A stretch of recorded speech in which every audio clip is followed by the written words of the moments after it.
Yeah, buddy. All right, here we go, folks. We are live. Welcome, 2026 FIDE Candidates about to get underway. We are going to be here covering all the rounds of this tournament. Tournament of the year, Jesse, huh? Let's go.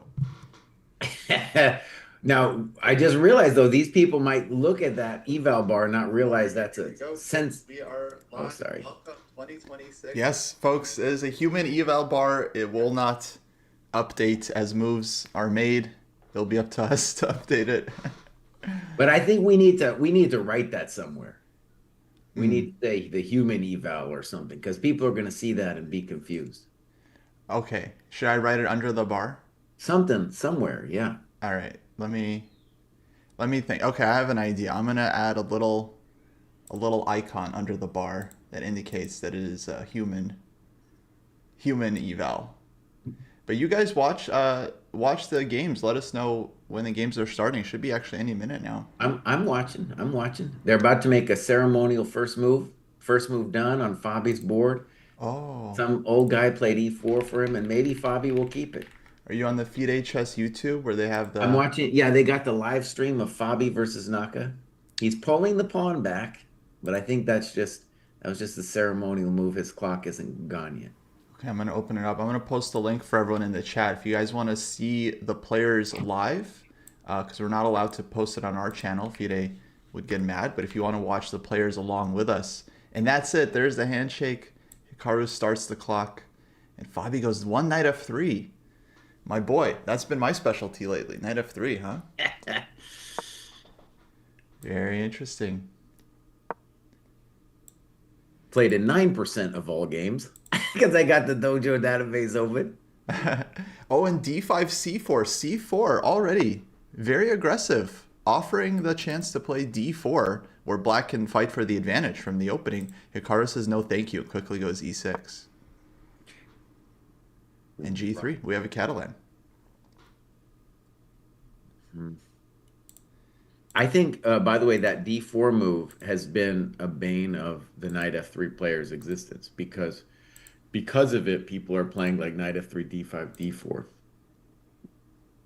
But now I think E6 that he doesn't even think about it shows like he had prep against the Catalan, and this is just what's going to happen now. But now he pushes d4. So interesting. Yeah, it must be a move order thing. Like normally, if you're gonna push d4, you kind of want to save on the e pawn, so you could try to play e5 in one move. But he's gave the tempo and now goes d4, and okay, we're gonna get reverse Benoni. Actually, very fighting choice from both players. So I've seen this one too. This one, as I recall, the engine things is just like a hair better for white, but there's a lot of different choices now. So let me just state the obvious.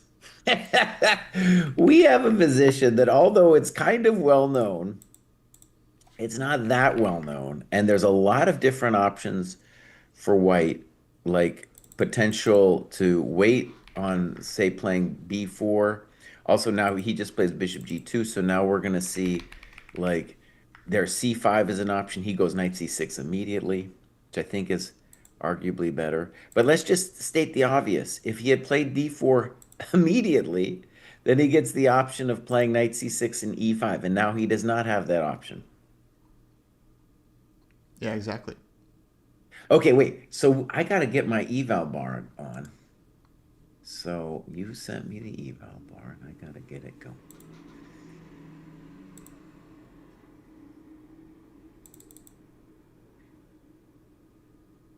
Uh-oh. I'm getting a page not found on my eval bar. Oh wait, are you using Oh, it might be. Hold on. I might have gotten a new link. One sec. Let's see. Hopefully this works. Copy link.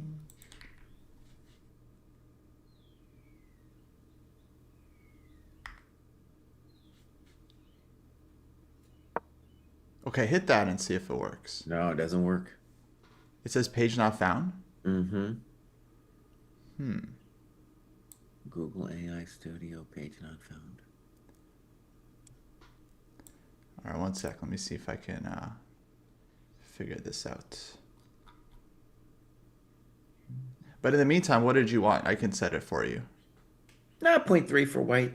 Point 0.3. All right, you got it. I think this is. I mean, okay, it's still very early. Yeah, I'll leave mine at point one, the classic 0.15. But yeah, let me see if I can get the link to work. But this is big. I feel like they had this in Carlson Nepo. I think Carlson was white in this line against Nepo. Maybe chat knows. Well, and by the way, usually it goes by a different move order. So imagine it would go like knight f3, some kind of e6, like white waits for e6 and then plays c4 and then black plays d4, right? There could happen a variety of move orders. Usually the knight already on f6 though. So now Naka playing bishop c5 allows the knight to potentially go to e7 if we think that's cool. All right, I got something to say about bishop c5. I got something to say. Back in the olden times, uh, people generally thought it was a fish move to put your bishop on c5 because it feels like the bishop is useless there and the knight might want to go to c5. But the engine has been loving bishop c5 in these kinds of positions, and I've seen it a lot of times with reverse colors. So bishop c5 is definitely, an engine-based move. It also feels vulnerable on c5. Like, am I going to get whacked with knight e4 or b4 or something, you know? But the engine doesn't care. Yeah, yeah, I think it's kind of normal here. Black will go a5. And Fabi's thinking, I feel like he would be used to maybe knight f6 being out in this position. He's wondering if there's some knight e7. This seems to have taken Fabi a little bit out of his book. I think Fabi's very happy with the way this has gone, even if Naka's like looked at this with an engine. It's just a very rich position, and we got let's just say d3 for white would be an obvious move, and we're doing fine. Yeah, exactly. I kind of like these reverse Bononis for white. Okay, I sent you a new link. Try this one. Hmm. See if that works.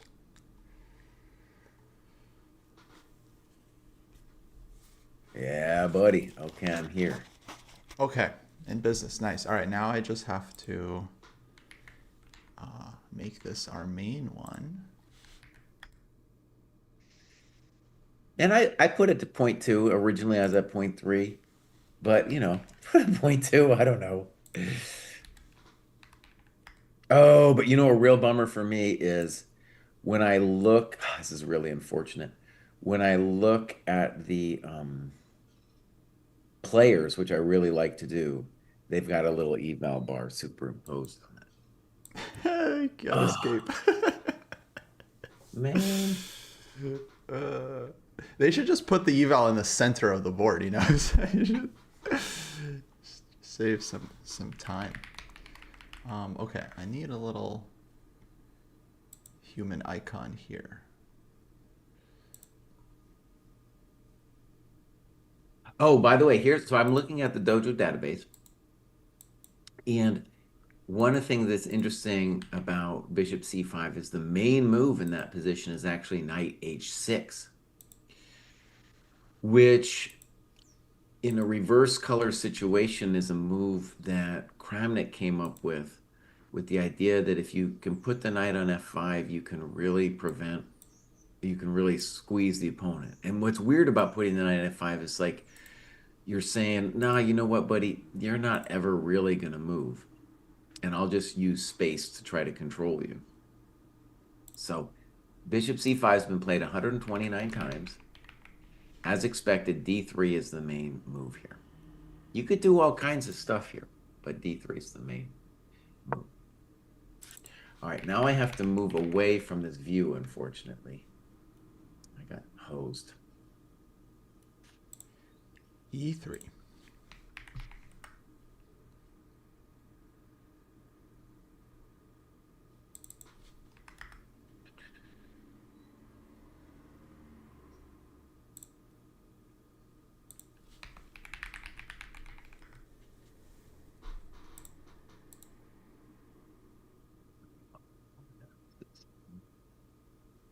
Beautiful. All right, this is great.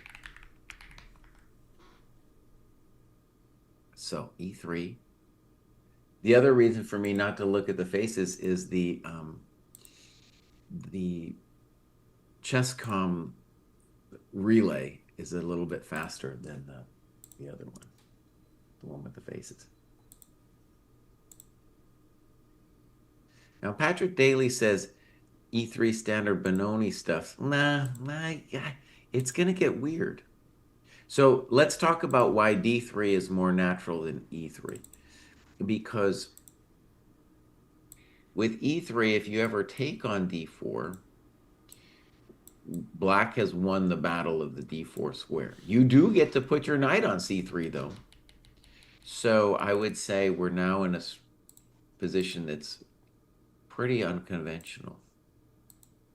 I don't know. I think E3 is kind of normal. No, it's a normal move, but I'm just saying I wouldn't call it standard Benoni stuff, is what I was just reacting to from Patrick. No? Hmm.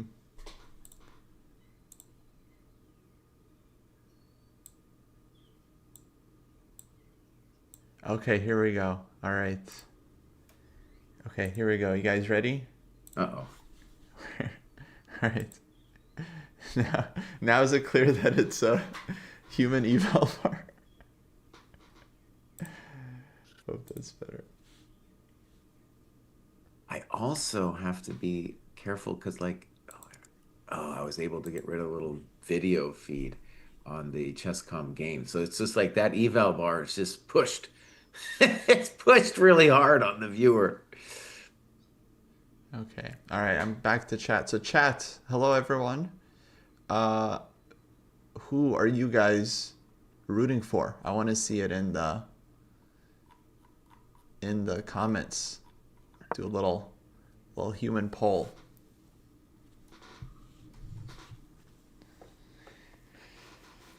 Man, I was thinking the players must be. Oh, and there's 97. So there's Naka's little kind of innovation here because that's definitely unusual from the black side. But I was thinking, the players are nervous. It's like I'm nervous. I'm not even playing. I'm nervous for the players. So the players just must be like it's just not going to be a normal tournament or a normal series of games for them. It's going to be very tense.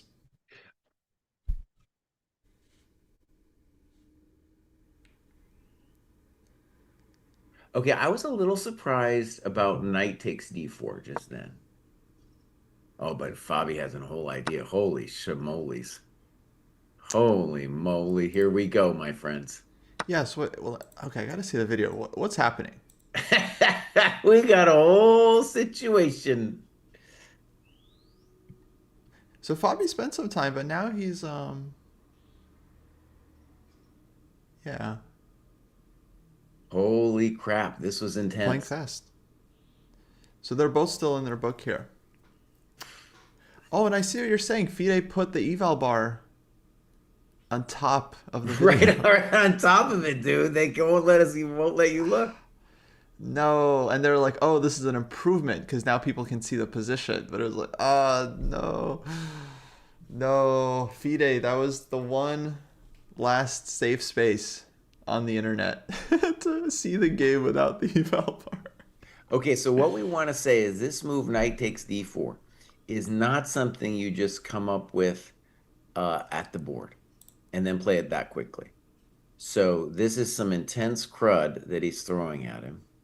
And then the first variation we should look at, Kosi, is like queen d4, Yeah. queen a4. Now black has a variety of moves. Let's just put bishop d7 on the board for half a second. Queen takes b4. And then the claim is if you take my rook on a1, the bishop b2 is hosing you completely. That's probably true. Looks good. I mean, queen a2, knight c3, queen a6, bishop b7, and Yeah, white it, is it looks like even multiple things, like taking on G7 also looks good. It's just like the end. yeah. So here it's just piece up for white, and we take back the rook. So okay, so this changes everything. All right. So Fabi spent his time. He was pretending. Um, You had to remember, bud. You had to think about it a little bit. yeah, he had to remember like, oh, it's this 97 thing. But then yeah, so he blitzed it out, and then wow. So takes b4, takes, and Hikaru hasn't taken on d4 yet. Right. And so the guess though is that if you let's see. So first of all, Queen A4 is a threat. So if you wanted to play Knight F5 or something like that, you'd need to first play castles. Okay. Now, I just want to say, optically, this looks bad for black. I'm sure there's a whole engine analysis here, but optically, it does not look good because he castles, which I guess we expected. And now, I guess simple question, after bishop b2, am I just much better? Well, I doubt it just because Naka blitzed this all out, so it must be fine for black somehow. But it is a strange position. Well, okay. So I'm seeing some ideas for black here. But before we go into them, I just want to say the bishop on c8 is poor. The bishop on b4 is both loose and misplaced. And black's kind of only source of counterplay is the d4 square. So I guess critical variation, Kosti, would be bishop b2, knight f5. And if something like queen g4, then maybe bishop e7 to f6. Hmm.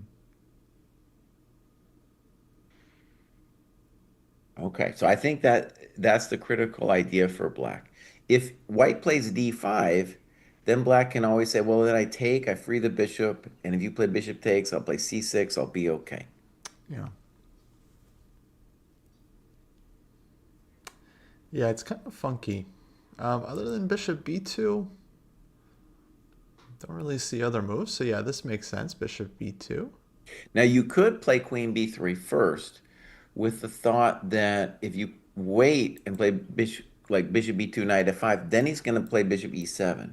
The bishop kind of wants to go to e7 to then go to f6. We can start with queen b3. That's what I'm saying, right?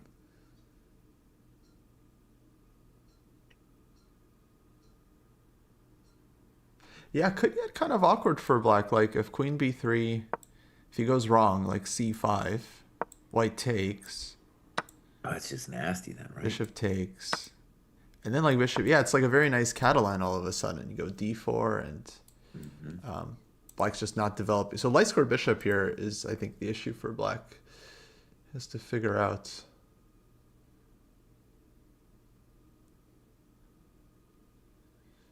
Hmm.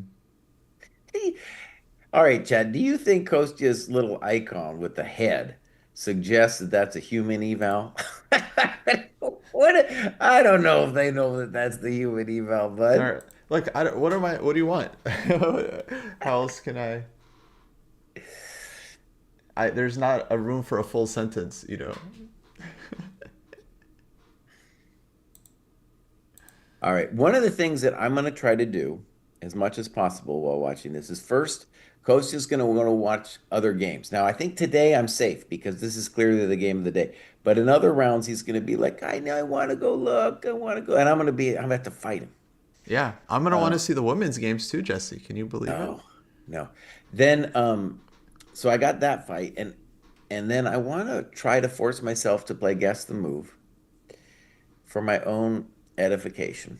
So here I'm leaning towards queen b3, and I don't know what the eval is at all. But queen b3, like he can play a5. Maybe I'll just play a3 too, just to say your bishop is a little funky. Actually, queen b3, a5, a3 wins a piece. Thank you very much. That was fast. So queen b3, no a5. Yeah. Yeah, someone was asking about this opening choice from Hikaru. Hikaru likes to surprise, especially round one against Fabi. He always kind of comes up with like tricky systems. So I would say in this case, it was more Fabi that kind of went, let's say, off the beaten path with his knight f3 and c4. You know, Fabi usually more kind of direct e4 player, d4, not usually going for these like reverse Benoni systems in classical as much. So very, very interesting from both players.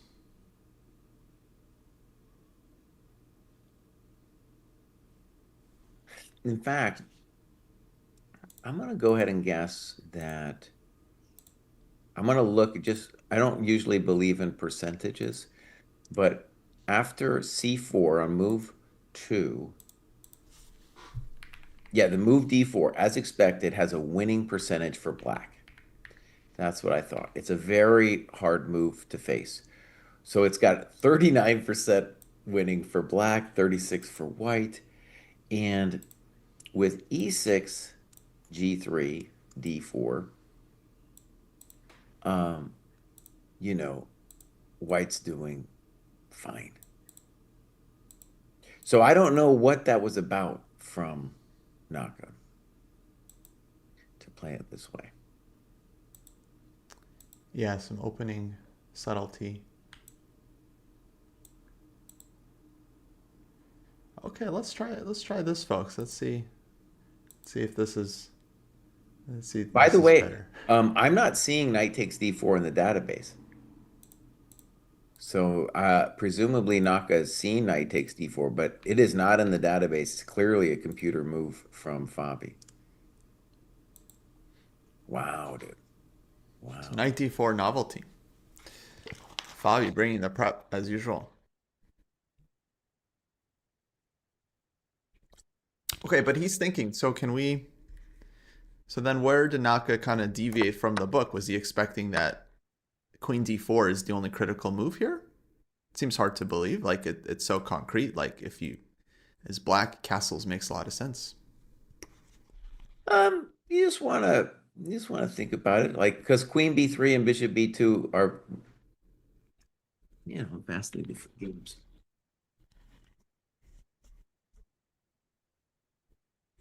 But now he's really thinking. See, now I can't. Now it's hard to tell whether he's actually thinking or he's trying to remember again.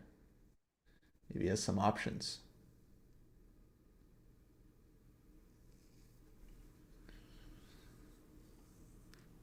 I think if this is, first of all, this whole thing with knight e7 is so obscure that he could have remembered knight d4 and b4, and then after that he's like, well, I just have an interesting position. You can't go that deep on it because Yeah, it's a maybe weird not. thing that Naka pulled. It's not a regular business.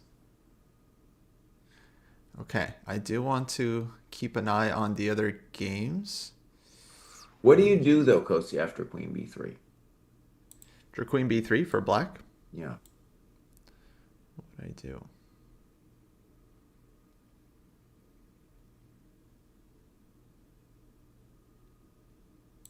Oh, sorry. Castle's on the board.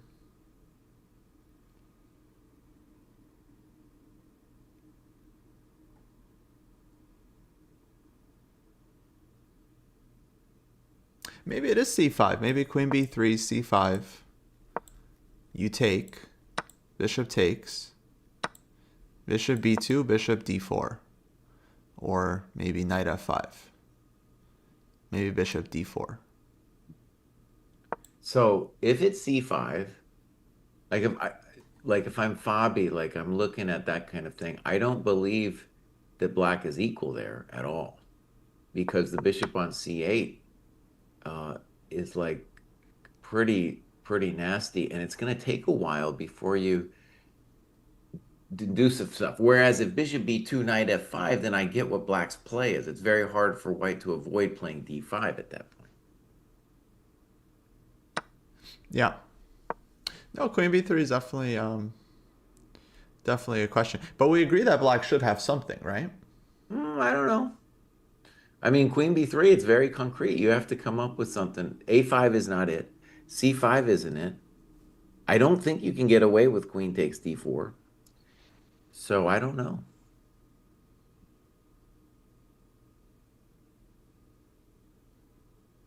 Well, I'm not really convinced on c5. So what's the issue with c5? Let's see. Queen b3, c5. Let's say I take it. Bishop takes. All right. So let's play natural first. So bishop b2. Bishop d4. Now, by the way, you might want to eventually take that back and play knight c6, but all right, let's try bishop d4. Oh, we have a move. Queen b3, yeah, on the board. Oh, that's one. I'm a GM today.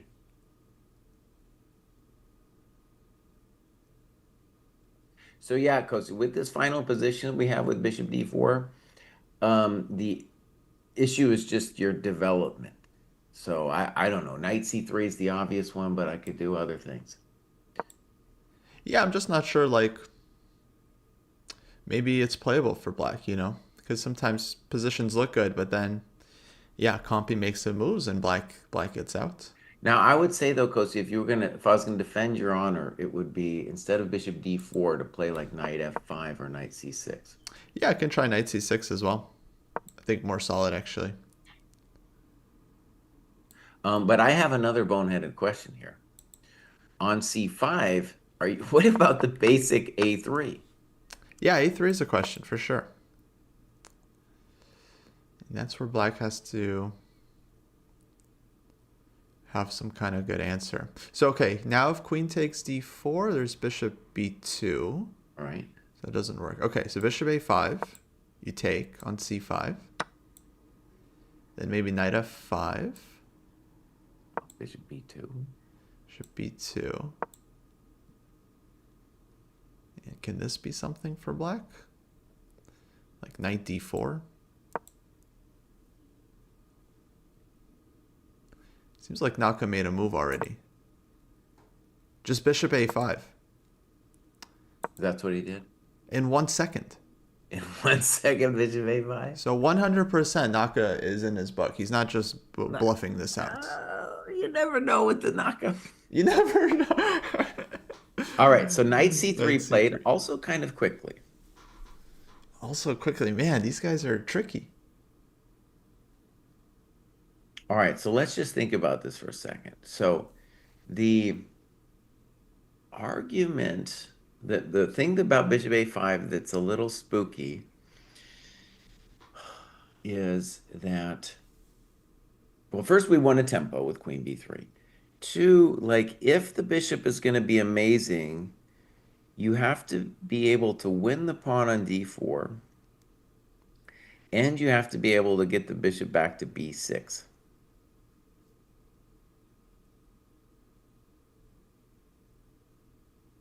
And now at some point we have bishop a3 ideas. And right away we could have played bishop a3. He played knight c3 first.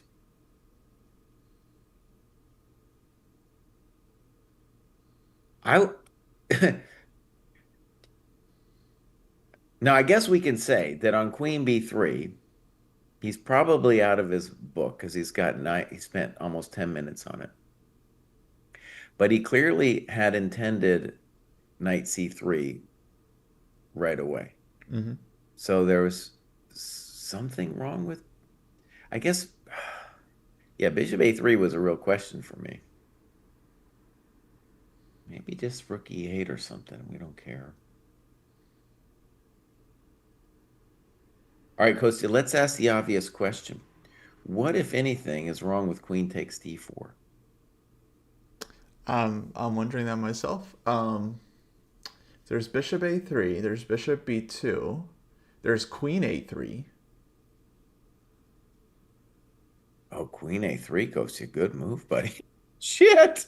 Little tactico, yeah. Oh shit. This is funny because I was a little nervous with that bishop being loose and queen a3. Put that on the board, Kosi. That's a winner right there. But is it winning? I mean, black takes on c3. Okay, double attack, guys. We take back, and then queen f6.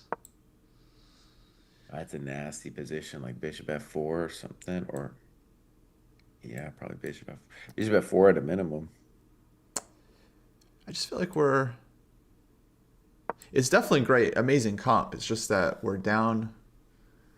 I guess okay, c7 is really hard to defend. So maybe dark squares are kind of pumping here. And we also have to say, like, on queen d4, queen a3 looks really hard to meet, but the obvious bishop b2 is going to be a question as well. Yeah. There's also knight b5. Maybe people are Hmm. wondering. Let's think knight b5. I mean, yeah, like queen a1. I would not believe for black because we're still in the middle game, and the queen Hmm. is should be much stronger than the two rooks here. Yeah. Um, so maybe knight b5 as well is possible.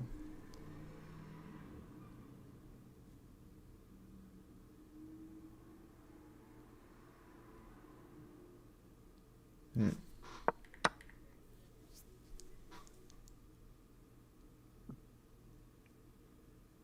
It is a funky position. So even though I feel, that the computer likely says black is fine, because I do think Naka it wasn't his prep for maybe until knight c3.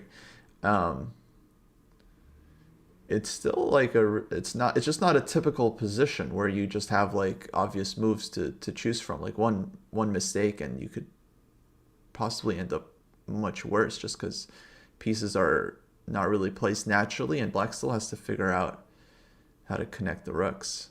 Not so easy. So, okay, big fight right from the get go. I'm asking AI. You probably already know this, but so it's 120 for the first 40 moves, then 30 minutes for the rest of the game.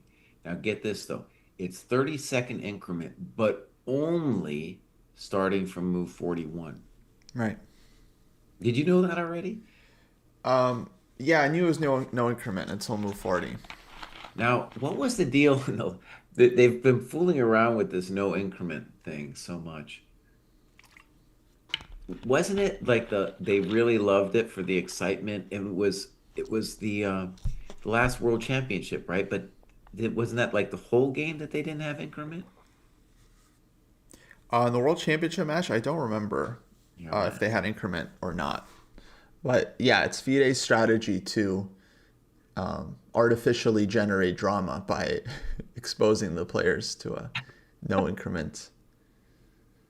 Because the players aren't used to it. They've been playing on 30-second increment for like 10 years now, at least, maybe Mhm. 15.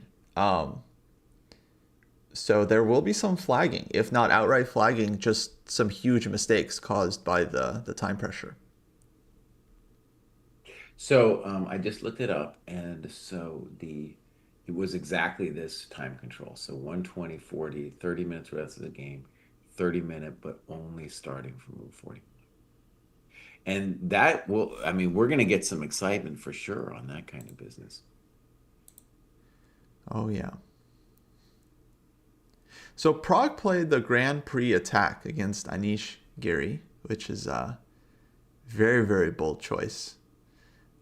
Just going around the horn here for anyone that's wondering. Blue Bomb very solid against Wei, but okay, that's both players playing really solid there.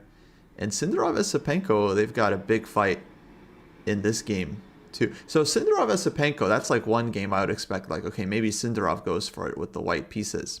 Prague against Giri. Now this position is very feisty, and Giri's down on time, and he hasn't castled yet. And this could be actually a very nice start for Mr. Prague. All right, Kostya, how about in our current position, Black should be thinking about knight c6 and knight f5. So Gary in trouble. Okay, back to Naka. Yeah, knight f5, knight c6. That seems to be two moves. Maybe rook b8 I would consider. Maybe bishop Well, d7 is possible. let's just pause for a moment. Let's put knight f5 on the board. What is white's intention after knight f5?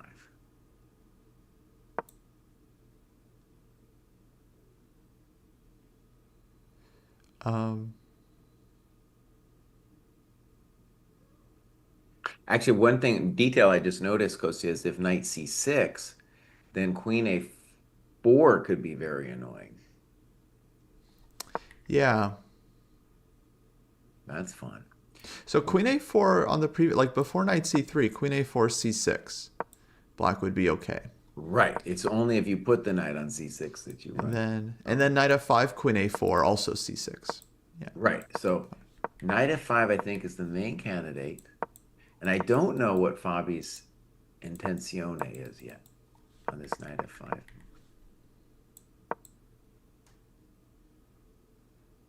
Well, there's d5. And I just want to say I don't believe in d5 because after ed, if you take with a piece, I can play c6, and I don't know what the problem is. Because we're really freeing the bishop on c8 when we do that.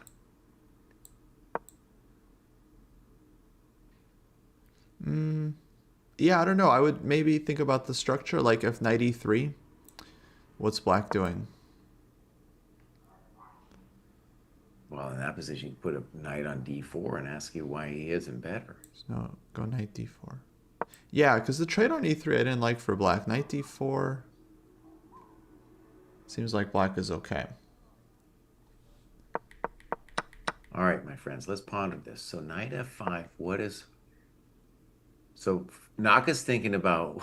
he's thinking about, dude, what's wrong with knight f5 is this question that he's throwing out there.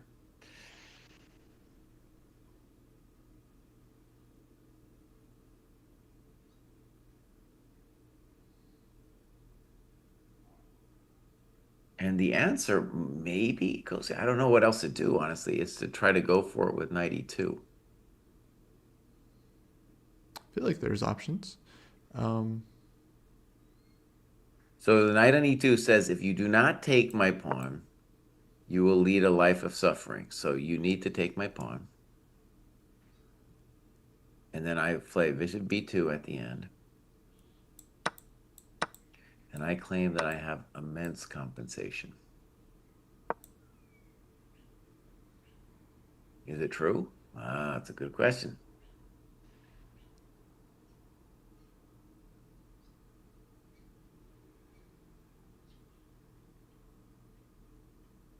It's definitely interesting, yeah. yeah, it's hard to say.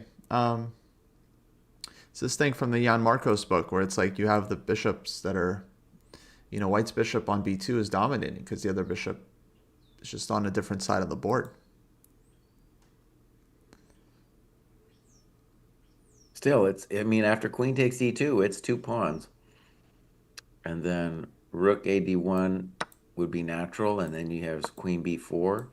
Still, it's a little nerve-wracking. Yeah. I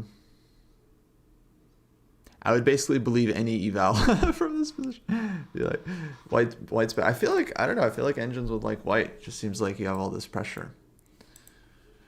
Not really sure. But I don't, by the way, I just don't see another idea for white after knight f5. So it's kind of like, so I was like, well, we got to do it. Well, we could also try. I was thinking queen a4, black goes c6, and then now d5. Hmm. I don't know. You're just inviting me to put that big fat knight on d4. But it's kind of opening up for white. So like bishop is coming to a3, knight e4. I don't, I don't buy that one.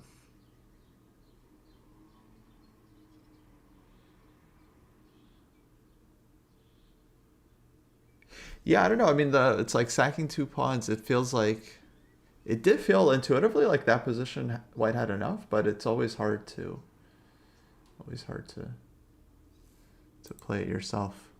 All right, my friends, we are here at the main battle. Maybe like this is going to be a key moment for the entire tournament. It's like, oh man, if Well, it's a either very big player. game. I mean, they're basically top two seeds. Can argue about if they're the two favorites or not. There's been a lot of discussion. Well, also like Fabi or Naka has to prove me wrong and every all the doubters. And so I gave him a 10% chance of winning this thing, but I've been wrong about him before. So and this is a key moment, man. This is hard. This is hard for Black. Yeah. One thing I was thinking about, I was wondering what people's thoughts are on this. I wasn't sure how there's all these like interviews coming out with the candidates in the last like 2 days. Like FIDE did like a big media day. I think they did like 2 days of media days, and there's like all these interviews. I saw like Lichess was doing interviews with players, and the FIDE account was, and it's like I don't know. Do the players need to be giving interviews like the day before? Like what are they gonna say? First of all, like what are they gonna say? And like why are we? I feel like we're putting all this like extra pressure on them, and it doesn't feel like a thing that normally happens in sport where we like interview the players like right before the actual battle. I don't Okay, know. Coach, I want to try to No defend one Black's honor appropriate. here for a second. Okay. So we got knight f5. I think knight e2 is the move. Knight takes d4. Wait, knight f5, knight e2. Yeah. Knight takes, queen takes.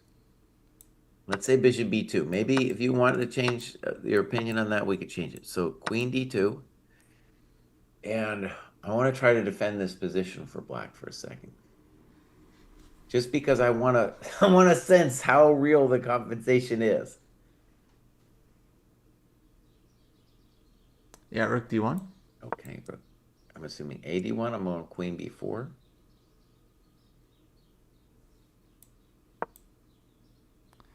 And then queen c2.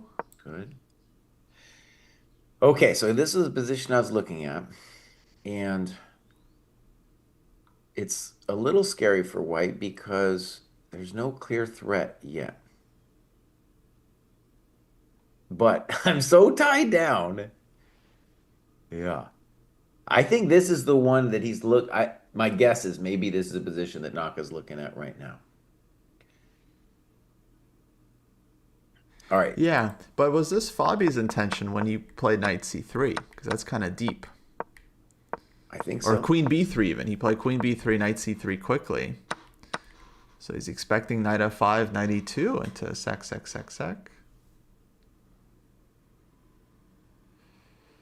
I don't know. I kind of believe in white, but like let's just make a move or two. So at that final position after queen c2.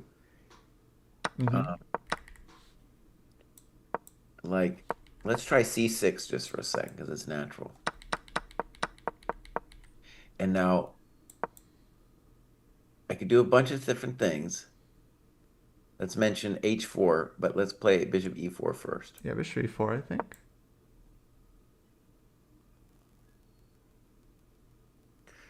The argument for Black is just the extra pawn in front of his king should mean that he doesn't, or hopefully it means that he doesn't get mated. So h6 probably. So we might come back and decide you have to play f5, but if h6, I'm assuming queen e2. Mm-hmm. The old maneuver. The old maneuver. Well, also two maneuvers. One, bishop b1 and queen e4, but also queen g4 now.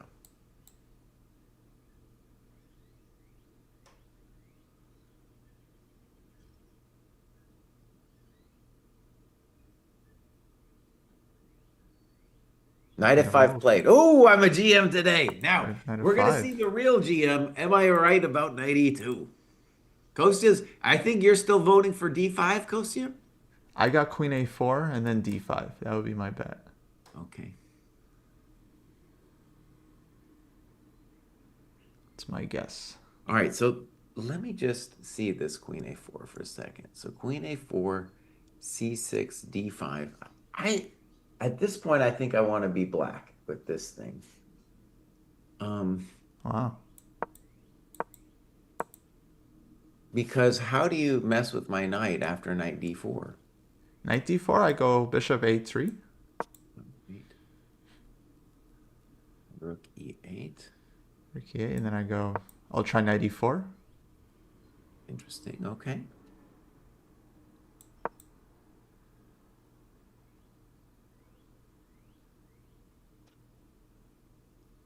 C takes d5. cd. Okay, I take back. cd. I was assuming bishop d7 was a pain in the butt, but No, but knight on d4 hangs. oh, I'm sorry, sorry. Okay, okay. Let me try something. Wait, let me just go back for a second. So d5. All right, let me try to make my life simple because I don't get you. I don't know what you're doing is. So pawn takes bishop d7. So cd, cd, bishop d7. Mhm.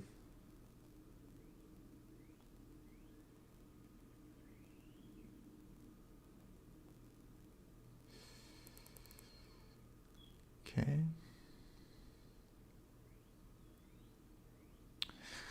Need good square for the queen.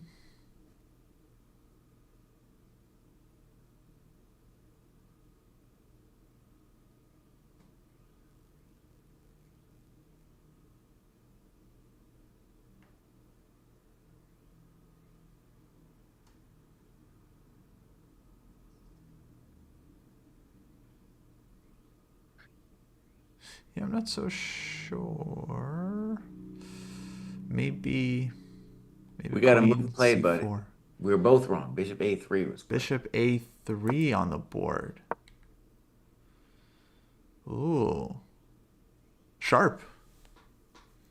Also logical, but at first confusing because knight d4 comes with tempo. Right. So I guess he wants queen a4 there. Double attack. So maybe this is why I'm a chump GM. So on rook e8, one logical argument is that knight e2 is stronger than.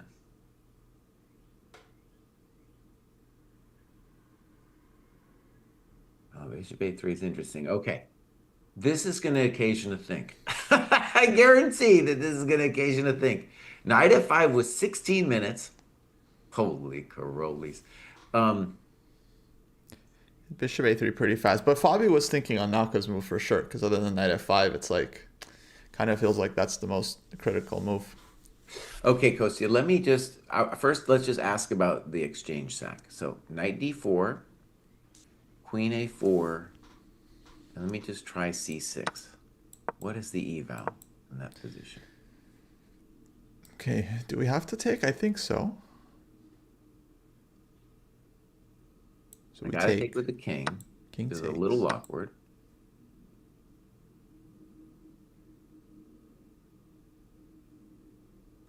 Okay, this one I'm gonna say white's better because the bishop on c8 is so nasty. Feels like white's better, yeah. Yeah, okay. So bishop a3.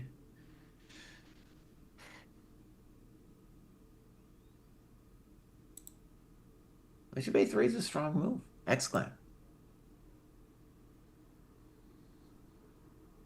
Mm.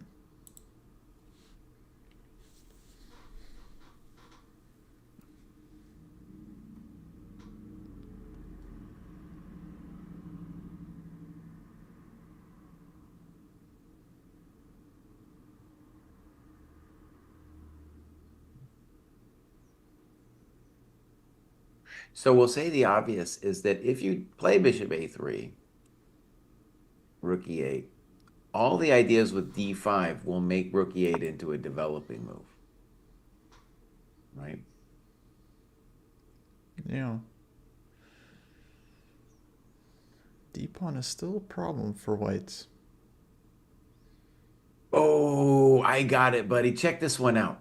Look at this. Rook e8. Now I play knight e2, and now you may not play knight takes pawn because knight takes, queen a4. Welcome to the dojo, buddy. Oh, queen a4. Nice. Hey, Chihuahua. Oop, Now we have a question far from off short. Stebix, and maybe you do want to take on d2, but the issue, my friend, is that after one of the rooks to d1, I don't even know which one's best. We have amazing compensation. Yeah, this looks beautiful for white. d5 coming.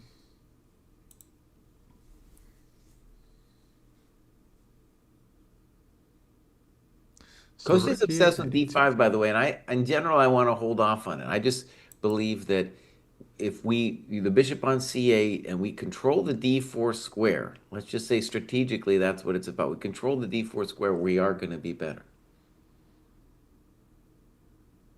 So the point for knight takes d4 is not just to get the pawn, but to crack the square. Oh man, bishop a3, exclam. Naka That's a good thinking again. chess too. Fabi's clearly improv and faked not to be. I don't know. I don't know actually. I mean, these guys know a lot, but like, In general, yeah. my feeling is when people say like the fans like to think that these people are still in prep when they're long past it. They're long past it, but Mm-hmm. that's a nice little trick though with queen a4. Queen b5, I guess, is the same thing at the end. Okay, all right. I'm changing mine, Kostya, my little eval. Let's see here. Put this over here, and I'm gonna put mine to I'm gonna go up to point 0.5. That's just a tentative point 0.5.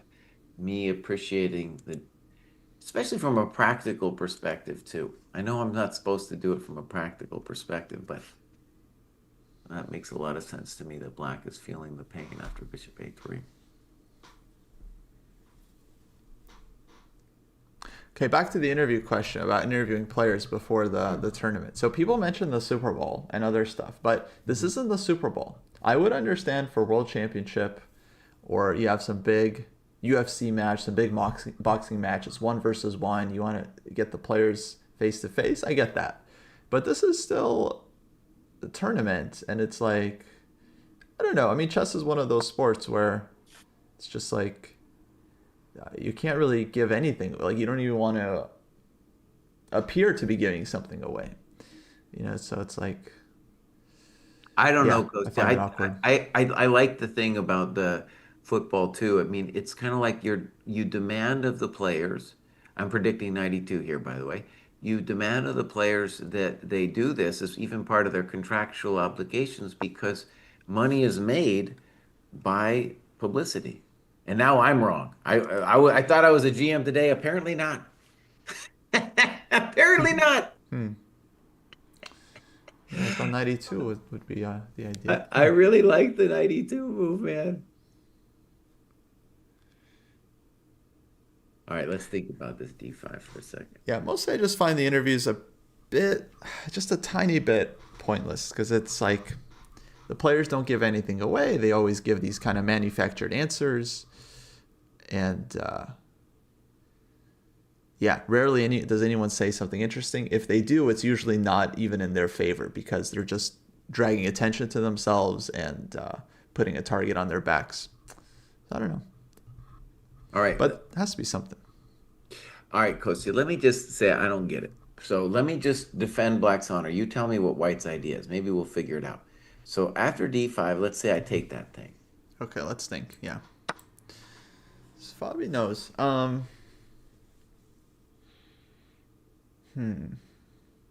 Would I play C takes a D here? Is there any? In some ways, it feels like that's your only possible idea in the position is to play CD. Because any kind of piece takes is met by C6, and then what do you got? Yeah, I don't really see the potential there. Um, hmm. I guess I should also mention that in addition to e takes, there's knight d4, but maybe knight d4, queen a4. Maybe there's something. Yeah, maybe CD.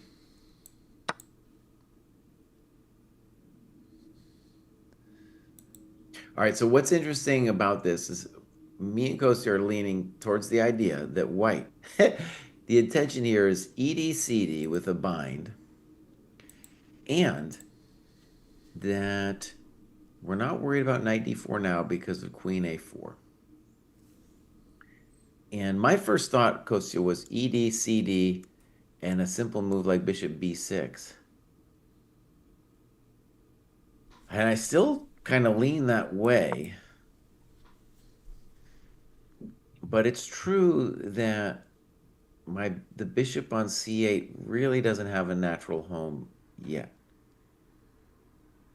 So maybe in that position, some kind of knight e4, rook e1, maybe we're claiming we're a little better. I'm going to Jadubi my business though, because I'm putting it back to point two because I like the other position better. Also, Kosi, I want to make sure. So David's not with us today. Is his zeros counting for our average? Oh, well, there's a toggle, so it shouldn't. Okay. Let me see. Do you see the toggle? No. Oh, I just toggled him off. Oh, good. Oh, yeah. So now it's not counting. Yeah, yeah. We did it for the other one. I think we forgot for this new one. But isn't Okay. that cool? That's pretty cool. Yeah. And then you can add a fourth person. Um, and if we wanted to, we could have multiple games. Yeah, that'll be for future stream. I'm curious, how's Anish? Anish castled queenside. Oh boy. So yeah, Prague Gary game is gonna be crazy. Blue Bomb Wei solid.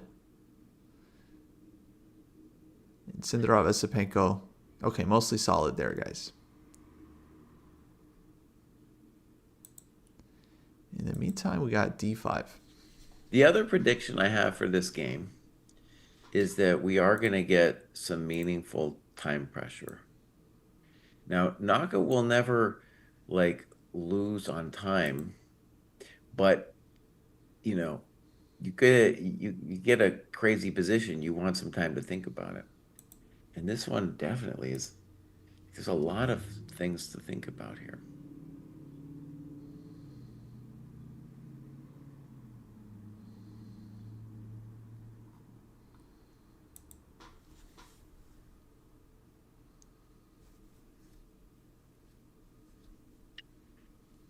Yeah, Anish in trouble.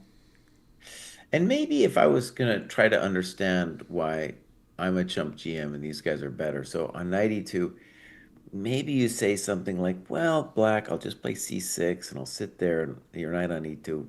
Sure, it's covering d4, but that's not so special, right? Yeah, maybe just like C6 there, bishop C7, black pushes E5 eventually, and can kind of get out.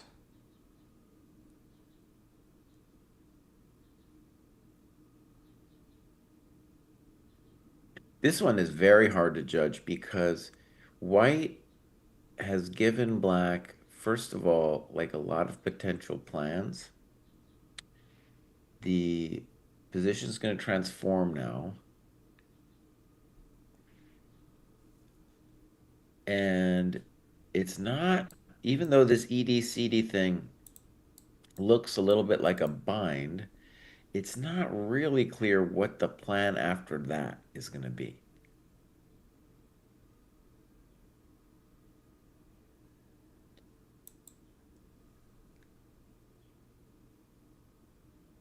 And black will, after like a bishop b6 at any point, that's just a nice bishop controlling d4, touching f2. Okay, guys, I'm in a bit of a pickle here because chat's yelling at me to look at other games. Uh-huh. Jesse refuses to look at other games, so I don't really. I think Jesse and Jesse's not reading chat usually, so I think you guys just need to figure it out, and No. then I'm happy. I'm happy to do whatever what you guys agree on something, and then I'm happy with whatever. So let me just say, I do read the chat. It's sometimes hard because I have to look at both YouTube and Switch. But um, the reason we have a sensei eval is because we're focusing on one game. That's why that's been the dojo way. That's why if we just go look at all the games, we're not looking at the sensei eval. We're just wandering around like every other chump.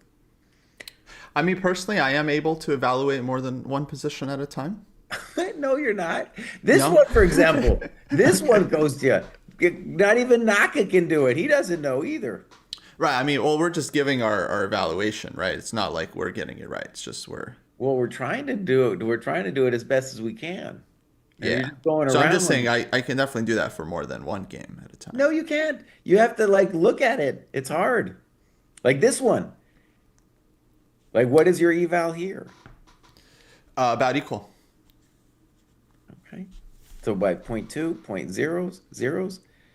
I mean, that's computer eval, right? To me, actually, I don't in my during the it's kind of interesting during the game. If it's point one or point two, I don't that doesn't cross my mind, right? It's just like either it's equal or someone is slightly better in pressing, or someone is a lot better, right? Like or much better. So it's not really to me. It doesn't matter what it is between point zero and point three. That it's more important for me to figure out like okay, is it a small advantage, clear advantage? Okay, so here's a basic question, goes here. On knight d4, we're thinking queen a4. But on queen a4, you have to evaluate bishop takes knight, pawn takes knight e2 check, king h1, and then either ed or knight c3 directly. Not easy, I don't know.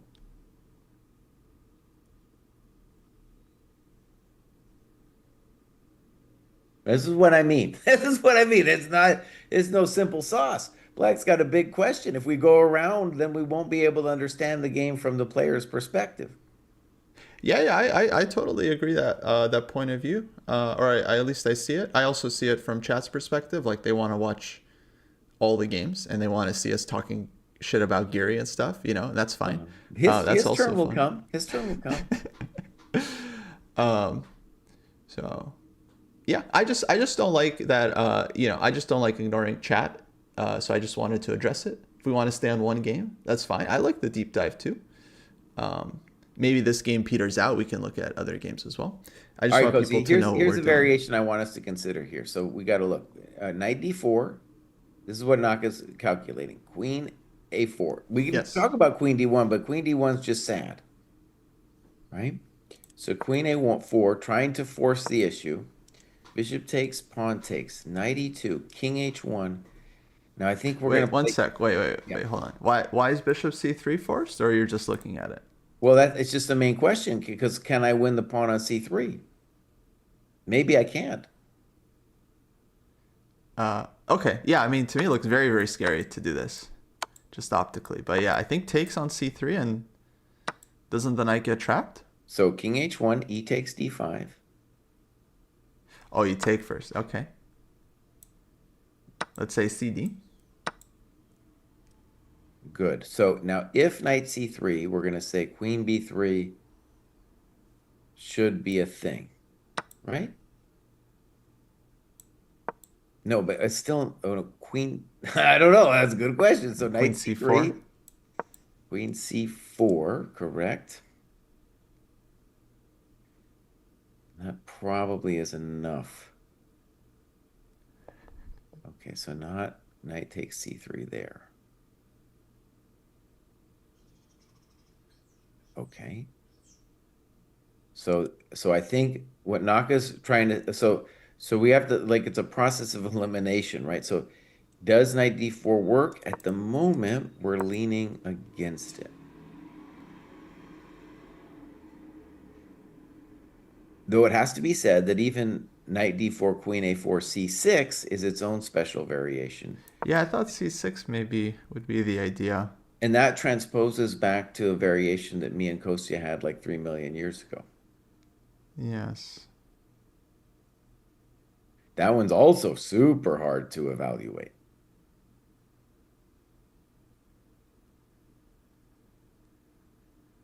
Kostya tried 94 and then I played CD, but then like a move was made. And so this was a different move order, but we got the same position. Yeah. So yeah, 94 would maybe be the question again. Um, So C takes D5. mm-hmm. CD. And I played, I think I might have, I don't know what happened here. There's Bishop D7 and ED. Let's try Bishop D. Oh no, my knight's hanging, so I gotta play ED. ED. Knight D6. Oh gosh, okay. Um, it seems like I have to check. All right, so I'm gonna check it before I wreck it.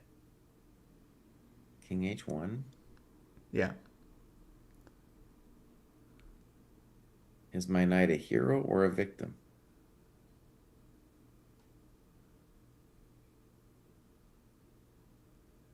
I don't know. I think it looks like White's got this octopus knight. It looks fantastic for White. Bishop D5's coming.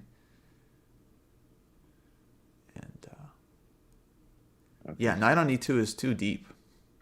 Bishop D7. Let's just play a move or two here.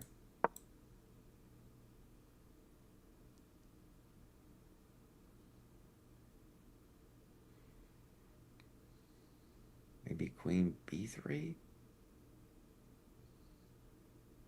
Kind of like Queen D1. Queen D1. Okay.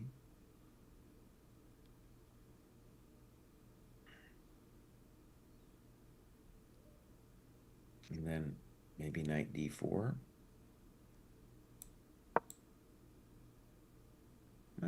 Maybe you could play knight B7 there, and then, oh, Oh, I probably just take the rook.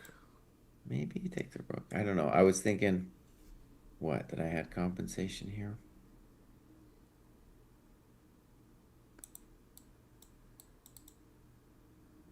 Maybe I don't. I don't know. Another one, very hard to evaluate. All right, go. So let's try to figure out the candidate plans. Okay. So we got this fancy knight D4 thing. We have ED, CD, then like bishop B6. Uh, I don't like E5 from black, but that's a thought. E5 looks ugly. There's some kind of knight D4 trickery that we were just playing with there. Um, I don't know why it would be meaningful, but I guess you could consider C6 immediately. Seems weird, but you could do it because we have the knight D4 trickery. No, no way that works.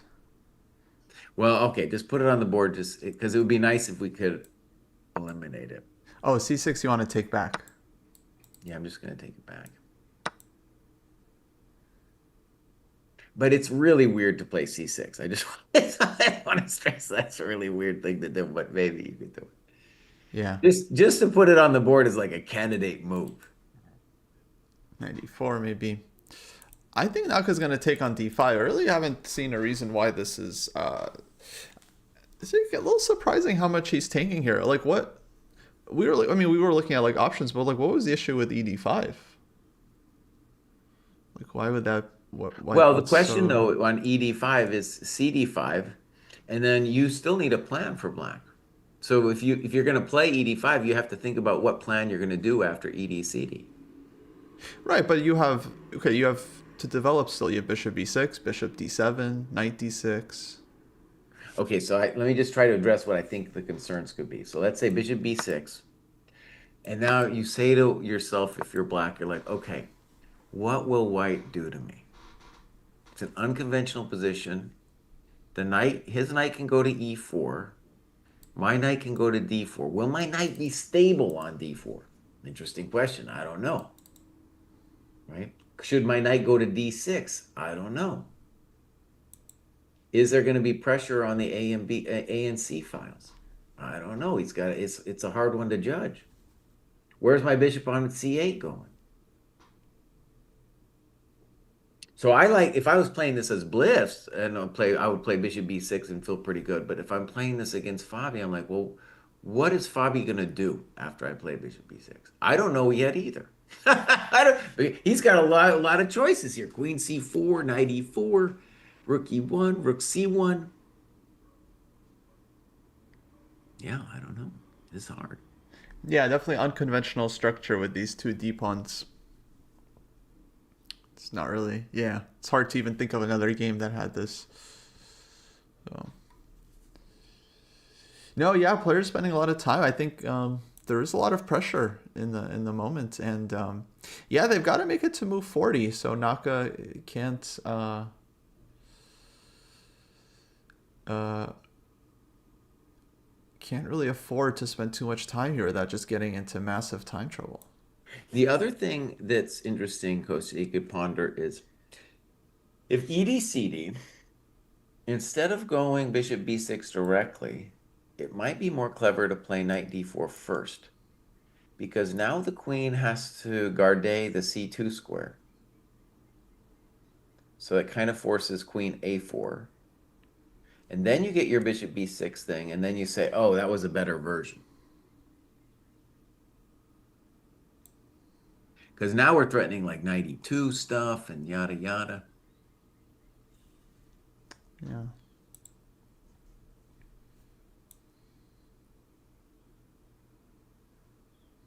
Oh yeah, this is going to be the big one. And honestly, the other thing that's interesting about this, and maybe we were talking about Naka's form, Naka usually, I mean, he was very rarely the one who had less time on classical chess. So we're now, I mean, this is now significant with 30 minutes. Well, it's a new Naka. I mean, this is It's popping. 38, Papa Naka. 2800. Papa Naka. Papa Naka, yeah, dude. All right, so what's your guess the move here for black, bud? Mine is ED-CD, knight d4, queen a4, bishop b6. Yeah, I think he takes. I think he takes. Um, but you think ED, CD, knight D4? Yeah, I think it's important because if we play bishop b6 directly, we give white a lot more options. Hmm. Whereas if we go ED-CD, knight d4, then we force the queen to a4. And honestly, I think it transposes. No, it does not transpose. If I go knight d4 directly, it does not transpose because queen a4, then you're committed to yeah, you're committed to, you can't do it. So you got to take first. What if black takes and then puts the knight on D6? Totally plausible. I think then the claim is you're a little worse. But I'm sure that's playable. Certain that's playable. Yeah. Okay, that'll maybe be my guess. That kind of looks solid. At least that's what I would do if I didn't feel comfortable with anything else. Well, why don't you like ED-CD knight d4 though? That looks pretty sweet. Um, well, I'm not sure the knight is stable on D4. So if you go knight D4, okay, queen A4, Mm-hmm. bishop B6. Um, and let's just say bishop B2. Just start lining up.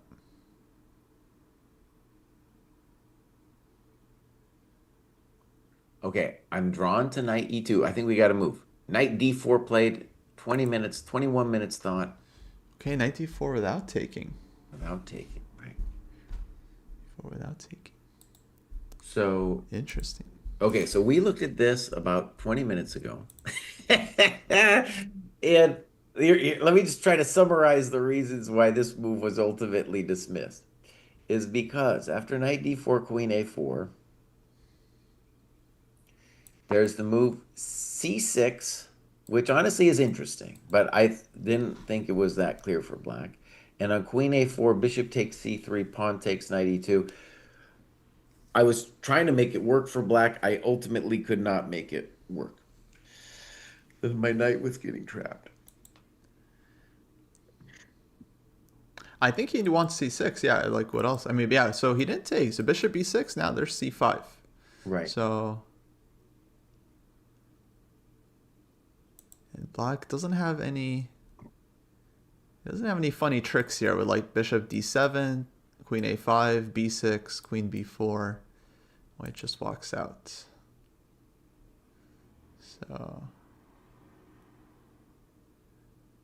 yeah, b6 no way. Yeah, I think it's got to be c6. I mean, bishop c3. It does. It just looks. I mean, I don't know. Yeah, that looked so nasty. All right. So we played around with this, and I didn't have any clear sense of what was going on after C6, but it, I guess I would call it. Actually, let's just put it in a human point of view. The variation I wanted felt to black like a much more stable, it definitely was a much more stable configuration. This is way more hectic. We have queen on A4 on the board. Fabi's like, well, I don't know what else I was supposed to do. And now we're predicting C6, though if Naka plays bishop takes C3, it means we miss something. Means yeah, we misevaluated it. Yeah. B6 guys, I don't know. I looked very scary. Oh my god, played, B6. Oh, that's a man's move, dude. played. It's a man's move. Oh shit. The engine said this That's best. a Yeah, no kidding, man's guys. move, I buddy. understood that from everyone in chat suggesting B6. Thank you. Yes. And then Naka playing it, obviously, that was the kicker. The fact that he played it means 100% it's engine move. Wow.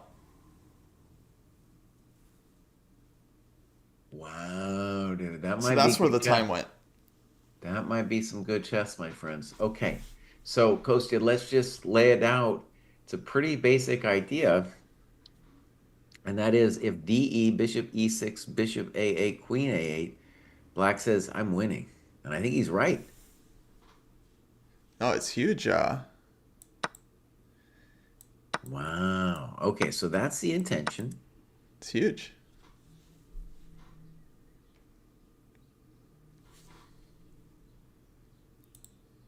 All right, my friends, I just want to pause here for a second. So, one of the fun things about these kinds of events, and one of the reasons I want to not leave the game is it's like interesting.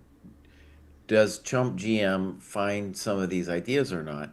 And I just want to say there's just a variety of reasons my mind would not allow me to think about B6. Number one, I don't want the bishop stuck on A5 in Yeah. perpetuity. Number two, the obvious one is just the diagonal is screaming, right? So this is like yeah, this is the real deal. Now, one of the cool things about this move is it tells the white queen that it's misplaced, right? In the other variations, the queen was kind of doing something. Now, oh, this is very beautiful. Okay, I'm changing my eval, and I'm going to take mine down to 0. Do I know exactly what's going on? No idea, but I'm taking it to 0. Wow. Yeah, very, very interesting play from Naka. Man, 94. How much time he spent? 20 minutes. 20 21. minutes. Dang. Actually, I mean, yeah, once someone mentioned B6 like was possible. Like it's not so hard actually to see the exchange stack. DE bishop takes like this one I think many people would evaluate as nice for black. You get the light squares, you have knight of I mean just it looks like more than compensation. It looks like it could just be crushing. I think it's just like hard to come up with this Okay, move in the first but place. but let's just now. Here's the thing. We obviously someone said that this was an engine move and he thought it was best. Yada yada. The other position, C6, maybe was just bad for reasons we didn't understand. But now let me just make an obvious move, Kostya. I'm going to play Rook F E1. Sure. Well, there's just more forcing question on Yeah. d6. I was just wondering, is On d6 D6, also? okay, we could talk about that. There's bishop d7 perhaps. Bishop D7 already looks fine to me. Maybe bishop d7 and then you sack the exchange. So yeah, queen has to drop back But and I then you don't even go. have to stack the exchange, It's right? true, but looks strong. c5. C5 looks strong too. Yeah, D6 isn't it. But yeah, I mean, the rook could also have moved. There's maybe even bishop c6. But yeah, clearly black is solving a lot of their problems. I mean, that was the big issue just the whole game so far. It's just this bishop on c8, and it's just always hard for black. You can't go b6. Rook b8 always takes time. So finally, he just went b6. Okay, so again, from Chump GM perspective, this is still a hard conceptually because when I play 15 Rook FE1, the natural question is just like, okay, Black, that was very fancy, but now your bishop is committed to A5 forever. What do you want to do next?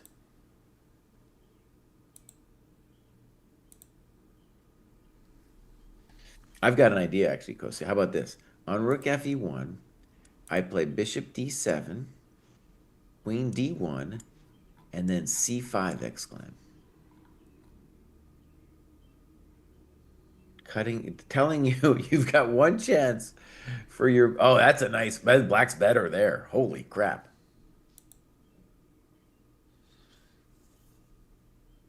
I can't get All right, close. so what was the line? So rook fe1. Rook FE1, Bishop D7, Queen D1, C5 exclam.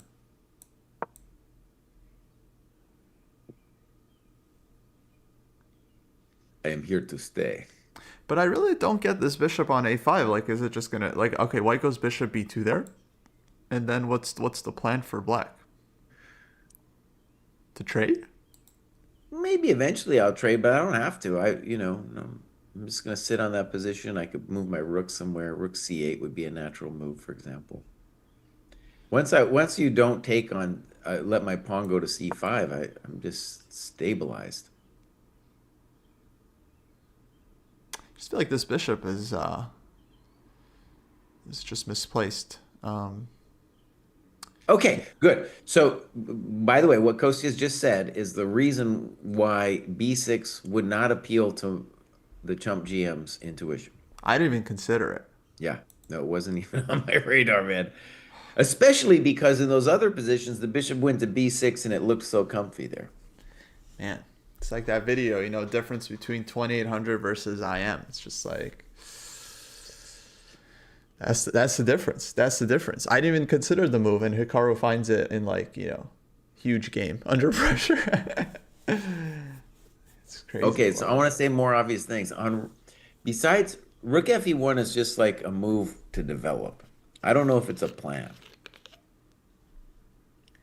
Um, Another move that I guess has to be considered is what about the simple C5? Oh my God, we got to look at C5. What? C5, Kostya.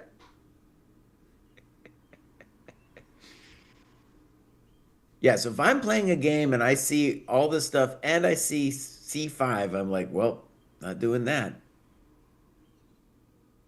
What are you doing after C5, buddy? What Um, I'm missing something. I mean, there's bishop c3 and knight c3 again. So I guess that's the only thought you have, right? Yeah, I'm just wondering if there's another move. Okay, I want to stress something. So if C5 Wow. here doesn't work, the move Rook FE1 would make C5 possible. Okay, so C5, bishop takes C3, pawn takes C3, knight E2, queen C2. Oh, check. Knight. No, then it's easy though, because then we got knight C3 and knight D5. Amazing, dude. Yeah. I Damn, mean, Kostya. is that's over, right? So queen d4, knight d5. I mean, not over, but like There's no there's no no juice. juice. Like bishop b2, f6. Yeah, no juice. Okay, that was cool. So There's B6, it's two also bishops. preventing C5 due to the trick on bishop C3. So black, Oh, this is a great game, man. black holding. Someone's asking if there's a stream with no eval bar. See that they don't see it. They just see an eval bar. They don't realize that's the human eval. Yeah, well, what more can I do? I put it right there. No, they don't see it, buddy. They don't see it, dude. I wonder, yeah, if people have turned off the stream. Just right, just from the thumbnail. Yeah, you would, but I don't know how to adjust.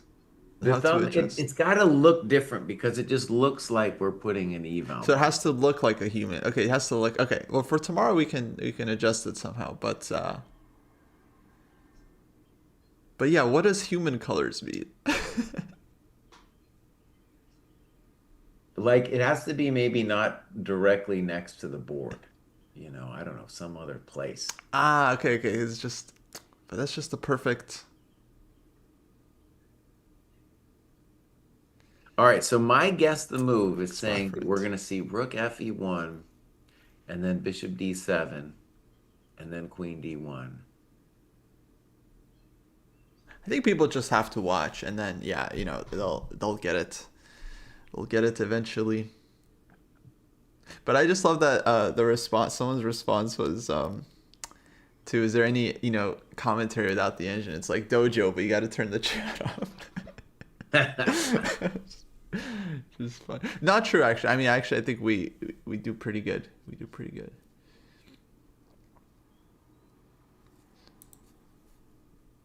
Mm. Now, I just want to say, like, my if I was just going to guess, like at a computer eval, I would say that it is equal. But would I rather have if I now that I've seen all the ideas that Hikaru has found, would much rather be black in a practical game because all of a sudden white is kind of in the real difficult spot. So, for example, this variation rook e1, bishop d7, queen d1, c5, that looks very pleasant for black. Kostya thought maybe white wasn't toast after bishop b2 or something, but to me, it's like I got the knight on d4, the bishop on a5. He might look kind of awkward, but he's talking. He's talking to c3 and d2 and e1. Okay, let's look at it. So rook e1, Yeah. bishop d7, queen d1, c5. Now, by the way, there's probably another move besides c5, but c5 is so nice because it prevents white c5, it controls d4, the whole business.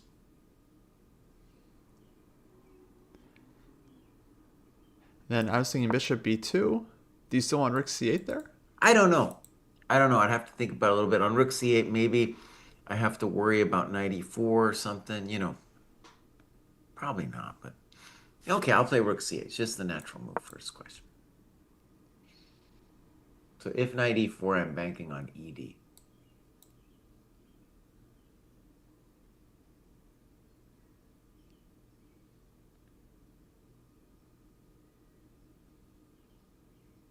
Yeah. So let's start with rook Actually, Coach, c1. let me do a take back.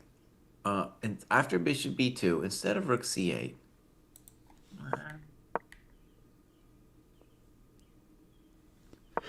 uh,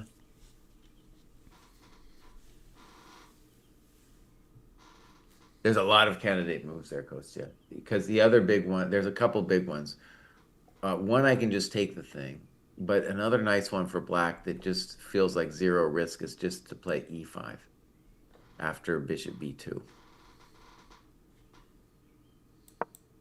That looks like black can't be worse there. That's also very I pleasant. like this more for black, though. Yeah, this bishop on a5 is still so He's a odd. dickhead still, right? Yeah. What'd you say? Excuse me.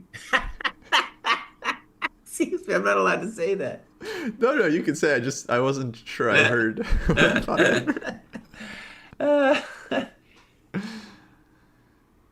Yeah, e5. oh, well, actually, so Baber dude says what we actually had last time. We had a little picture of the sense in where they put it.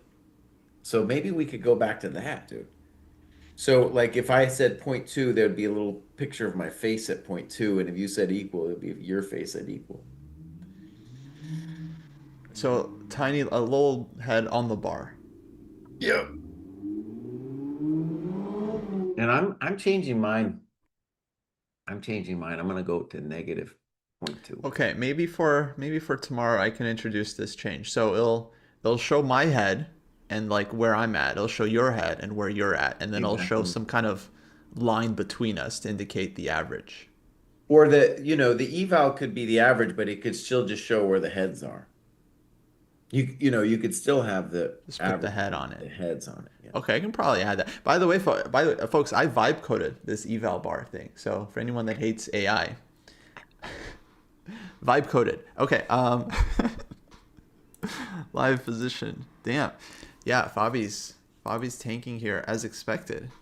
I wonder if he completely missed it or on Queen A4 he was already like, okay, I guess the idea is B6, nothing I can do now.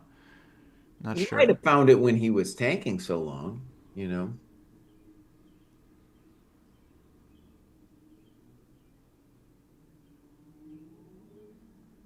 Yeah.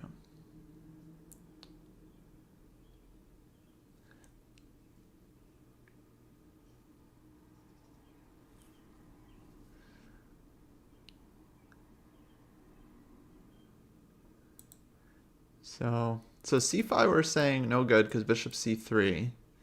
It's too many pawns for black. Otherwise C5, yeah, would have been just refuting this kind of outright. Just would be senseless for black. The knight had to move away.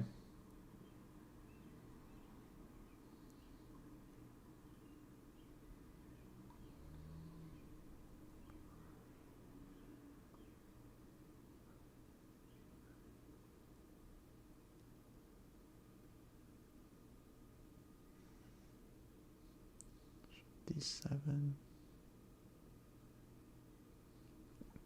Okay, Maybe rook A E1. maybe. Another idea I just want to throw out there, it looks weird to me though, is DE, bishop E6, and then you don't take the thing, and you instead play C5 there. So take, bishop takes, and then C5.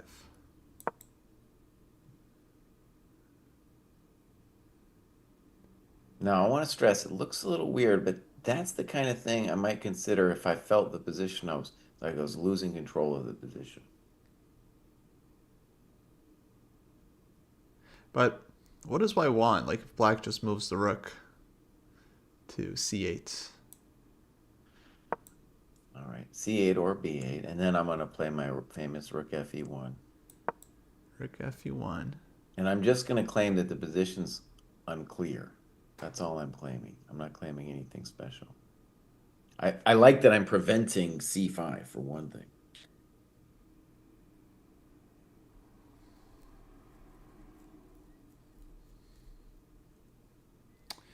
Yeah, feels like black has gotten out nicely. No, there's nothing wrong with black's position. I'm just thinking that's definitely an option. If I feel like the milk has gone bad here, I'm going to start thinking about stuff like that. Mm-hmm. Because rook FE1, bishop D7, C5 doesn't appeal to my sensibilities right there.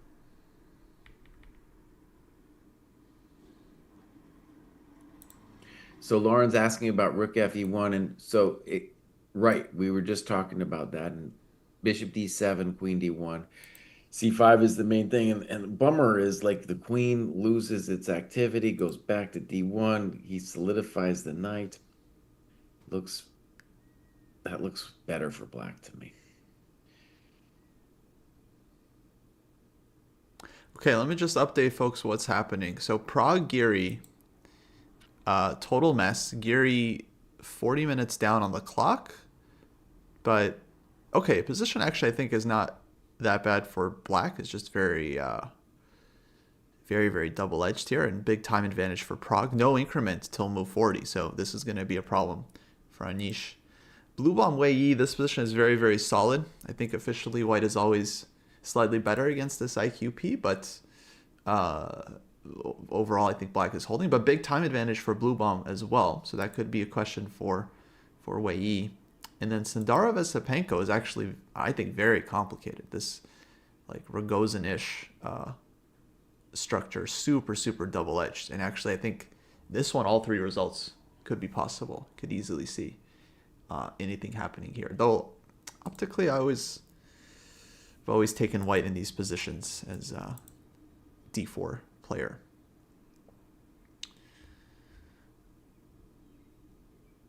So, yeah, guys, there we go. We're off. Yeah, Um, it's hot. Normal games, I would say for the most part, it's Prague maybe the biggest surprise. Although this game, it's pretty funky. It's pretty unique so far. What are you talking about? This game is like we're seeing some star moves here, my friend. Yeah, I think it's yeah, very interesting position. It's very non-standard. It's just I have a bias, or no, I don't know if bias is the right word, but like for me, the Grand Prix attack, it's like that's coffee house chess, right? Oh, Grand Prix fine, dude. No one plays it. It's fine. Yeah, but no one plays it in the can. When's the last time the Grand Prix was played in the candidates tournament? I guess the way I put it is like all of these positions, you're just hoping for something kind of spicy. And Bishop B5 check. This move order I don't like by black because once you get Bishop B5 check in, you get a nice Grand Prix attack. So to me, it's less about the Grand Prix and the fact that after knight c3, black played d6. Because once d6 happens, then that means that I get a good Grand Prix. Yeah. Well, okay. I mean, of course, Gary's big Najdorf specialist, so for sure this is like an anti Najdorf move order, I would guess, from Prague. And Um, also this move 6a4, Perelstein, our good bro, has been a pioneer of that idea in his Grand Prix course. Uh, nice. I don't like a4 as much, but if you remember, I played a similar idea against Novikov because Perelstein prepped me at the US Senior 2024. And it worked out geniusly, even though I Very cool. didn't manage to win that game. Yeah, shout out to Eugene. I hope he's on Twitter. He's like, this is in my course. I play this. Shout out to Elena as well. Thank you for the raid, folks. Welcome, welcome. 2026 candidates round one is underway. We've been covering this all morning, and games are heating up. Games are heating up. We're following our game of the day, Fabi Naka. Or Naka actually to catch everyone up. I'll just go back through the whole game. Anyone that missed kind of opening moves. There's knight f3 and c4 from Fabi. This ready English approach, which is pretty aggressive. It allows black to push d4, which Naka does, and take space, and e3, and we get this reverse Benoni position. And then we had these like opening tactics. Knight takes d4, knight d4, b4.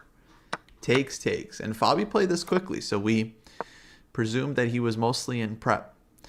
Then queen b3 happened, knight c3, bishop a3, d5, and and here came the shocker, knight d4 and b6 from Naka after a 20-minute think on knight d4, offering up the exchange, which we think white does not want to take.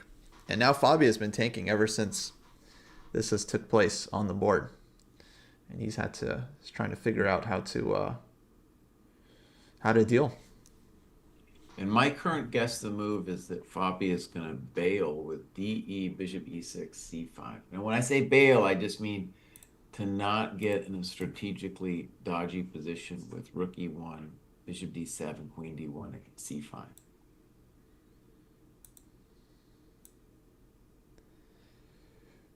Yeah, we'll see. Very, very possible. Back to the Sicilian discussion. I mean, it's just very rare to see non-main lines against the Sicilian these days, like an open Sicilian or a Bishop B5 Rossolimo / Moscow. Like you just don't see players going for like closed Sicilian too often, even though objectively it's like completely playable for white, probably a way to get a fighting position. But I would think that they seem to think that it just gives black too many counter chances. Like black also gets their fair share of Well, play. And okay, let me push back a little bit. So let's say the move order e4, c5, knight c3, knight c6, bishop b5. hmm That was a thing that Magnus did a couple times, and that inspired me to do that Chessable course. yeah, And the idea is very simple: is that if they don't play knight d4, I'm going to take that thing and I'm going to play a Grand Prix without my bad bishop. So that's just so when you're imagining you're preparing for Geary, you know he plays d6. Beautiful. Let's give it to him, baby. He wants to give me that Grand Prix position because it's the same thing. Because once he played d6 after knight c3, I get the bishop b5 Grand Prix, and that's, I would say, advantage for white, baby. Yeah, buddy. mm. I mean, of course, it's got to be playable for black. There's no way knight c3 is Of the course it's playable, but I mean, you're going up against the knight, or all you need is an idea. You're not yeah. you're not going to get anything more than an idea. Well, so what I was trying to say is that you just don't see it that often at this level. So when people go for sidelines, like okay, bishop b5 is a very serious sideline, if you can even call it that. But like the close Sicilian and these like more system based openings, you just don't see it that much. Even though I agree with you objectively, I mean they're not really any worse than the open lines just from like computer standpoint. So it's good. Yeah, it's cool to see Prague going for it.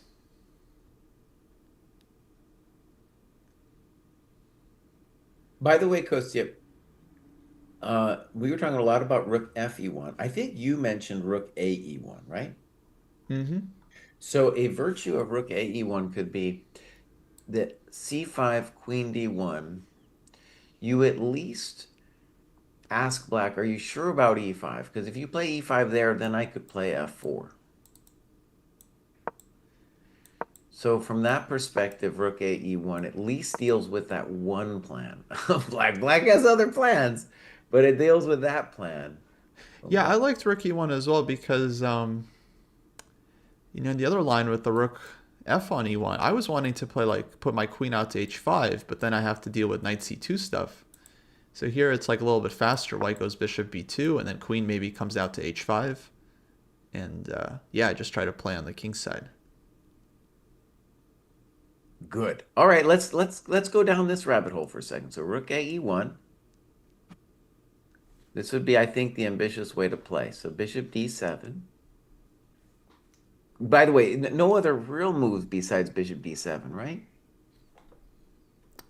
Don't Not think so. seeing it. All right, so bishop d7, queen d1. Now, I was drawn to c5, and I still like it, but there might be other ways for black to play that.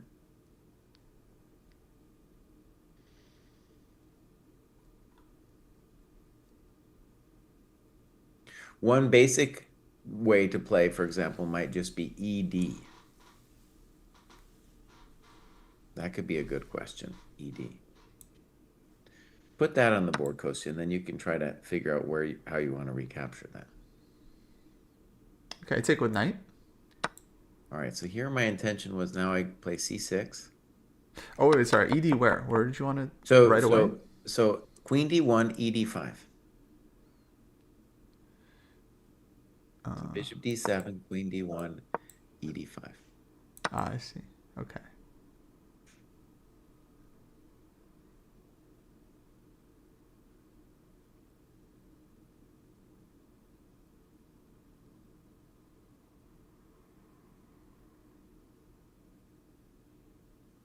Huh. And my intention is that if you play cd, which maybe is the most aggro thing, because really anytime you take with the bishop, I think c6 is going to be a pain. Okay, let's try knight d5, Okay. c6, and now.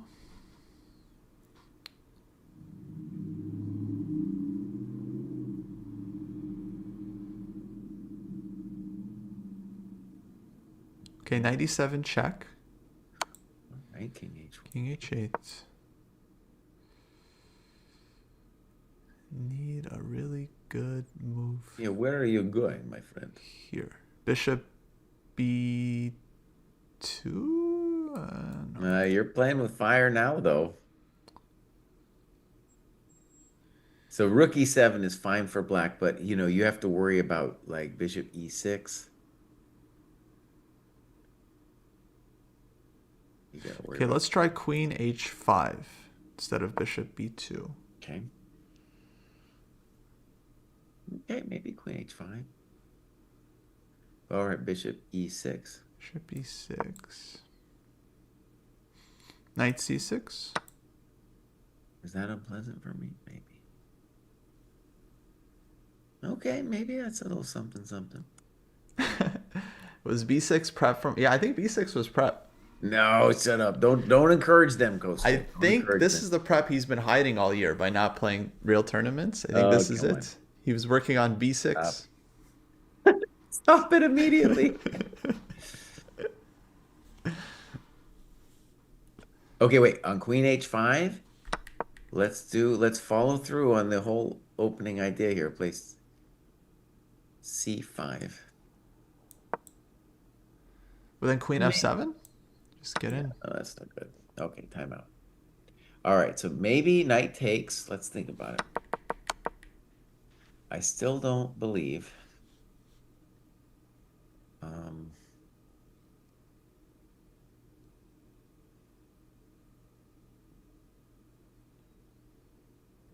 huh.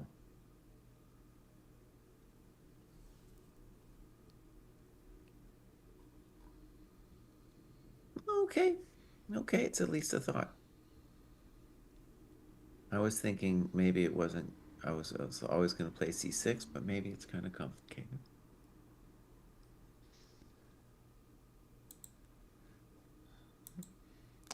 And Fabi now below Naka. Wow. Well, my friends, this was a hard one. Like I said, this move b6 is a hell of a drug.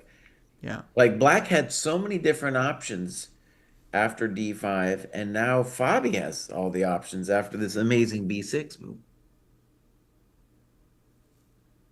And whatever happens in this game, I feel like b6 is the kind of move which silences at least some of the doubters, such as myself, about where Naka is in terms of form, because b6 is good form, my friend. That Steep is good move. form. Yeah. Yeah, this whole thing. Yeah, I mean, also just, yeah, not a standard position. It's so easy.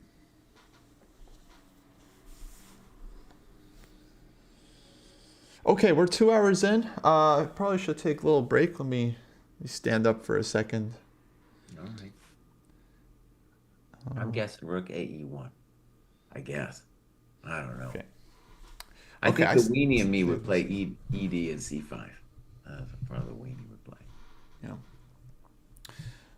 Okay, I come back. All right. I'm going to take a break when you get back, so I'll Perfect. I'll man the ship for a moment, Tito.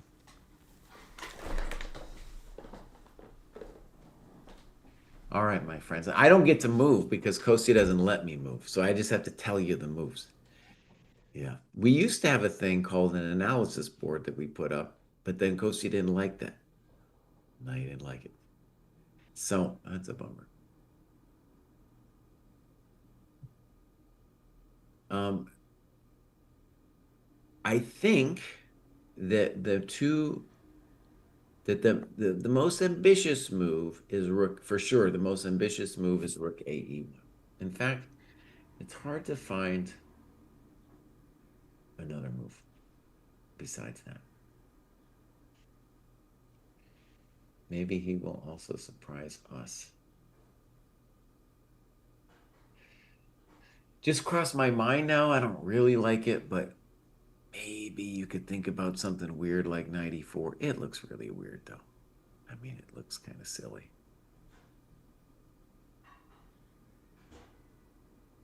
Not even sure what the main point would be. But it should just be noted that at various points we can always throw 94 in.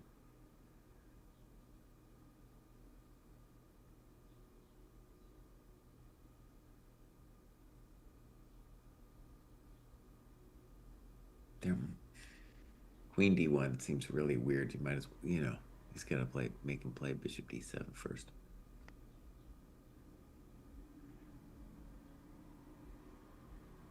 No Grand Prix in the candidates before. Well, tactics swindle. C5 isn't possible right now. It's unfortunate. In fact, it was one of the first things we were looking at. Because if C, by the way, one of there's like several ideas behind B6. Um, Two of them are tactical.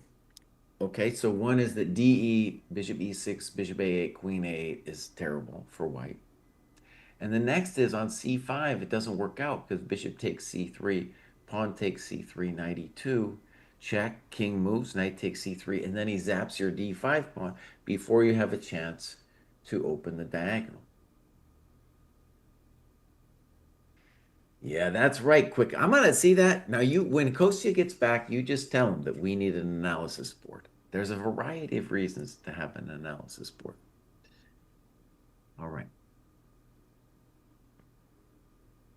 One of the reasons I said that this was going to go to a time scramble is because whenever you have an unconventional opening where the players have to start thinking early, and it's tactical on top of that, there's all these interesting ideas. It's generally like the recipe for a huge time pressure situation.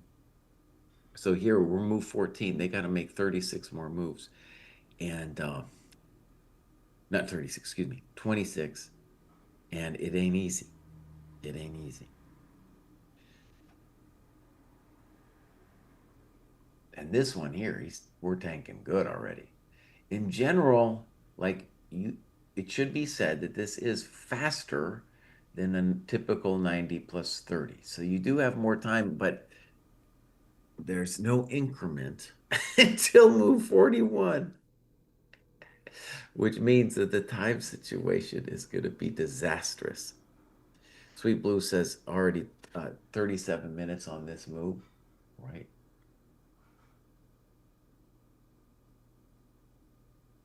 Full Katastroika.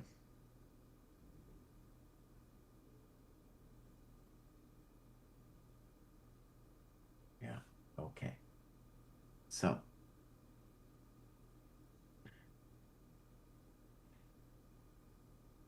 one of the things we have to do is we have a code.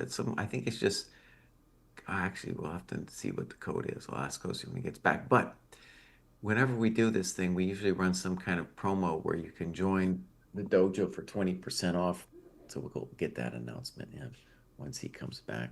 Probably put it on the screen somewhere in our next part of the show.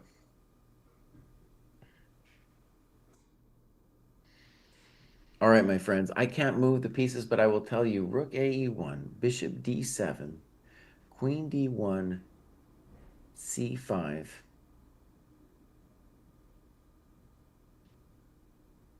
Is looking like the main move. And it was interesting that rook a e1, bishop d7, queen d1, ed. I thought that was going to be good for black, but then knight takes d5 with Kostya's 97 idea was at least hard for me to deal with. And one of the things about 97 that should be said is like the whole thing about b6, there's two tactical ideas behind it that are kind of unconventional and interesting that I mentioned before. But also just strategically, the bishop is arguably offsides on a5. And one of the ways you see that it's offsides is if I get to play a move like knight e7 check to the miserable king, and all of a sudden your dark squares are all messed up, right?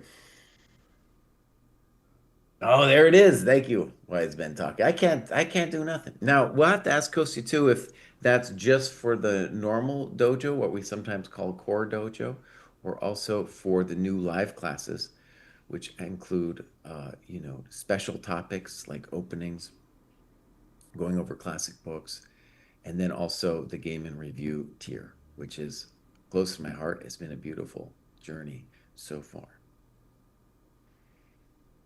Fabi, you got to play rook at e1, buddy. No, you got to move it, man.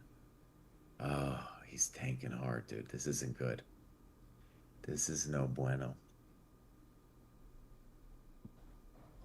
Why has Ben talking? Thank you for clarifying. So, yeah, you could get 20% off the game in review, 20% off the special classes as well. All right, Rook E1. Kostya, can I just say Oh, something, buddy? I'm a GM today. you're But a GM today. we actually have to say that although I called that eventually, you were the first one to mention it. Yeah. What are your GM? Well, I just say I always say that if I get the move right, eventually while they're thinking on it. Oh man. Yeah, no, I called this one long ago. Long ago. Um, and so actually, I'm gonna go get a coffee, Kosi, but why don't we show them the idea, which is I think if Bishop D7, Queen D1, um, C5, Black can't easily play E5 after that to support the knight because F4 will at least crack him up a little bit and activate our rook on F1. Yeah, probably that's the idea. The rook is more useful here than on And also our Queen rooks are D1. actually, once we go back to D1, our rooks are connected, and they tell us to do that in school, to connect the rooks. And so that also has some virtues once the E file gets opened. Yeah, Bishop D7 played. Queen D1 looks forced. Hmm. Probably get that soon. So Fabi spent, what was it, 37 minutes on Rook AE1. Dang. Now, Chat, do you think it's clear when it says use candidates for 20% off that that's a code that you would enter when you went to the dojo? Maybe, or should we make that more clear?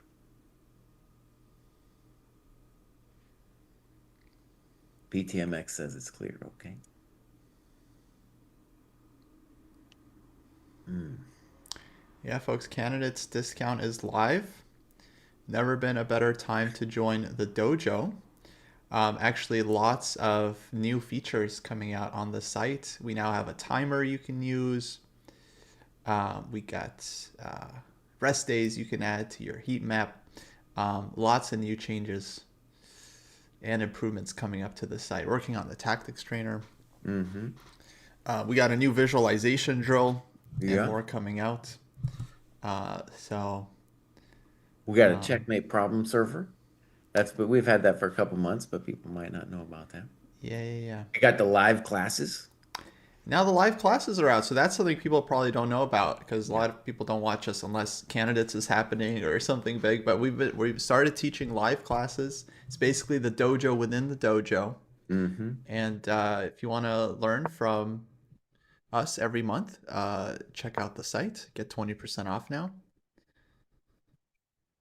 And, yeah, we got like weekly game reviews, these groups, and then we're doing regular classes as well, like teaching openings, middle games, end games, all that good stuff. So we're mostly GMs in that we predicted this C5 move. And then here we had this position, my friends, literally like, I don't know, 40 minutes ago. We had this position on the board. And there was a lot of questions about um, what happens now. And in fact, I should say we had this position with the F rook on E1 as well. Kosi wanted to play bishop B2 here. And it makes a lot of sense because the bishop after C5 is just poor. Now, I think Kosi will agree with me that on if DC, then bishop takes C6 is just a nice position for black, right, Kosi? This one looks great for black, yeah. Yeah. So our bishop Just on have this. A3 is now officially a chump and has got to do something with its life.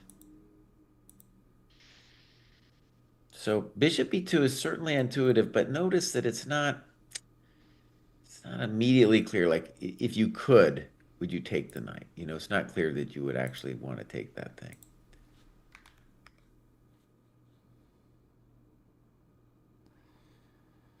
Yeah, I don't know if I want to take the knight or maybe go like knight e2, knight e4. I feel like White's strategic plan here is just to get everything off of the a5 e1 diagonal and then try to play on the king's side.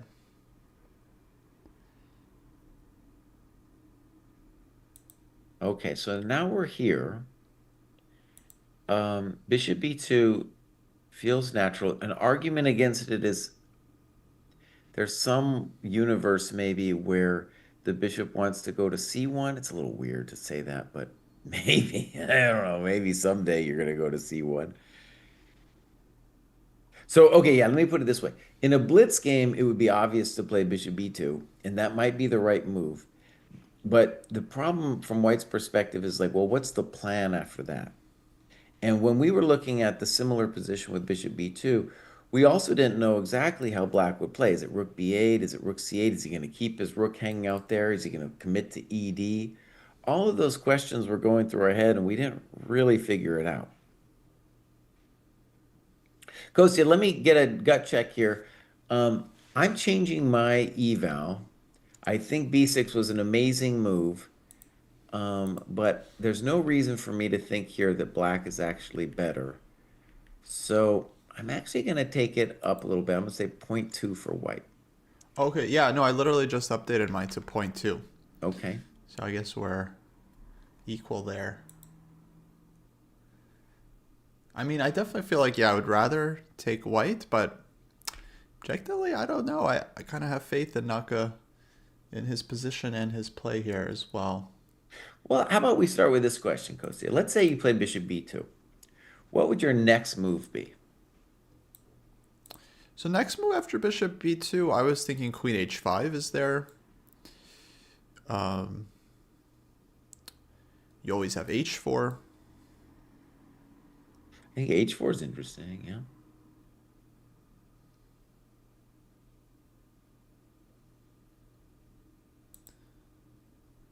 Am I playing knight e4 at some point? Well, 94 somewhere. Yeah, 94 for me, the only question was like if I It's want to always allow like c takes d5, e takes e d5. takes d5, right?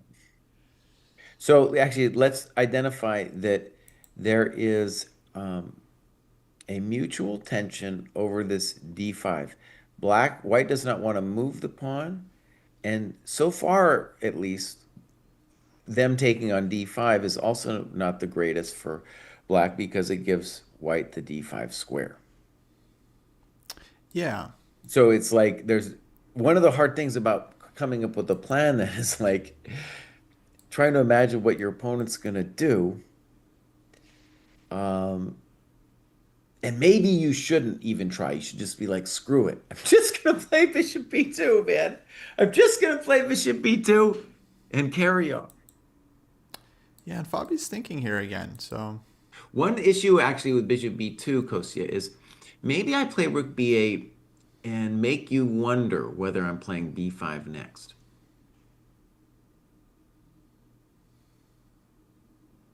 That might be at least something Fabi's concerned. rook b8. Rook b8.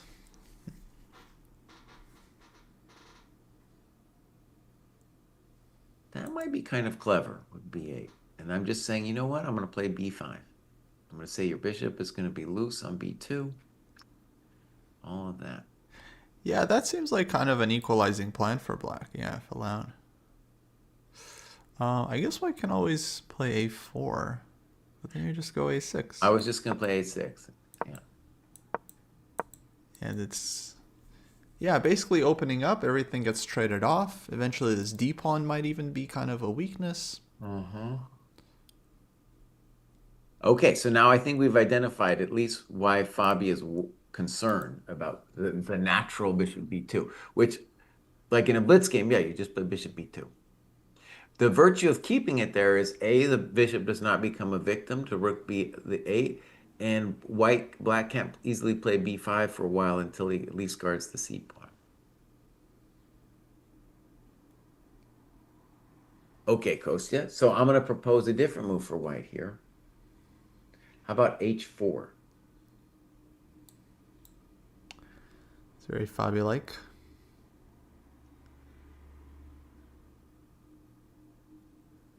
Just to keep the bishop on a3 and kind of restrict b5 for the time being.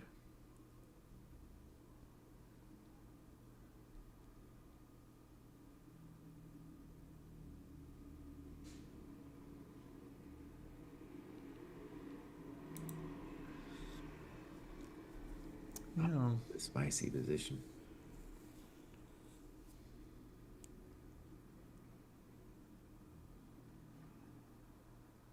Black also doesn't really know where to put the coconuts. Uh-oh, Fabi's tanking. Kosi, one of the things I was saying is, my experience, whenever you have a game that becomes unconventional quickly, it's like guaranteed time pressure. So it's kind of like from a wisdom perspective, these players right now need to be like, you know what? I gotta move, buddy. Hmm. Because, oh, bro, yeah, there's no increment. It's gonna get hairy.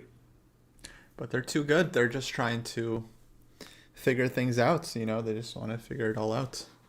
Well, I think if you decide not to move the bishop to B2, that's already pretty deep. That's like a really good example of like deep prophylaxis because you're saying to yourself, "Oh, I'm seeing the rook B8 B5 plan." Yeah. No, I think you might have called it. That might be why he's thinking. Chess is the only sport where it's just like, because of engines, everyone knows what's going on apart from the players.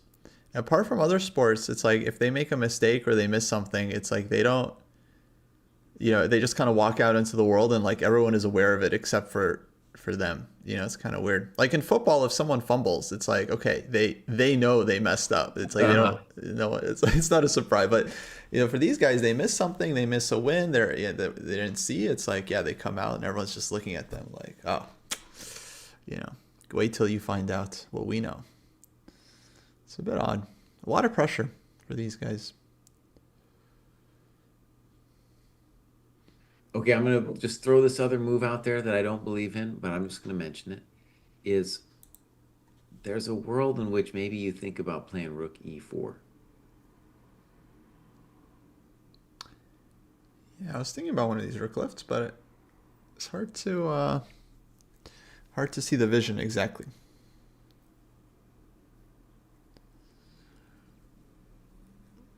Like where So, it's so, going. so one of the problems here for White is it's hard. So Fabi's trying to turn it into a variation. So, for example, if you're just a chump GM and you flick H4 out, okay, fine. But what's going to happen next, buddy? Yeah. If you just play rook E4, you'd be like, okay, maybe I got some ideas. But from his perspective, he wants to, know what's going on. Like Yeah, if you exactly. play rook e4, maybe you even say to yourself, someday I might play rook takes d4, and then my bishop on a3 might participate in the game. So if that's a very deep thing that you would have to calculate humongously. Speaking of football, Kosia, you mentioned you were once a fan of football because of Ocho Cinco. My favorite And player. I discovered that guy on social media. That guy's hilarious, dude. Oh, is he on social Hilarious. media? Oh yeah, Oh, dude. of He course does he like a is. podcast with Shannon Sharp. It is hilarious, dude. Yeah. Oh, that's great. Oh, good for him. Oh, I had no idea. I'll have to look that up. Yeah, I didn't know. This was back in the day before everyone had a podcast and like reels and stuff. That's crazy. Man, Fabi's really tanky now. He was up like 20 minutes just Mm. like 3 moves ago. Well, I'm trying to tell you, Kosi, this is a hard one, man. Very hard. Now, sometimes it's better to be ignorant. Like maybe you just play Bishop B2 and you don't think forever about Rook B8. And then you start thinking about Rook B8 after. There's a lot of GMs, honestly, would just be like, well, I gotta play Bishop B2. Right. We'll figure out the rest later, buddy. But actually, yeah, it's not so subtle. It's not so easy. H4, the idea, I think it's kind of a flexible move. It improves white's position. You can think about trying to provoke a weakness with H5 and H6. You give a square for the king. So it's kind of like a multi-purpose move when you're not sure what else to do. Because you do want to make some progress, but you don't want to commit something. You don't want to misplace one of your pieces. So we're saying bishop b2. The issue is that this is running into rook b8 and b5 with some counterplay, which from human point of view looks, yeah, like black is achieving something. So makes sense, like keep the bishop on a3 to just hit the pawn on c5 for the time being. But then Okay, but then what else? What else do you do? You can't go d3. If knight e4, I can take on d5. Maybe king h1. Is another semi-useful move, but That's weird. Yeah. yeah, I Um, mean, One thing I want to say uh-huh. about this rook b8 too is it's encouraged by two things. One, like White's abandoned the rooks, his rooks have abandoned that side of the board.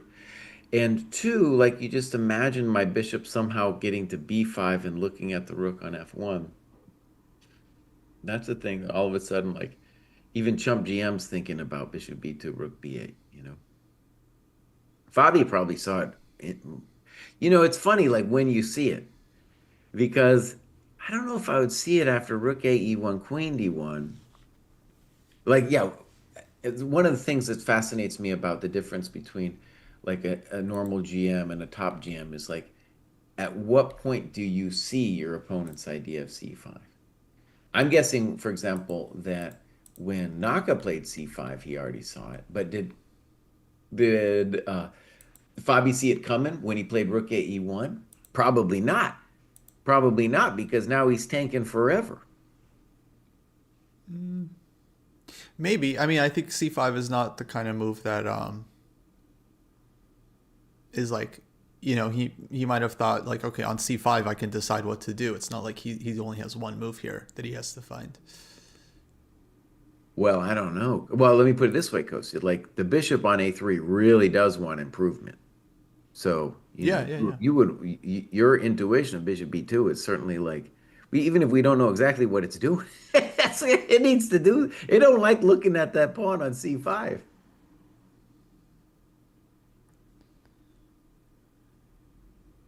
Oh, he's got Let's to see move. what At this else. point, at this point, he's got to move, or else it's just going to be really bad. Yeah, it's too much now. Knight e2. Yeah, I was just thinking as well. Maybe is a thought, but then e5, right? Just and getting ready to recapture with the e pawn if takes on d4. Feels like that should be pretty solid for black. Okay, but well, at least,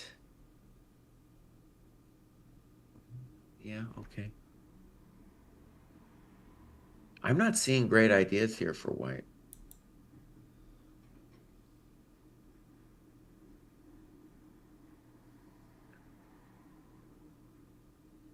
Yeah, he could take once as well on e6, bishop e6, and then go knight d5 Hmm. just to I feel establish like the that's knight. definitely admitting that black is better there, though.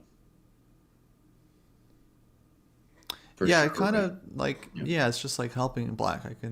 I wouldn't want to do it. About 3 hours ago, I called that the mutual tension on d5. Like neither player wants to take. Yeah.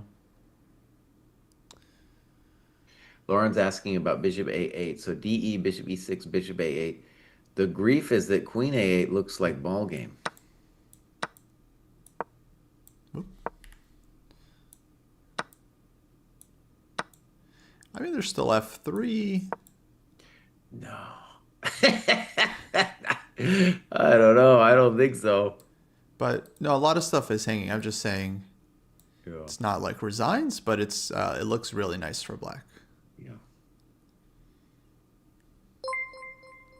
Alexandra Chess, thank you for the raid. Welcome, folks. Welcome, welcome. We're watching round one, FIDE Candidates, the big one of the year. Insane tournament. This is Fabi Naka, huge game. And Fabi's just still, how much time has he burned here? Oh my god, 38 minutes on Rook E1. On Rook AE1, he still had like Yeah. well over an hour. And if you're just joining us, we're focusing just on the one game to be nerds about it. And this eval that you see here, that's just us. That's not like some computer thing. We're giving a human perspective to this battle. Human eval. Yeah, watching the games um, without Compion, kind of more interesting. I'm going to change my eval here looking at this. So I just am finding a really hard time for white to find a plan. So I'm actually I'm going back to my old negative two. Wow, and he finally played bishop b2 after all that. So okay, this is what I'm saying. It would have been better to be ignorant of the rook b8 plan if we're Mm-hmm. just going to play bishop b2. Yes, could have just played it right away. But Fabi does this. Yeah, he knows the best move. He knows what move he wants to make, and then he just calculates anyway because he wants to calculate. He likes to think about the position and analyze. Well, He's a hold very good on. analyst. But you do want to be concrete about what's going on. So let's continue rook b8. And now Fabi has to choose between a4 or something else. Mm-hmm.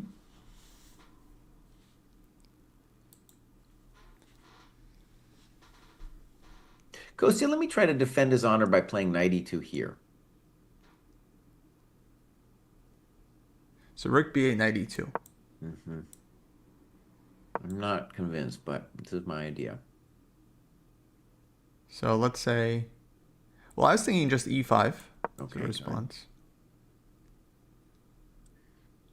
Now, first, I know this looks dumb, but I just want to try f4. It looks dumb because we're allowing bishop g4, but I just want to take a look at it. So bishop g4. Okay.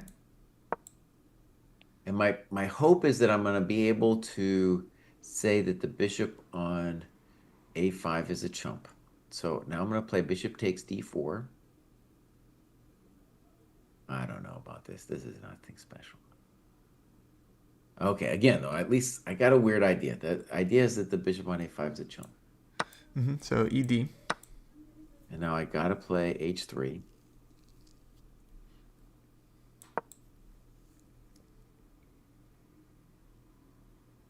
I don't believe in this goes here. Bishop f5, bishop e2. There's nothing special for white here.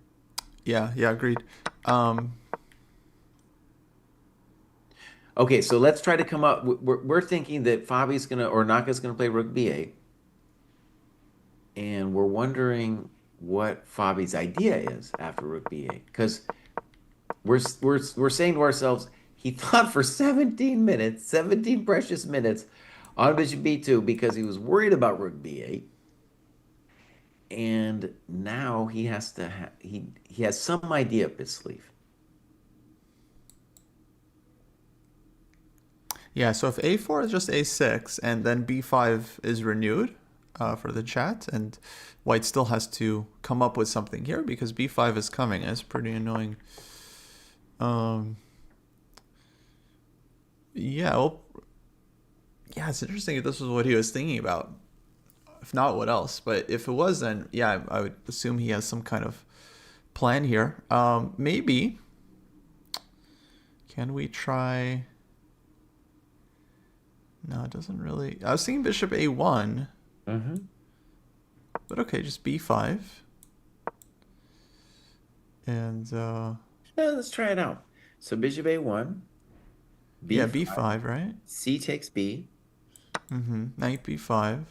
and then like regardless of whatever happens now for white, shouldn't we just look at it and say, okay, it's a little messy, but I can't be worse. Well, yeah, I wasn't really worried here. I might be worse, by the way. I still think I'd rather be black here, but Really? it's not like I'm getting crisp or anything. Yeah, I thought we were okay. Maybe more than okay. Let me pursue this just for a second. So knight b5, bishop b5 would be the scary drug. So I'm looking at f1. This is the whole motivation really to get b5. And then white plays queen g4 and says, I better have something here or else I'm just losing all my coconuts. Mm-hmm. I guess But this looks tremendous for white. it looks pretty good. Yeah, so g6.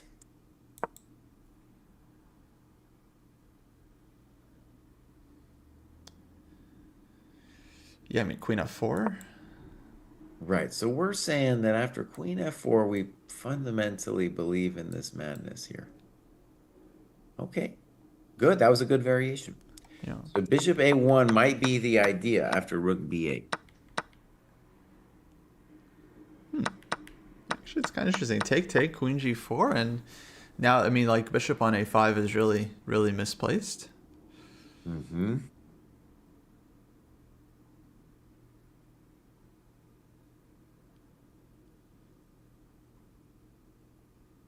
Okay, interesting.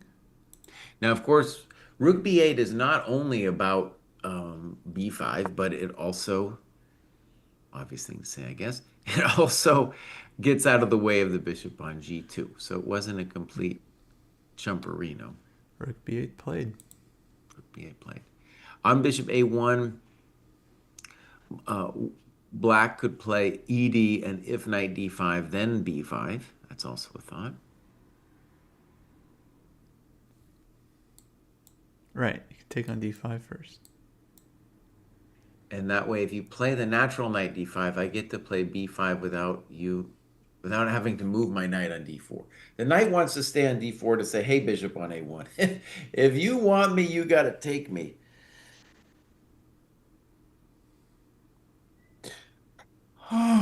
So we're Yes. GMs today with rook b8. And now I think we're going to be GMs with bishop a1. But Fabi, listen to me, bud. You got to move. You can't be doing this to me or Yeah. yourself. Yeah, you can't afford another tank here. There's no increment. You know, it's move 17. Yeah.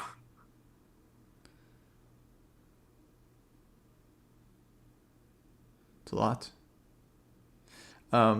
Looks like someone's mentioning Wei Yi has offered a draw to Blue Bomb by virtue of position, Uh-huh. which seems to be true. White can take the rook, but then would allow a perpetual check. So Blue Bomb. Okay. Blue scores his first draw. Well, we don't know yet. We don't know yet. He might tank and then take the draw, which is my expectation. That's what I would do. I'd spend all my time and then take the rook. Uh-huh. But okay, Wei Yi, he's not falling for the trap. You know, he's just like, okay, draw. Draw's good. I have black. No problem. No problem. Nose knows all. Thank you for being here. Nose is a hero of the dojo. And okay, Prague Giri now is in an endgame. I would say with some advantage for Prague, because he's got this nice bishop on c3, but feels like it's also kind of solid and holding for black.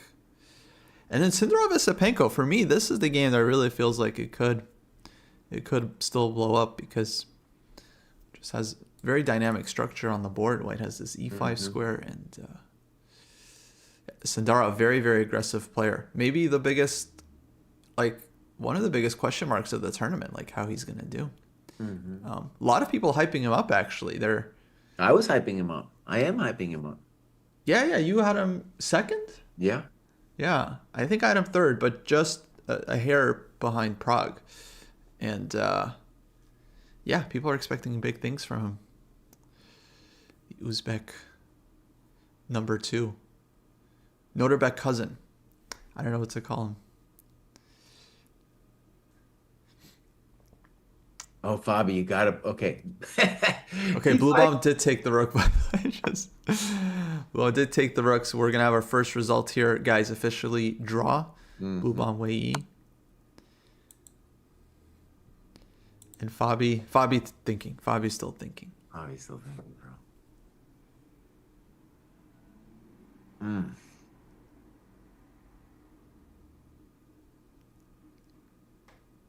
Oh, Fabi, don't do this, buddy.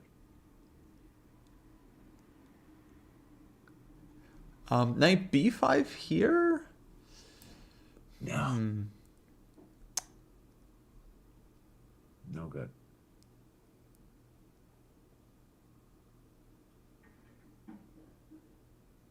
I think if black wanted to be super solid, they could take with bishop and take with pawn on d5.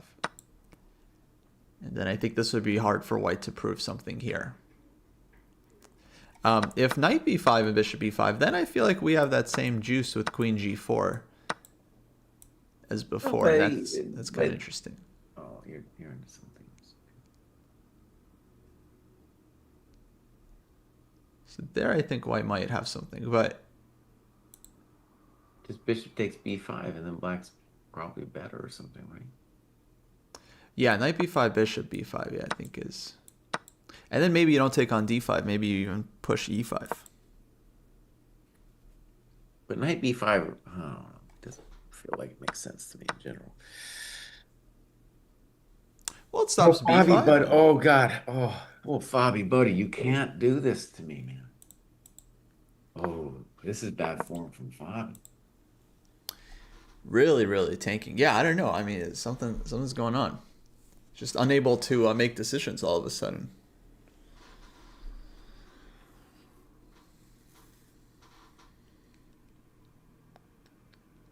Buddy. But I mean, he might be expecting that things are about to liquidate with b5, and so maybe he doesn't think it's so like maybe thinks it's critical. Like whatever he chooses now is gonna kind of decide the direction for the game. But no, I mean, I'm with you. I mean, I think time trouble is it's kind of wild how much players underestimate it. All right, I'm gonna get a coffee, Kostya. I'm coming back. Okay, sounds good. All right, guys, let's see if we can improve the stream somehow.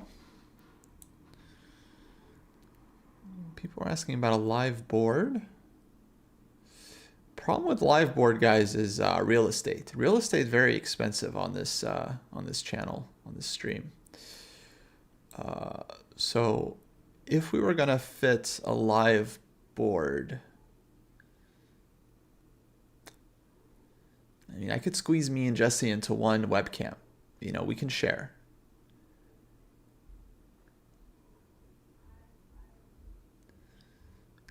Move number. Yes, but how? How and from where do I get it from? What would be the best spot? This is asking for suggestions here. Like, how do I? Because on chess.com, I'm not on the move list. Like, I'm looking at the other games, so I don't have the move number on chess.com in front of me.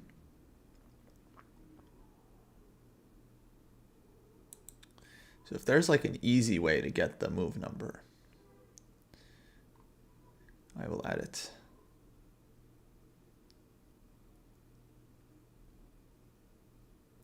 Yeah, knight f3, d5, c4, I think actually was a very ambitious choice. Normally, it's not the most. It's not good or anything. It's like I would say the issue with it is that it's like very ambitious and it gives black a lot of counter chances with d4.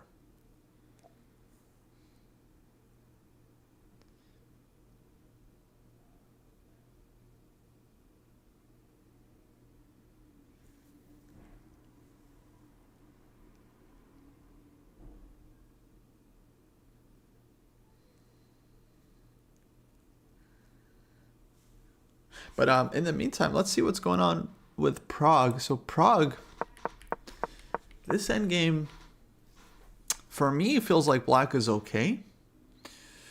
Like you have this good you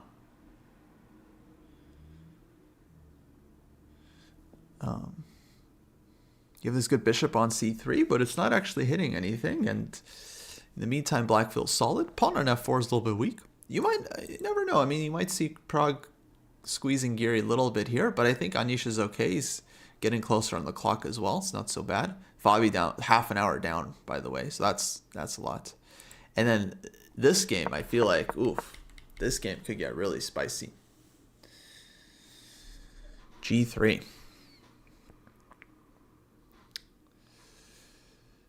So Sundarev here has this beautiful e5 square.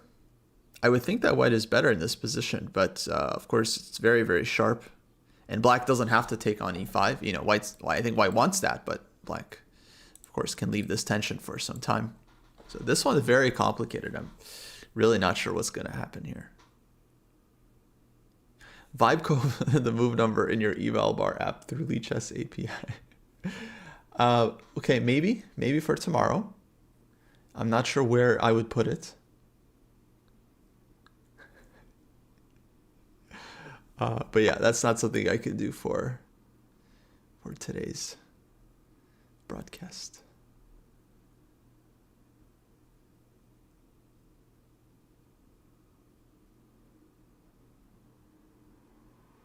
Where's the not?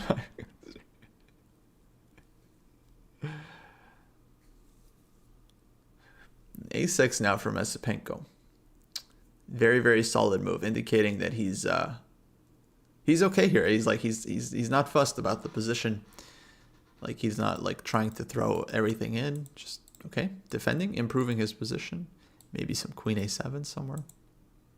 So Mesipenko seems to think he's not really doing so badly here. Objectively, I would feel like black is probably okay, although optically, I don't know. Looks nice for white. I think I'd rather be white.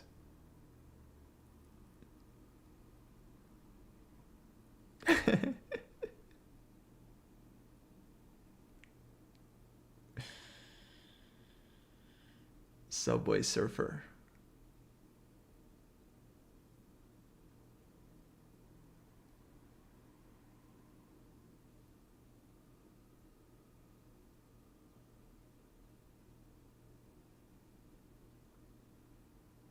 So 23 moves left for Fabi. Dang. Dang, that's too much. And he's still tanking. He's still tanking here. Oh, it's not good. It's not a good sign. It's not a good sign.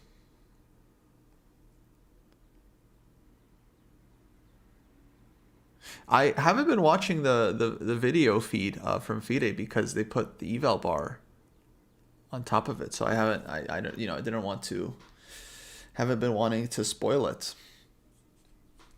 So yeah, sadly I can't check He out hasn't the moved yet, video. buddy. Dude's still tanking. Oh no, buddy. And yeah, we haven't moved either. We've been just sitting on this position. That's horrendous. All right, yeah, so we're gonna be down to 1 minute to move here pretty quick. And no increment. 1 minute to move, no increment. See, that's the thing. This no increment, I think it's very hard. I think it's really tough when you're playing classical without increment. You're just not used to it. On chess.com, of course, you can play a 1 minute game, no problem. You can pre-move. You feel like okay, you're making moves quickly, but OTB, it's tough.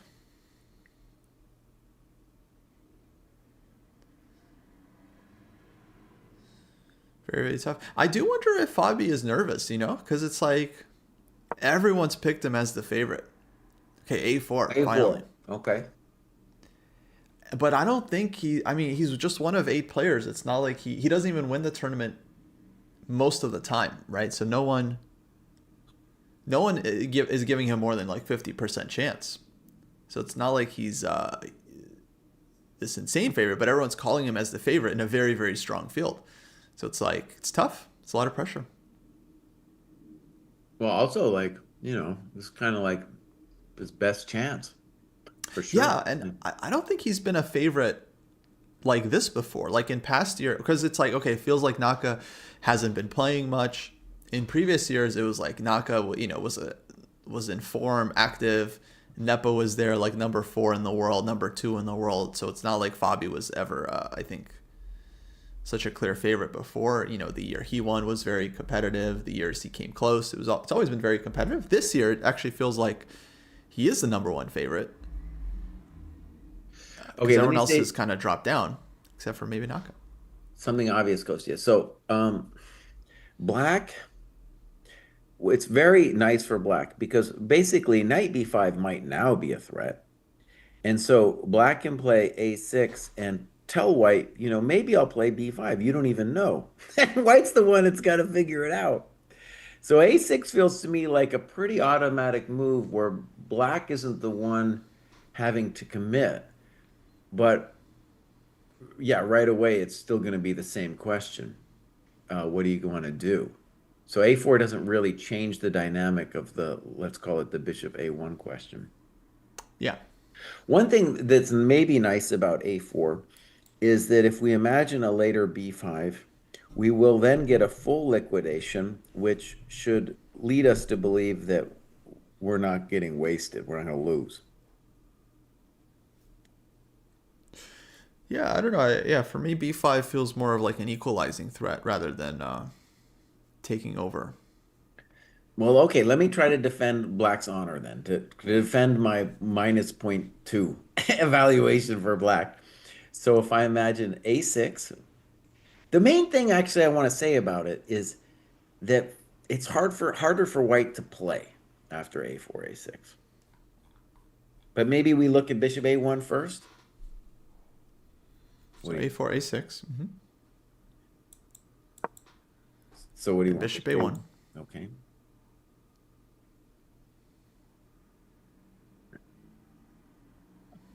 b5. Well, I'm thinking about ED first. That's one of the questions that like Black. So let's just put it from Black's perspective for a second. Black has ED, he's got B5, and there might be some other plan that he could now put out there.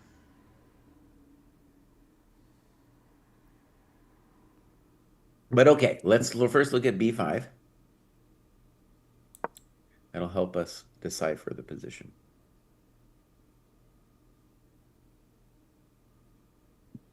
Oh, ab, ab, cb,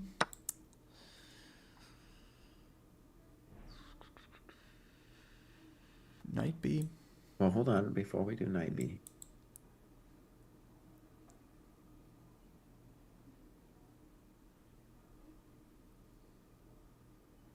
Hmm. Okay, knight B. Knight b5.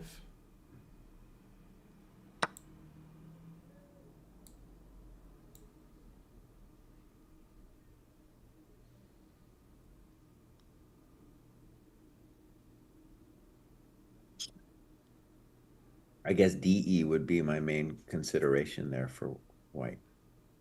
So not knight takes B5, but DE. But what about knight b5 and this queen g4 idea? Hmm. Maybe, okay. Either one, honestly, and it's already Black is kind of like, wait a second, why did that happen to me? Okay, a6 is on the board. Uh-huh.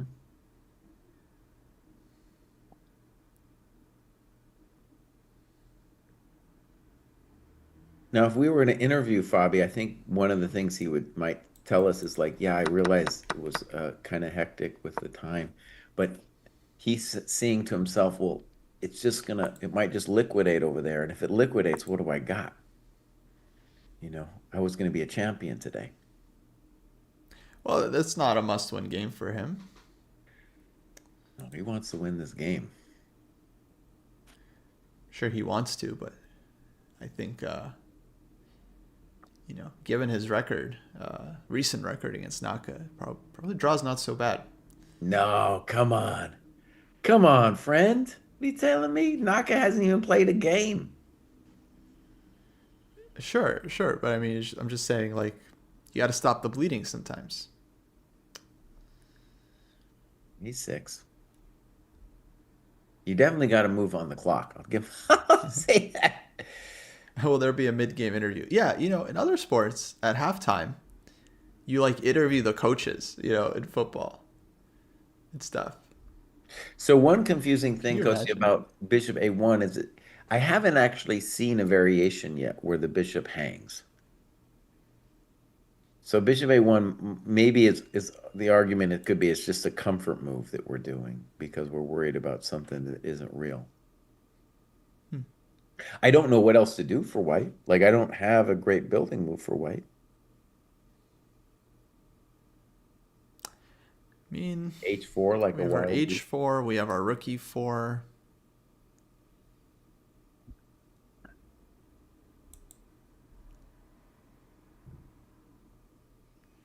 If I was Fabi, I would be happy with a fighting draw. I Okay, think, one of the right? things I want to point out, this happens to every chess player, is when he started tanking so big on Bishop B2, he did not have a clear idea what to do yet. And now A4, A6, DE. DE is the move of a man who's just like, dude, I'm bailing. Does kind of feel like, yeah, that's a bailout move. So take knight d5. And And, even f takes e6 isn't, it's weird, but it's playable for black. ooh, I have a really hard time with that one. Just feel like too many squares. All right, let's just say the obvious. Bishop takes e6 is the natural move. Yeah, Um, and knight d5. But FE okay would stop knight d5. I'm not, okay, wait. I'm not totally sold in this knight d5. So what happens if I play, let's say bishop f5?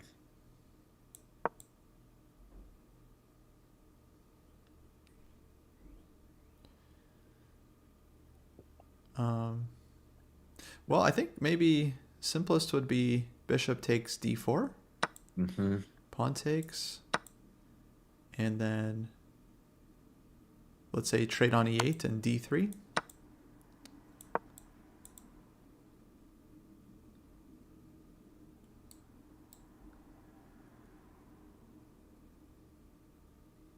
Yeah. I still like black better, but okay, I can imagine that as a very plausible variation. Hmm. So DE, bishop E6, knight D5 seems very plausible. Bishop F5 is the only move, but natural enough. Queen D7 could be another move besides bishop F5.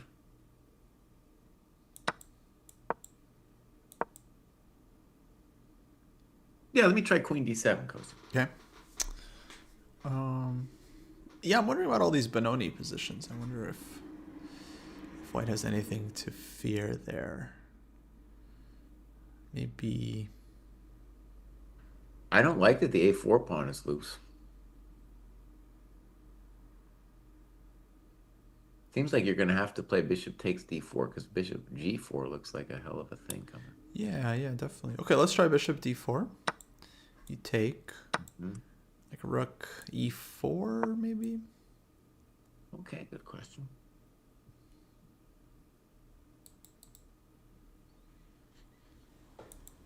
That might be an important resource.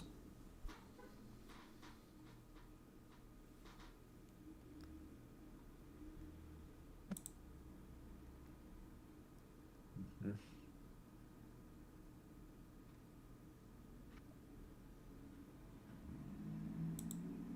Mm-hmm. Rook Naka's E4. thinking a little bit. Well, he's realizing now that this is a bailout move, and now he has to try to squeeze the most out of it. If he can squeeze just anything out of it, he's got that time advantage.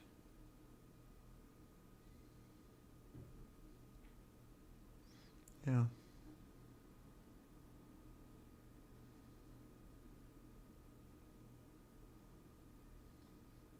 All right, I'm basically with you, Kostya, about this pawn takes e6 thing, but just humor me a second. So pawn takes e6, just because I think he's thinking about it. All right, so knight e4. Bishop c6. Okay, let's say queen h5. I attack. Makes sense. Mhm.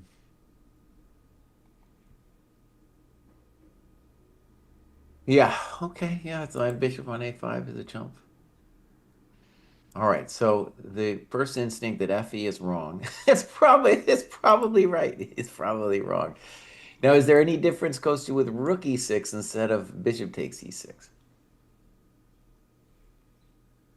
Hmm. Rook e6.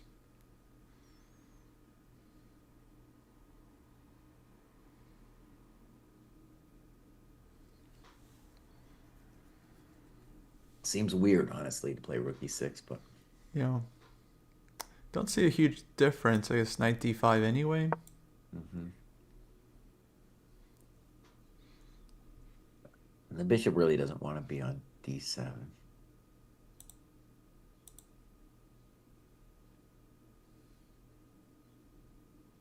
Maybe though, let's consider if knight d5, maybe I claim that I'm a genius and I play queen e8 then.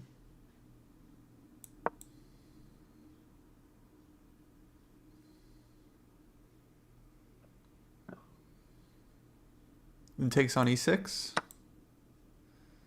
Now I get to do pawn takes Now you want to do pawn takes. because I have bishop a4 now. Mm.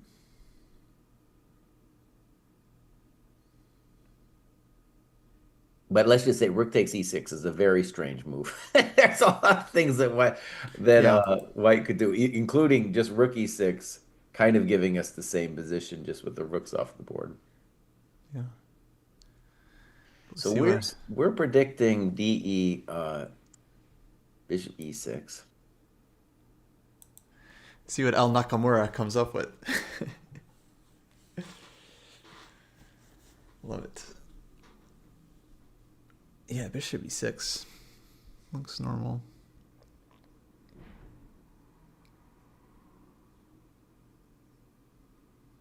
Well, let's try that again because I want to see if I can squeeze something for Naka here. So bishop e6, knight d5.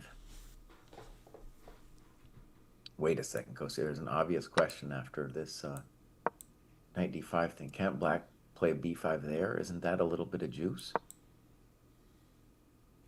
Isn't that what they call juice? b5. Okay, you take a b, Uh-huh. bishop d4, cd.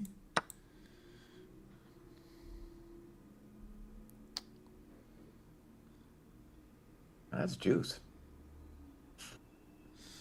We have nothing. It's kind of annoying. Okay, 1 sec. So My take bishop on a5 is a real jerk head. b5.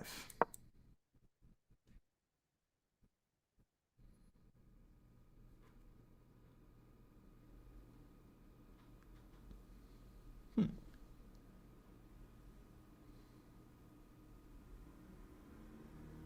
Now, by the way, Kosi, maybe you play your weird rook e4 thing there at the end. Uh, So at the end. A B, bishop d4, c d4, rook e4. I don't know. I got bad feelings about that actually, because I could go BC, rook d4, and now bishop b6 exclam, and then you got hosed. Sorry, I tricked you into that.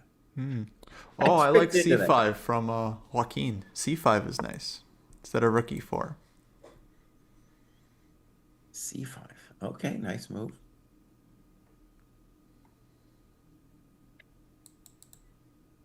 Yes, and then white's better. C5 might be an important move actually. It's a good line. Yeah. So,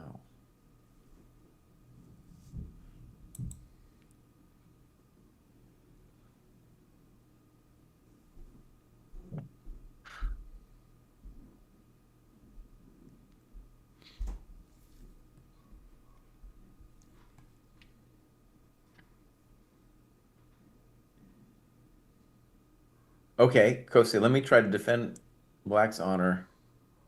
I don't know. I don't know how much honor I got here. I might not have that much honor. All right, let me try rook takes e6, Kostya. Just let me try it. For the fans. For the sake of the fans. Okay, rook e6 You got a lot of different moves. for the fans. Um.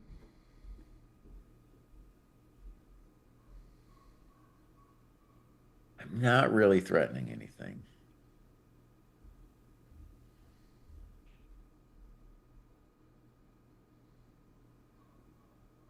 Okay, maybe I go d3. Okay. That feels like an accomplishment for me. Um, all right. Just because I like pins, I'm going to play rook takes e1, Rook e1. b5.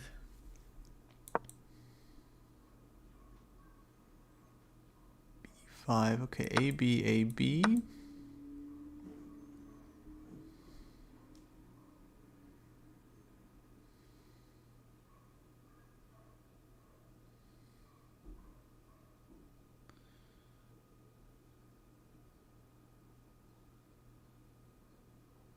Seems like black is at least for choice here.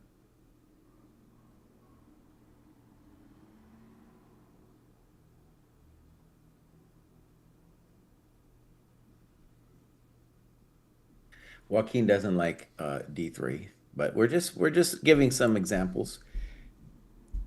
One of the virtues of playing Rookie 6, by the way, for Naka is that it would really kind of put the ball back in Fabi's court because Fabi definitely is looking at Bishop E6 as the main line, and then probably Bishop E6, Knight D5. Looks like we get a forced liquidation, or at least I Yeah. haven't been able to figure it out. So Rook E6 is just a way to prevent the liquidation, put the ball in Fabi's court, and then, you know, D3 doesn't seem intuitive to me either, but it's a little bit hard for White to find a plan now. He's got loads of different moves. I want to stress, like, Right. But yeah. yeah, get him to spend a little bit more time. Could be feisty. Interesting. Yeah, he's spending so much clock here.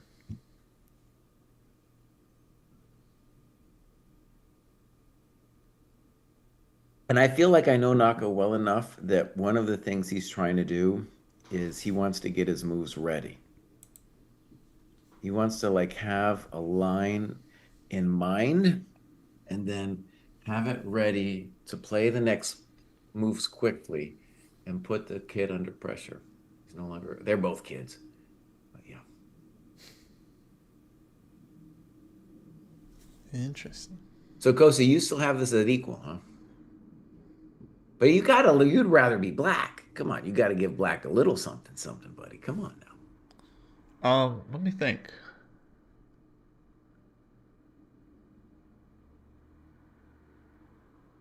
Especially after the DE, the concession DE. You gotta be like, well, black's the one having fun here. Yeah, I'm really not sure. My instinct says it's equal. Um, and I'm not like, yeah, I'm not 100% sure I would rather be black.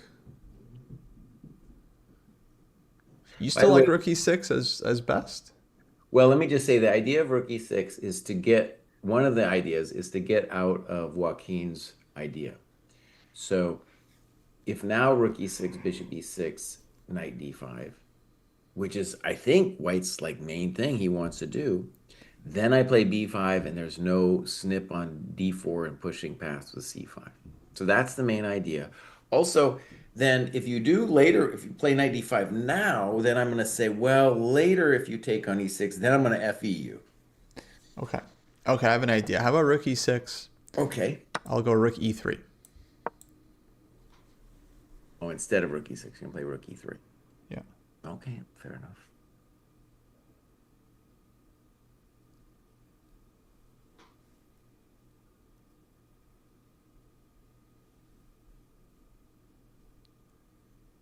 All right, let's see here.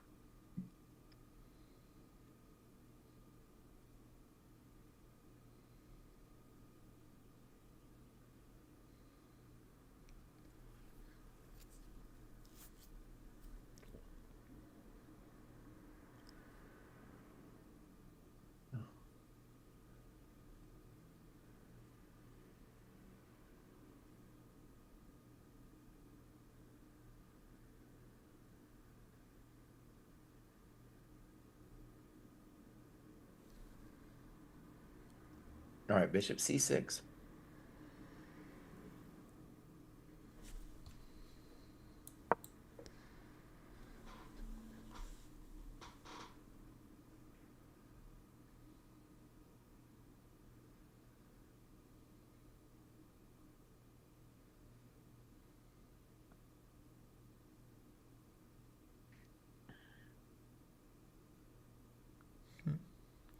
Okay, take on E6. All right, bishop G2. King G2.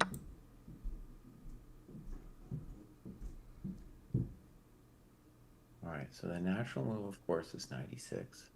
So let's start with that. Oh, you want to take? I thought I want to take it with pawn. I was thinking about it, but I was thought you were gonna tell me that after FE 94 you were okay, which I, I might go back to FE, but I just wanted to first see, am I a little bit better after this, or is it all just nothing?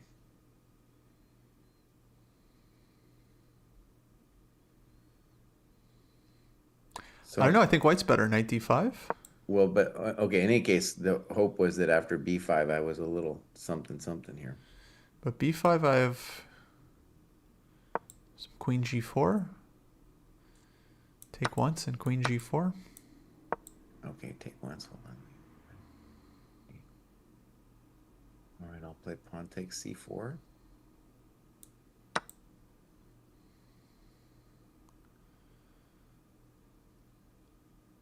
I take. Okay, knight f6 check. Oh, he's got something. I don't know what it is. He's got something. I feel like black has problems. Okay, let's see. I'll put on H8. King h8. Okay, and now queen f5. All right, Nana. Oh, I see. Okay, 5. No, maybe you have problems, Jesse. Knight F8. Maybe you could bishop E5 me here. Sure.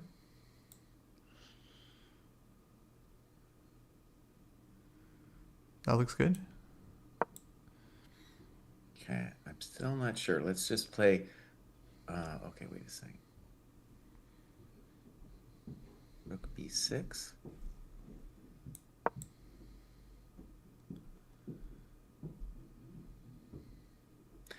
They told me in school that I wouldn't get mated with the knight on F8, so that's just all I'm saying.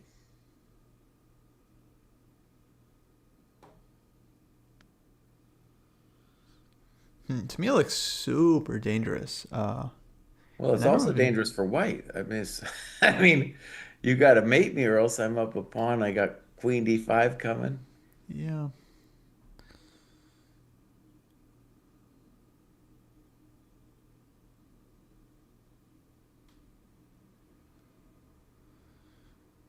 Oh, Jake is saying the clock situation isn't that dire. The only way it's not dire is if it flattens, if the position flattens. And so Naka's trying to find a way for the position not to flatten.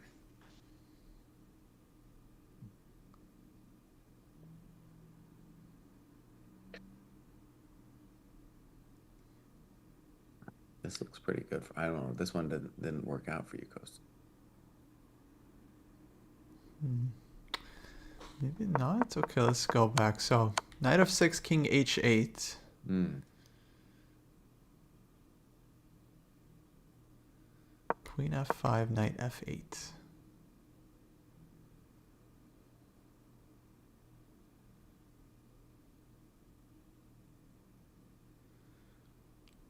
Maybe rook e1. That's fun. Okay.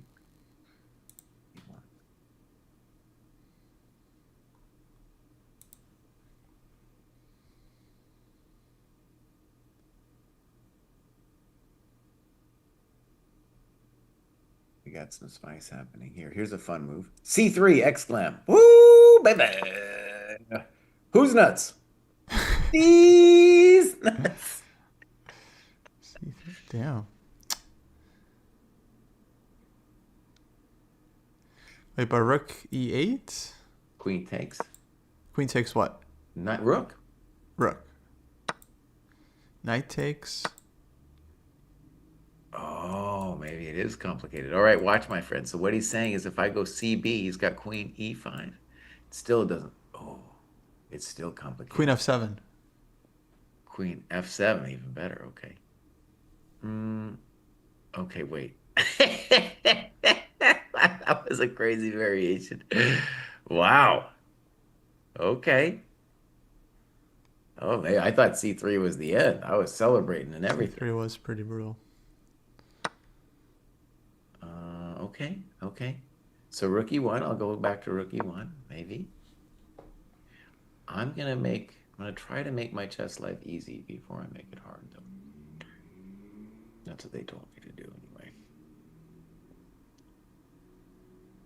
Let's be a bummer Play queen d3.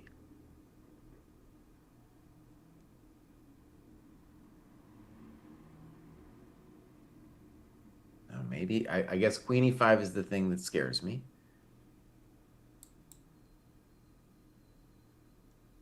After queen d3 goes to. Mm-hmm. Oh, you want to go queen d3? Well, I mean, I might give it up after queen e5. It looks really frightening.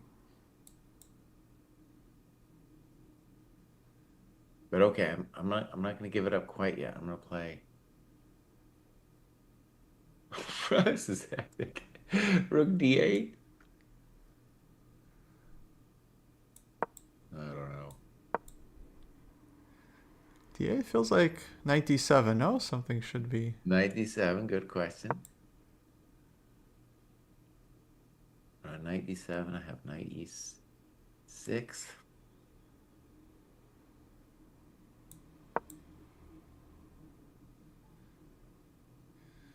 Knight c5. Well, then I'm going to bail with queen d5. Now, admittedly, when I began this journey, I wanted more, but at this stage, I gotta be happy to try to bail it. Yeah. Yeah, I don't even remember. So this is our, oh, rook e6, rook e3. Okay, our brilliant Okay, we got bishop variation. e6 on the board, Yes. knight d5, and what we were saying is the reason we were pondering rook e6, by the way, was because we were not liking the flattening that happened after b5. So Naka plays queen d6, and Fabi is almost down to a minute to move. Oh, And I move think 20. this simple argument for queen d6 is that we keep the tension. And queen d6, what's nice is it looks at the c5 square. So anytime bishop d4 happens, you can go queen c5.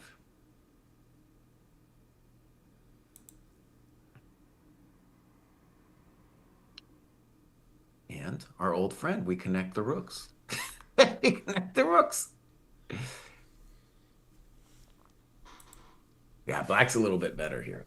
I'm sorry. I put it as equal. I have it as just, I don't know. I really like the power of the fianchettoed bishops. Maybe I'm wrong on that one here. Well, okay. Well, let's come up with a move for you. Like maybe your rookie three again. I don't know. I don't. It's hard to find a move for white. Is one of the reasons I like it so much for black. Yeah. Okay, I could try. I don't like that so much. I guess I could try.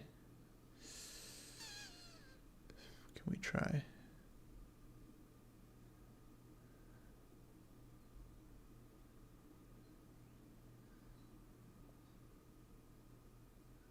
What is happening here? Can I just try f4? What's happening on f4? F4, very controversial.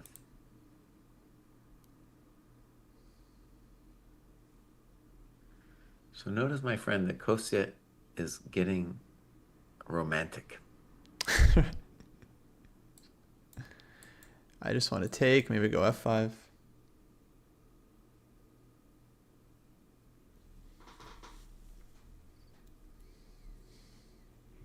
So if I go b5, you're gonna go f5, I guess. Yeah, I might take on d4 first. All right, let's just do first question. So b5. Okay, b5, ab, ab, bishop d4, cd,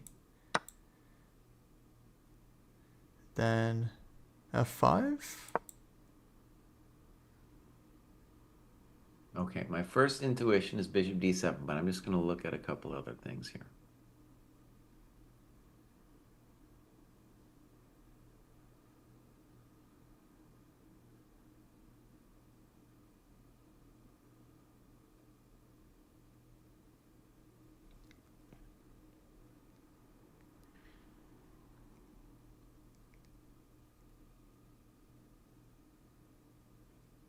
Okay, goes to bishop e7, looks better for black, but I'm going to submit to you.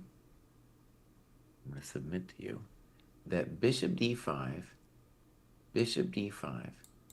Pawn takes c4, bishop c4, d3. I'm going to claim that that's a better position for black.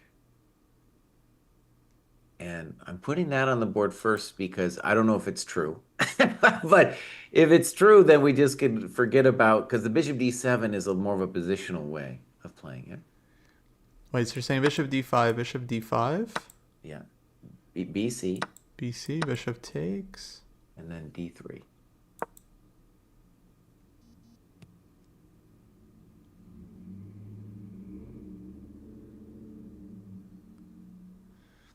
Some questions for sure.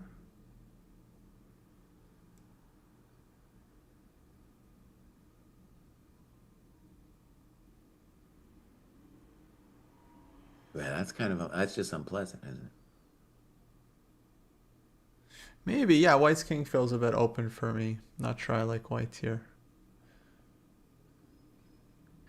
All right. So one of the things we want to say is a problem with the move like f4 is suddenly that dark square bishop starts thinking about it, right?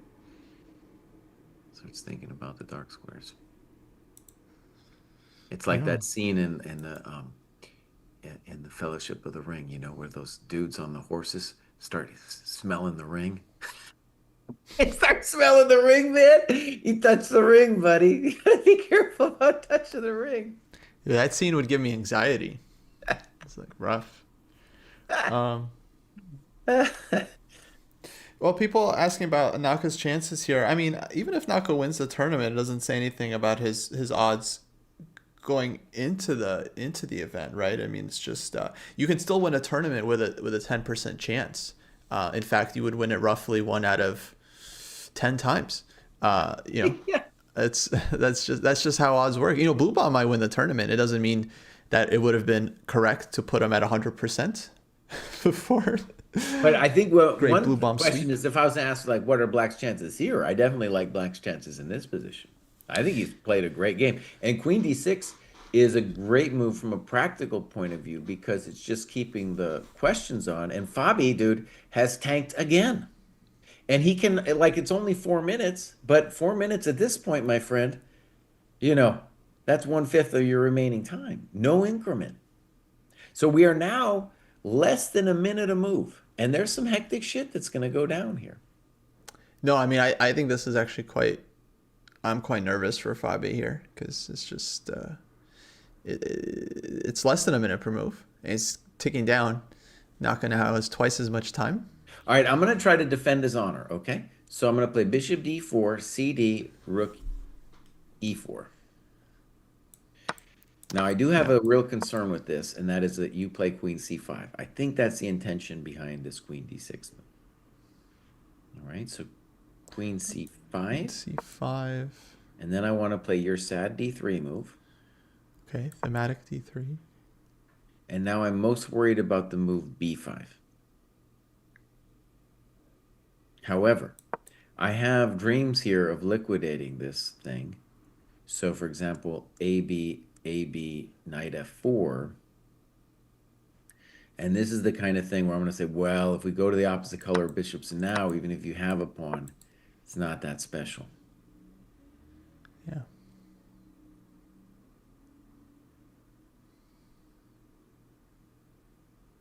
Even that still looks like a plus for black, though. But if I'm white, that's the kind of thing I think I want, want to start looking at that, man. Especially at the time, yeah. I mean, it's time to bail out. Time to bail out. Now, is the score really only 1-5 in classical? People are saying Fabi has only won one time against Nakamura in classical chess. Wow. That it just doesn't seem right. Mm-mm. I mean, I can think of at least one game where he beat him. So if that's the only game he ever won, that's kind of surprising.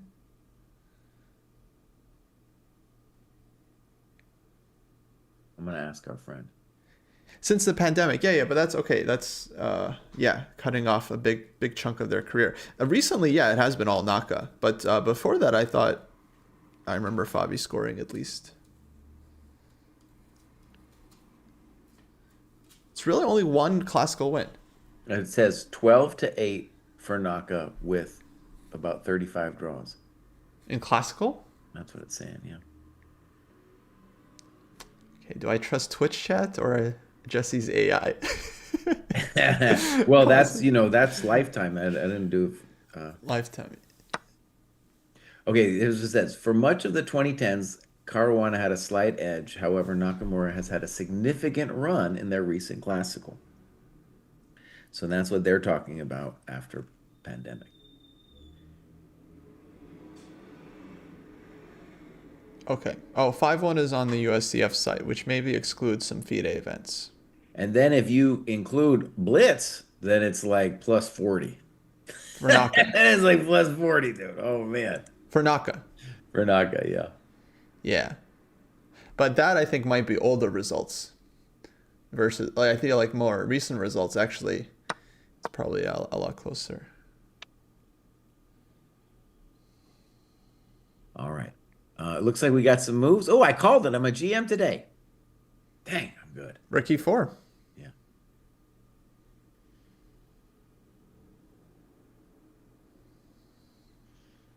He is bailing. He is bailing.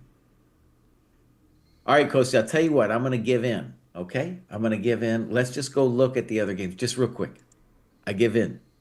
So we got a draw from Bluebound. I guess that's expected. I'm going to say Sindarov looks. I'd rather be Sindarov, but that's a crazy position. That's a wacky position. Maybe Sindarov doesn't have anything, bro. Oh, this one's so spicy. Oh my god. A4.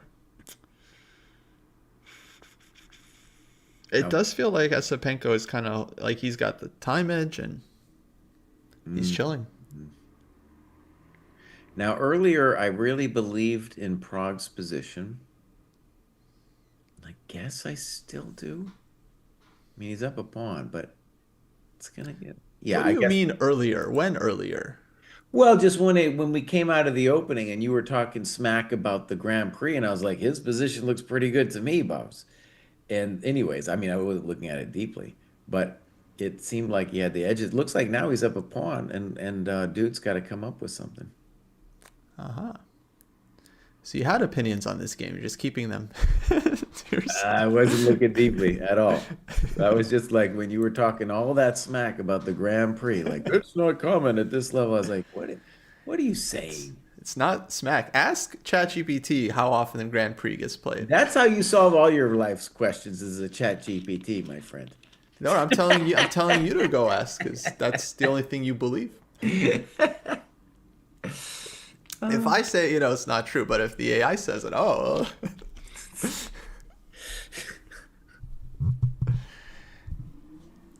Oh wait, so that's it for the gray blue bomb sweep. Ah, dang it. One round, huh? Lasted one round. So close. And I don't know what it was you did in some YouTube video, but the YouTube chat is just convinced that you do AI for everything, buddy. For everything. No, it was what was it? It was the when we were ranking the best tournaments of all time. So what I said on the podcast was that I used ChatGPT to help me organize. Like I told ChatGPT, okay, I like this tournament, I like Linares, I like this tournament, and then just give me I just wanted to see my list, and then I could rearrange it. Yeah. And what people understood that to mean was that I asked ChatGPT for its opinions and then just presented those as my own. I guess that's what people think I did, which is I don't think everyone thinks that. I think that's quite silly actually, but. Yes, if people only knew who the real AI junkie around here is.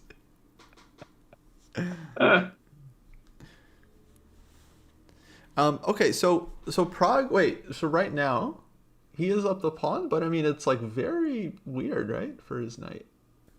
Well, I mean, I don't see how he can't play Rook H5.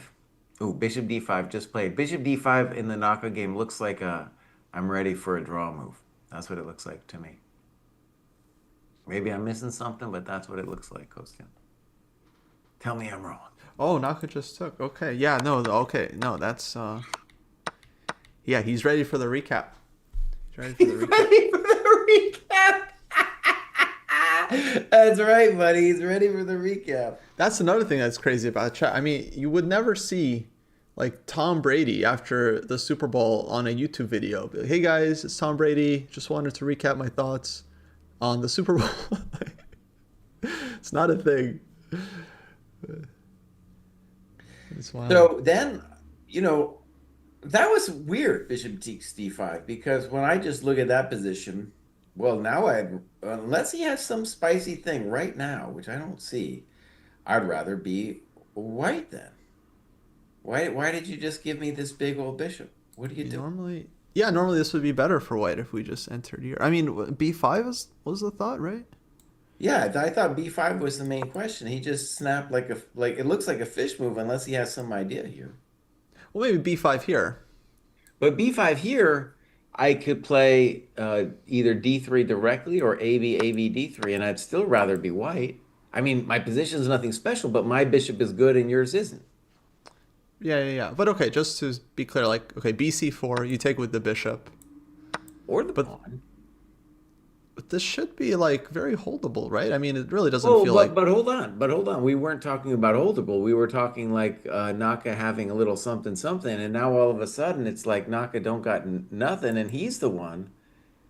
I mean, I agree he's gonna hold it, but it's like he's the one who now has to, you know, he's the squirmer in the in the variation. I I kind of think it might just be like a dead draw, but just because it feels like so much material is coming off, and black has eventually black will have this like E1 square he can try to like trade with like rook E1. Hmm. Um, but I'm not like okay. To me, it was never obvious that black is the one that is starting to overtake the advantage. It always felt like white is at least okay, and then Hmm. with these reverse Benoni positions, I mean, okay. To be fair, instead of bishop takes d5, I don't know why he didn't play b5. I guess we haven't looked at b5 too much there, but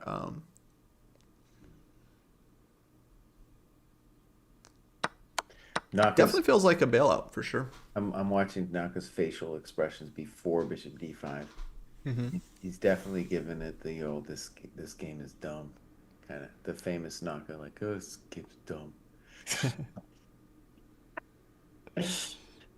Classic. One thing I'll give Naka in terms of like the champions of facial expressions, you go to the Mount Olympus of facial expressions, and Kasparov clearly wins. Sure. Maybe Korchnoi wins actually. You got with the Mount Olympus, it might be something like Korchnoi, Kasparov, Naka. He might be on the Olympus of facial expressions. Mm-hmm. I think he should be. Yeah, at this point, I think he's earned his spot. Who else comes to mind that might belong on that Mount Olympus? Of facial expressions, okay,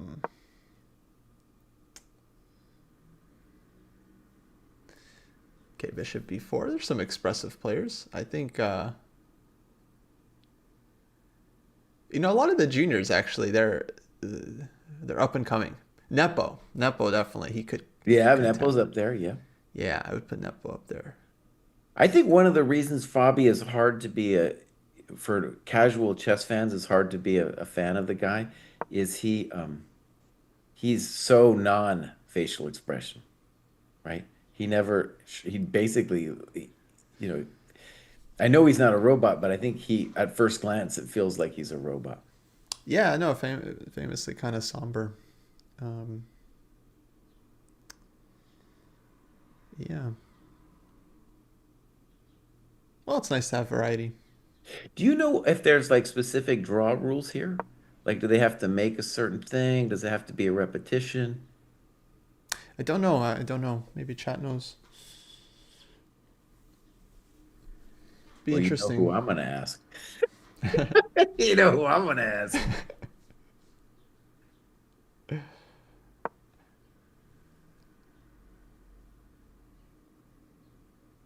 No draw before 40. Oh, that's what chat's saying. No draw. Okay. Let's see if my friend says this, they know. So no So draw this for. so So my friend is telling me it's Sophia rules, but my initial read on the Sophia rules was move 30, right? Wasn't that what Sophia rules used to be? Was move 30? I think, yeah, that was the norm. So this is like Sophia rules plus 10. So basically, you get to the time control, and then you're allowed to offer. All right, Kosi, I'm done with this game. This is over. Okay, This is let's officially over. It's not nothing happening. let's move. Oh yeah, let's update. So I'll put it at equal, or was it? Am I? Oh, okay, I was Yeah, at you equal. I put was it at all equal. right. Go back to equal. Um, so I'll make this Fabi Naka, and then I'll add a second game. That's the cool thing about this app. You can leave that up. I'm gonna add a second game. Okay. Then, but can we actually switch to that one? I'm not sure if I can actually switch to. So yeah, we got to go to Prague. Let's go to Prague. So both of them are interesting, but let's do the Prague. I can add a second game. Okay, but I can't switch to. Yeah, so Prague Gary. So Prague snagging this pawn. This feels like actually all three results could be possible. Like I could even see white blundering here, and could be knight e3 coming or g5 somewhere. Mm-hmm. This big question is how this knight on h7 is gonna live. Yeah. Because I guess now black wants rook h5, but there's still h3. All right, so let me just play H3 then. So let me try H3, just to be a pure chump about it. So h3 knight e3 C3. and c3. But maybe then you play knight E5 and talk to my D3 pawn. No, this is unpleasant. Okay. Okay, that's then unpleasant. All right, I'm going to take knight H3 back then. Speaking of, you'll never guess who I saw just 2 days ago here in St. Louis as GM in residence. Who's that, bud? Uncle Yermo. No way, dude. Yeah, actually, I mean, he's looking good. He beat me in Blitz twice yesterday. Oh, that's amazing, Yeah, man. he's doing well. So you guys, chess fans, just to recap this, we're talking about Alex Jermolinsky, and he had a huge, huge health scare, and did some health tourism in Turkey. And honestly, it looked really bad for a while, really bad. So the fact that he's able to play chess and hang out, dude, that's great, man. That's amazing. Yeah. Yeah, it was good to see him. All right, this is now concerning then. If I can't play H3, and let's just, my coconut is going to get touched on C2. And if I move said coconut, then knight E5 is going to happen, and my D3 coconut is in trouble. And at the moment, rook H5 is looking a little bit like a threat. Hmm.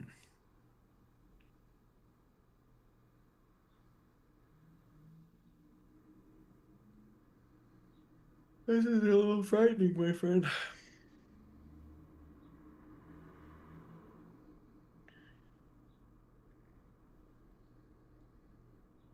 Yeah, I'd be very uncomfortable here as white. But Prague has the time. People are asking about a dark horse. I feel like Geary. Geary is the true dark horse of the event. Because everyone is expecting, let's say, Sindarov to be a dark horse, or Prague, or even Wei Yi. There's a great blue bomb sweep. Okay, Esipenko has his fans. I think not many are like really believing he can win it. And then Fabi Naka are like big favorite. And then Geary is the one I feel like, okay, I did see a few people saying he might, picking him as the winner. In fact, we did a big fantasy contest, folks. I think entries are closed now, but Geary only had like I think 4% people picking him to win it. But he has had a resurgence. He won the Grand Swiss, and he won Waikanze not long ago. All right, Kosi, I got a madness He's move back. here. I'm ready to show it to you. I'm Okay. playing H4, buddy. Wow. It is a move. Yeah, why not? Gets the knight out. That isn't the main idea. The main idea is if you go 93, which is kind of like my main concern, then I'm going to play h5 like a madman. Well, Because my mama said the passed pawns had to be pushed. She was yeah, very he happy. played h3, but Oh, you played h3 like a chump? Oh, you missed my move. yeah, he missed it. I don't know. h4 interesting. I wonder what he would do. Maybe he just leaves the knight. Maybe he just plays like king d6. But then I can play knight g5 back, and I'm in the business. Yeah, he got knight g5. Why he didn't go h4?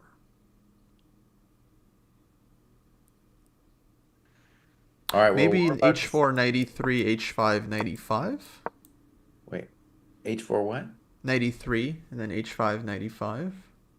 But now the good news for me is you're not really well, okay. So then black has to worry about both bishop h4 and h6. And then h6, maybe you can go collect it from me. Maybe And I one of was, the knight comes, yeah. but maybe bishop h4. All right, we have moves though. c3 was played. Now, we had reached this earlier, but my concern here, oh, maybe I get what the idea is here, Kostya. So I kind of saw knight ge5 and I was like, nah, I don't want to deal with that, right? But I think his intention is knight ge5, c takes d4, knight d3, and now bishop c3 with claims. Mm-hmm. Okay. So c3 played. No, knight I e5. should have I should have kept my original intuition. Bishop c3. Interesting. Oh, shout out to Terminoil. Made National Master recently by listening to the podcast twice a week. It's great. Terminal, huh? Okay. Nice. Totally cool.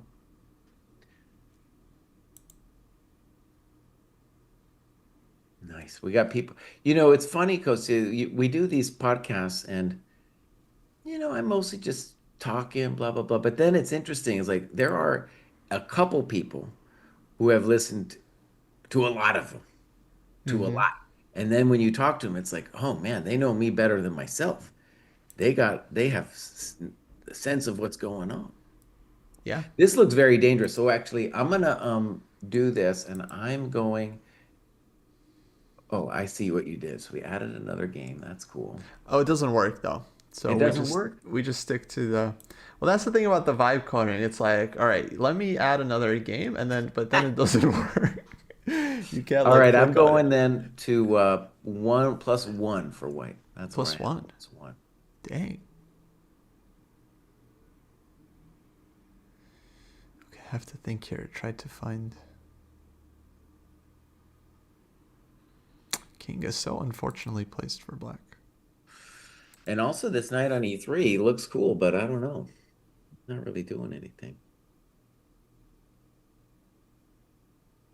It's tense moment. Gary is under some pressure here. 10 minutes. Down a pawn.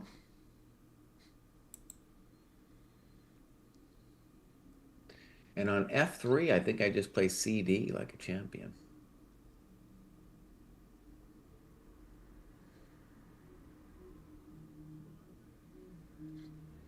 Yeah. There's some spice there too. Yeah, it's still hot. It's still very hot, even, but I do believe white's clearly better here.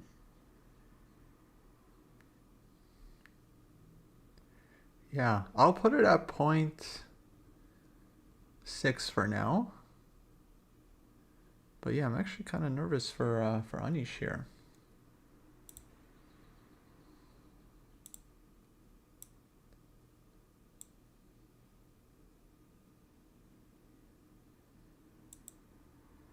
You don't, I mean, what do you mean? You really thought Anish had a chance in this tournament? Get over it, buddy. Get over it, Anish fans. Forget about it. Me Forget or about it. no chance.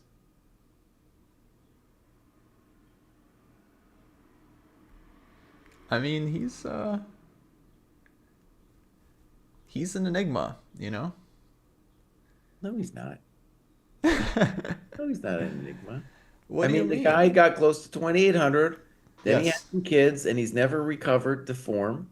It's not an enigma. It's like a life journey. Okay, but how does he win the Grand Swiss ahead of all these players? We got look at all the people who aren't here. Yeah, it's that was a little bit. That was like a blue baum. How did he get there? Same thing. A little bit random. A little bit. A little But bit random. Yeah. okay, Blue Ball also had an amazing year. So it wasn't like he was like fourth in the circuit or something. Like it wasn't like a uh total crapshoot. All right, so he's basically we're approaching the 1 minute mark per move. It ain't looking good.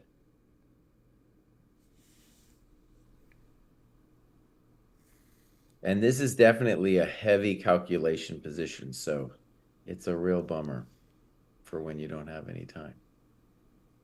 And the knight on h7, like we've already kind of hinted at it, but it's got full of nasty little tricks. It's not a, you would think it was a weak piece, but no, it is not a weak piece.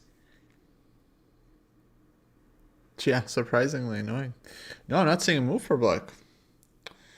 Knight e5 takes knight d3, bishop c3.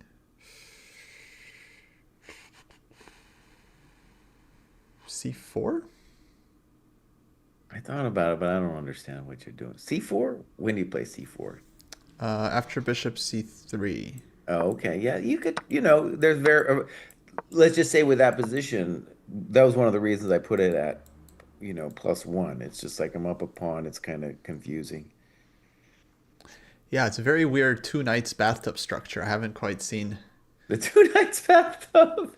something like this before. It's such a weird Yeah. It's such a weird crystal, isn't it? Like both knights defend the pawns. And Pawns notice defend. that right in that position, G4 is probably a strong move. Yeah. Oh yeah. Yeah, I don't think the knights actually do much though. We have move knight d5. Okay. That's surprising. But okay, I guess the idea is that maybe it's clever. If C takes, then he wants rook h5.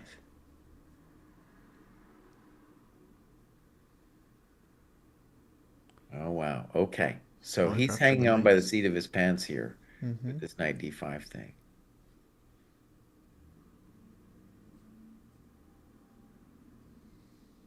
That's fun. Okay, that's fun. Nice move, Geary. Okay, silencing the haters. No, we're not silenced. Um, so let me say there's several candidate moves for white. One of them, I don't know how I feel about this yet, but it's C4 with the intention that if knight e3, then I play G4. There's C4 all, knight e3 g4. yeah. Takes on passant. Bishop takes. That's a hard one to evaluate. That's a very hard one to evaluate. But let's say that's one option for white that he's going to spend some time looking at. But looks very risky for white because Yeah, yeah. it's like rook f3 and stuff. The other one to mention is either h4 now or after c4. The other thing that's nice is because I get, man, it's hot. Because I achieve c4, I also might get to play b4 in some favorable circumstance. So, for example, goes to c4, knight e3, b4. That Mm-hmm. might be a thing for me. Whew, hot. Very spicy. And one of the things my mom said was that the bishop is better in positions with pawns running on both sides And I can see that happening here in a variety of positions.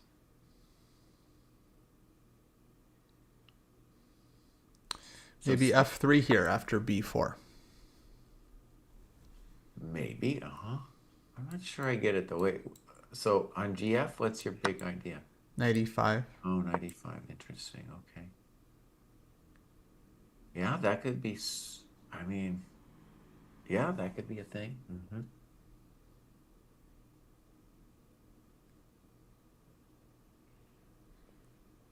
Ah, so Prague played into the Giri Najdorf course, but then deviated somewhat. That makes sense. Now, the other obvious move, of course, right now is just h4 directly. Yeah, I was thinking h4 maybe to save the knight. The problem is that after h4, rook h5, maybe he's able to claim that he's just solved all his grief.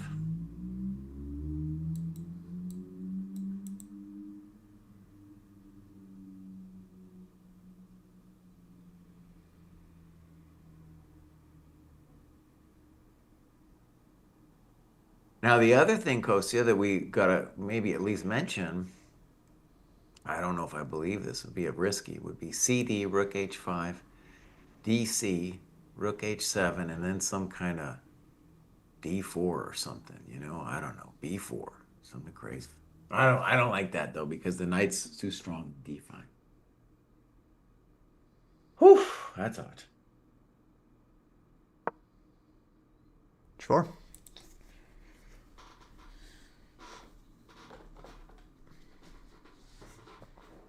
Wow, knight d5, dude, that was a good move. I bet he missed that one. Oh, we have a move played. H4 played.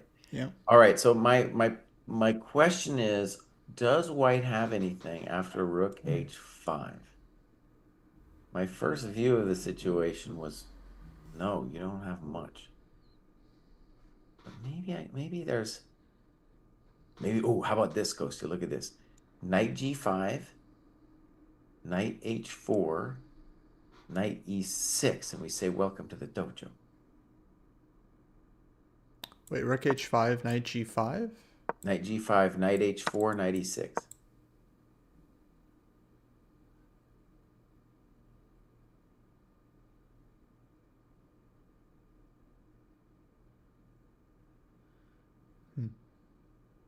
It's not over actually because you can play. If I go knight e6 like that, you have knight f6, and then I have knight f8 check, and then I have rook f4. Oh, buddy! Oh, this is hot.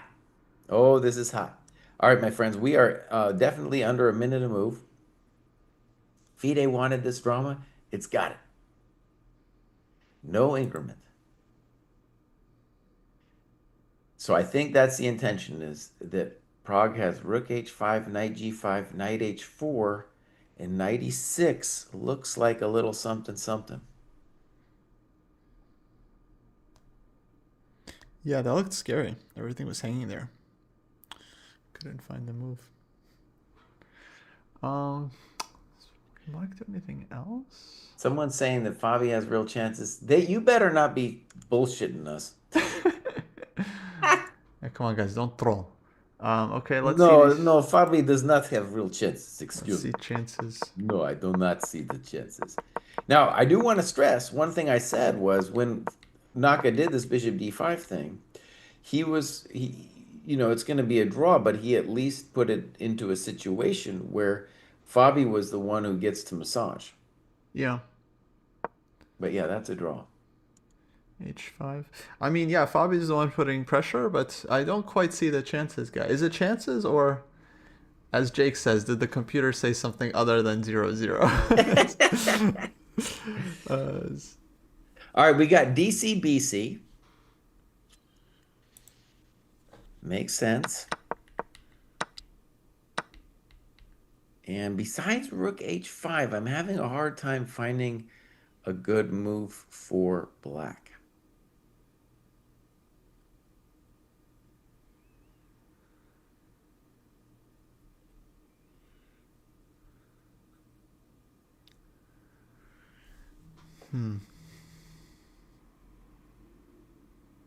Maybe b5, b4.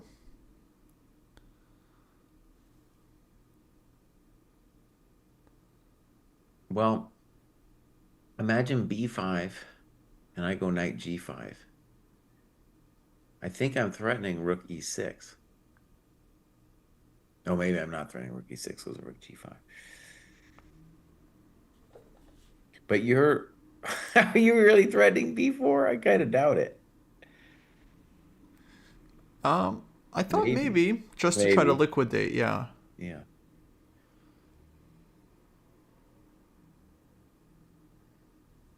That's definitely suffering though, but maybe that's what we'll see. I'm going to go ahead and say I'm pretty sure Gary, when he played this position, was thinking that rook h5 would hold. And now he's seeing, okay, he does play rook h5. He's seeing that knight g5 is at the minimum kind of complicated for him. And only 3 minutes for Gary. He has to make 5 more moves still after this. It's not the easiest. It's not the easiest. Now, I think he is going to get maybe a couple moves, though, that will be easy. So, for example, on knight g5, if you allow knight f3, white's fully consolidated their business. So knight h4, and then I think knight e6 is then where you're going to have some idea after knight e6. Yes. And I just want to stress the variation that somebody could miss here is knight g5, knight h4, knight e6, knight g5 played. That you could say to yourself, oh, knight f6, and I'm messing with him. But then white plays knight f8 and says, no, I'm messing with you.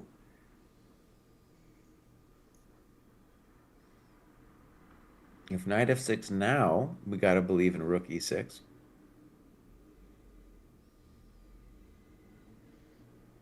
Yeah. So that Yeah, I looks agree. nasty. Hmm.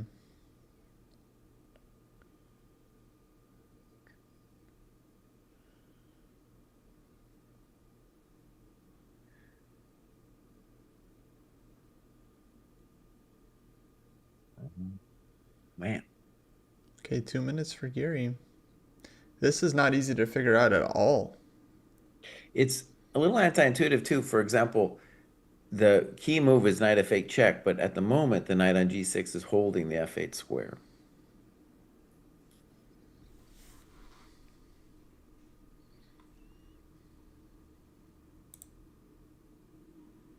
Oh yeah, this is nasty.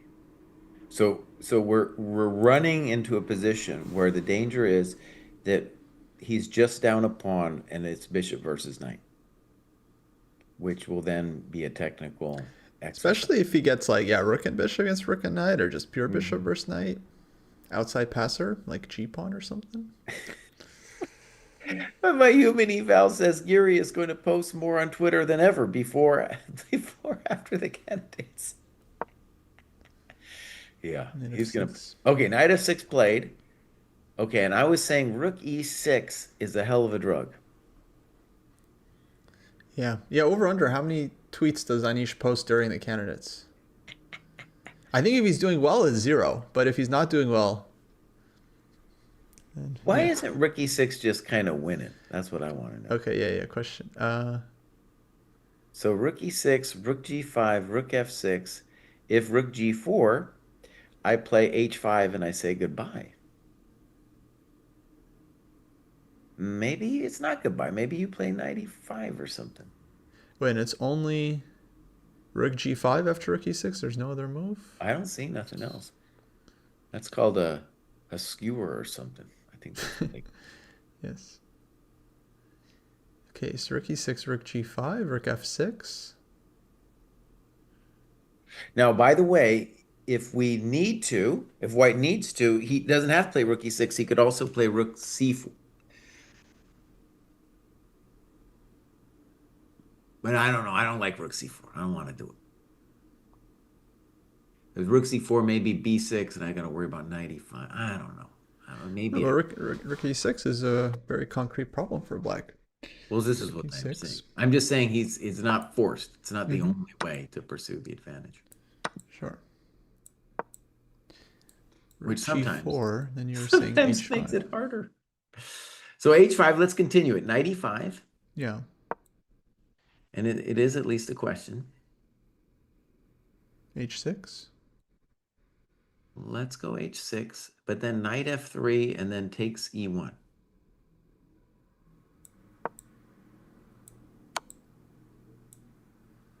King F1, knight takes E1. Well, that's not what we wanted. Okay, but King E1, Rook G2. Rook G2, I guess, yeah.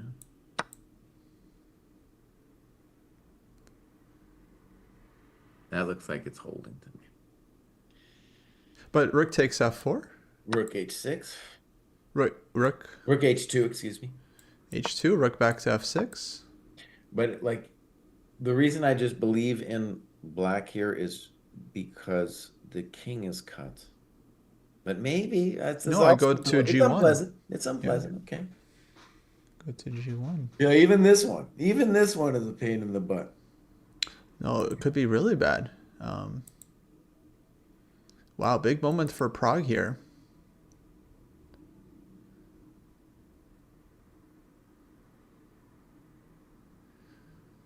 Okay, guys, I checked this Fabi game.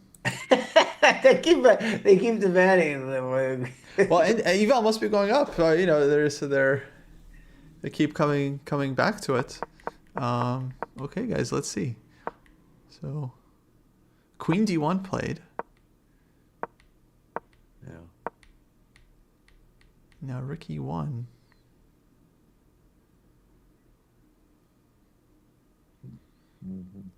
Okay, so Queen F6 for black now.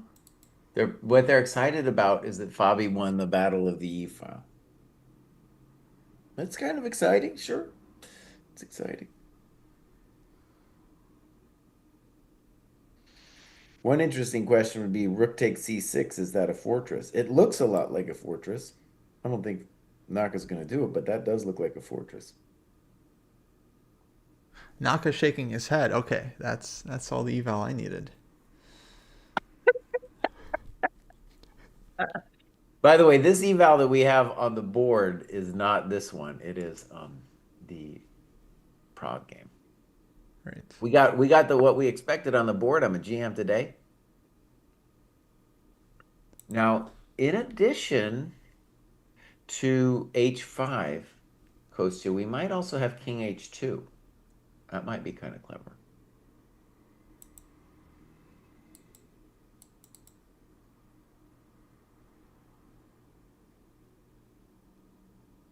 But I think King H2 we can take on H4, King H3, Rook G6. That might be a good move. Still worse for black, could possibly. Yeah. But that's not what I wanted. But I didn't really see a reason to shy away from H5. Yeah.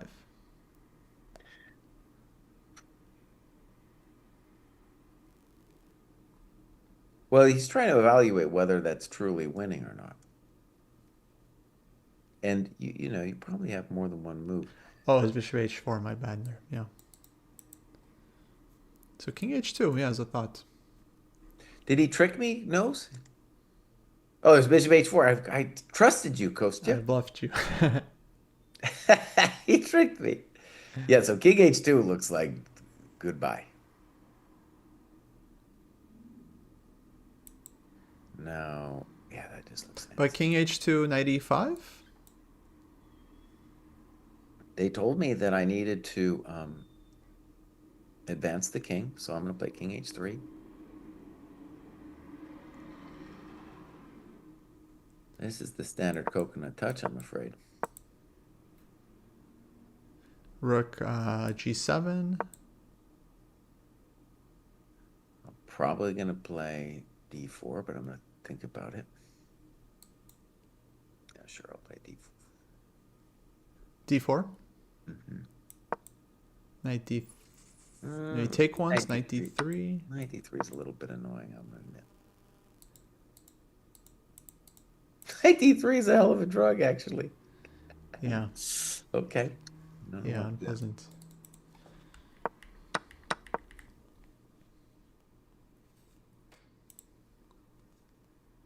Okay, wait, let's check. Okay, now Fabi's position starts now. Now it starts to look nice, actually. Like he made progress. I don't know how he made progress, I got the E file. but now it's actually looking like a huge chance for Fabi. Okay, let's go back. Yeah. Yeah, people saying Naka putting on a show. Do I dare? Oh, I want to see it Do then. I dare? I want to see it. I love it when he's dying and he's got his little facial expressions going on. But wait, it's 4 minutes for Fabi. Okay, four moves to go. He's fine. He's He's fine. Bobby's fine, fine. yeah. Wow. But this is really like, yeah, we kind of called it as like Hikaru. I mean, I agree. I think he was comfortable, and then he kind of said like, okay, let's just shut it down. But all of a sudden, he just kind of just gave Fabi like free hand to play, Well, play also for what's two interesting results. about Rook D8 is first there's a reason why there's something wrong with Rook E8, which would be the natural move. I don't know what it is. There's something wrong with Rook E8. That's a dirty trick happening here. Okay, Queen E4 might be repeating once.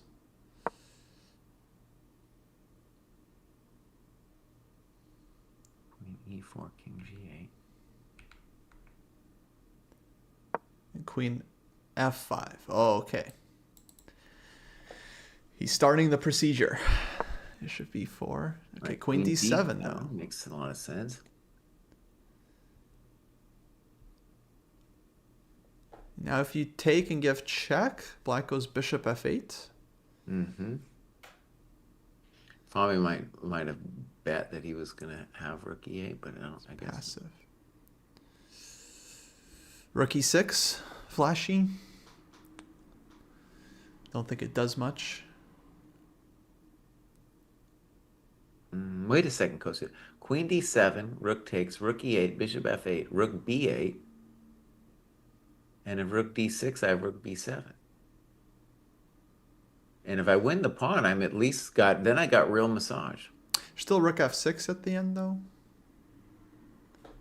Okay, fair point. But I mean it's But that's pretty like passive. F4, right? Like you Yeah, just then I'll start. play F4 and the massage is real.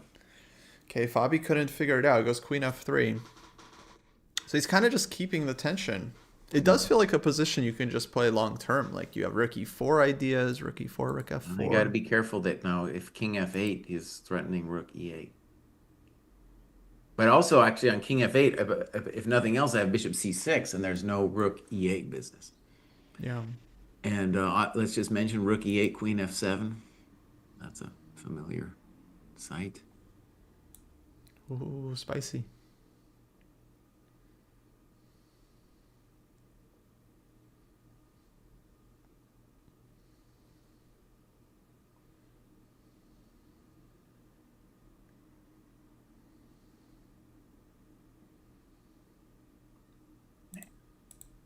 Dang. Dude, I think like Naka let his guard down, dude. Now he's getting worked. He played, first of all, Bishop D5 was truly a trump move. But then that he didn't hold this position. Oh, man. Oh. Yeah. All right, Fabi's just got one move to make, but he's just got one move. All right, so King F8, what does Fabi do? Bishop C6.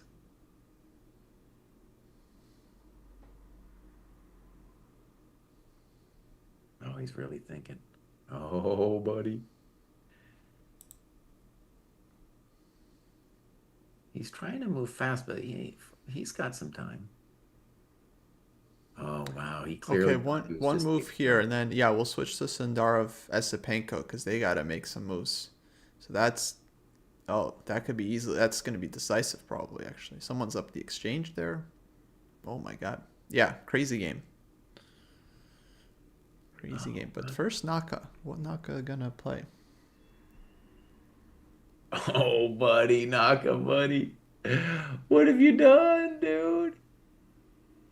Oh, oh no.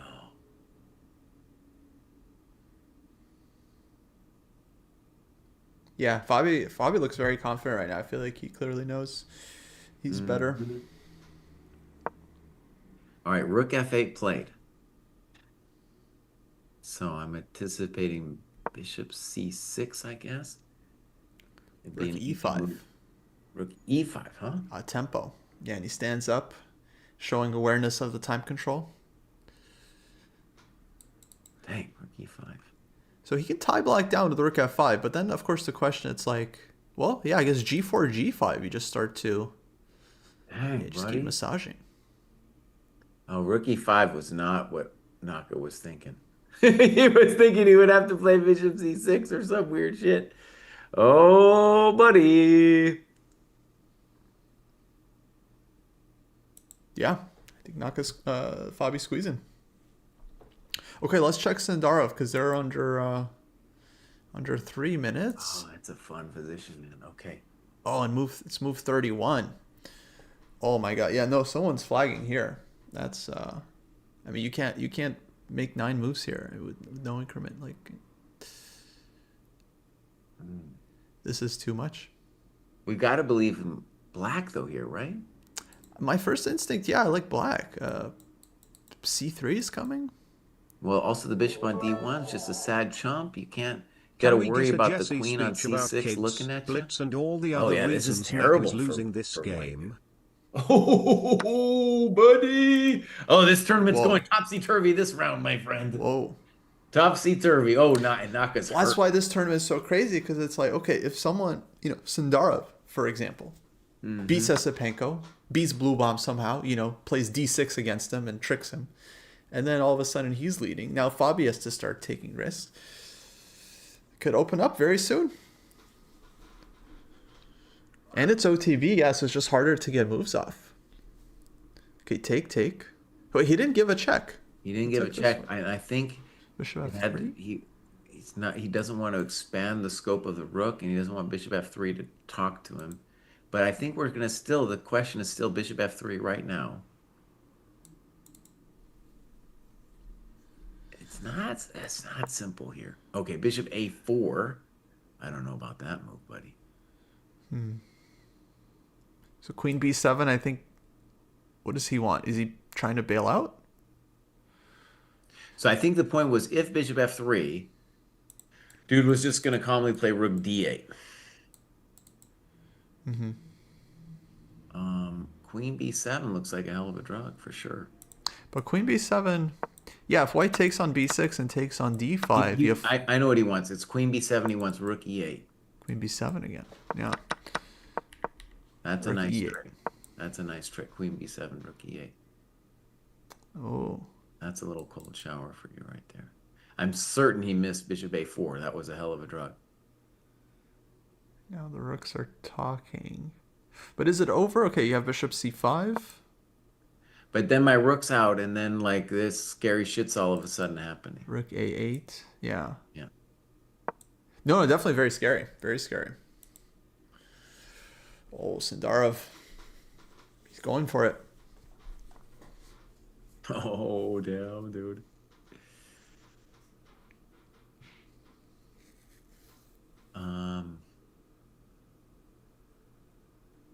Wow, man.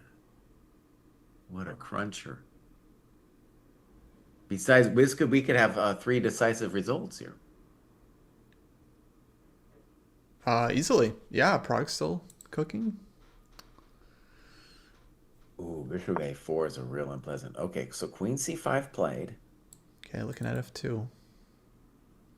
Now, So for rook e6, maybe there's rook a8, there's some knight e6. But then you take on b6 probably. You can always take on b6. but I can also just play rook takes f8. You can't do king f8 and then knight takes. And I could bring my queen back if nothing else. I'm doing okay. I could maybe even take on f5. Holy moly. Oh, yeah, this is hot. Naka's still thinking. I'm going to go to the potty. This is an amazing situation. Okay, 90 seconds for Sindarov. He doesn't have the privilege. He's got to make big moves. Queen g6 played. Oh boy. Oh my god. So he's saying, I don't believe you. I'm hitting b6. So if you move the knight somewhere random, queen takes b6, rook b6. If you play knight e6, it hangs with check. So he's saying you have no discoveries. Knight f3 maybe just takes. But yeah, this looks very good for white, actually. Looks very good for white. 6 moves to make. Oh, Esipenko's gonna. I mean, he's either losing. He's losing on the board. He's gonna flag, but he's also just. I think he's losing on the board. He has to make 6 moves. He's got 30 seconds. Okay, bishop a7. Queen g6 is a great move. Queen g6. I mean, yeah, white's coming in. White's just completely. Yeah, at a certain point, you could take on a7. It's like very close. It's not over yet, my friend. I feel like king h3 here makes sense. Try to just get out. Well, both of them are, I don't know, we're talking about, they might both run out of time, dude. Yeah, They rook both e8. run out of time. I'd go rook e8. By the way, Nice. Naka has assumed the position with bishop d6, and so we're going to probably see rook f5 in pure torment. Okay. Okay, Sindarov has to move, though. Queen g6, he has this. Ooh. Something like rook d6 looks real scary. Rook d6. Yeah, bishop e8, maybe. Bishop d7. Sindarov, 3 moves to make. No, isn't rook d6 the end of the game? Bishop d7. Oh my god, 10 seconds. He has to make 2 moves. I'm opening up their video. Oh, bro. Sipenko. C3. Okay, c3. Not happy to see bishop d7. Now maybe rook e6. Oh, he's doing it this way. Ah, Check. Get some time. Get some brilliant. time. He got it. Brilliant, Sindarov. Buddy. What a genius. Oh, now he's got all the time in the world, buddy. Oh, that's it. Just give checks. So I think rook e6 might be, no, yeah, rook e6 looks like it's winning on the spot. Now he's going to figure it out. Dang. Esipenko gets cooked. Wow. Okay. Let's go check Prague, and then we got to go back to Fabi, buddy. Yeah. But yeah, rook e6 looks like absolute knockout. Love rook e6 here. So they have the position with Prague that we had like an hour ago. We had this on the board. King f1. Mm-hmm. Whoa. We got all this. Yeah, we had all of this, dude. And Gary also just, barely made time control, looks like.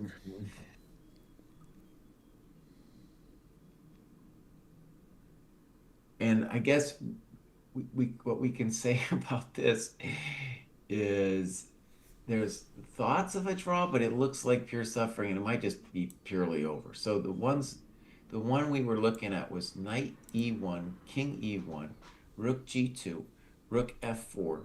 The rook seems like it must go behind the passed pawn with rook h2, and then white has rook f6. And the bummer for black is there's no moves. No puedo mover. Well, you got b5. But I'll take rook takes a6. I don't think you got b5. Wait, but ba4?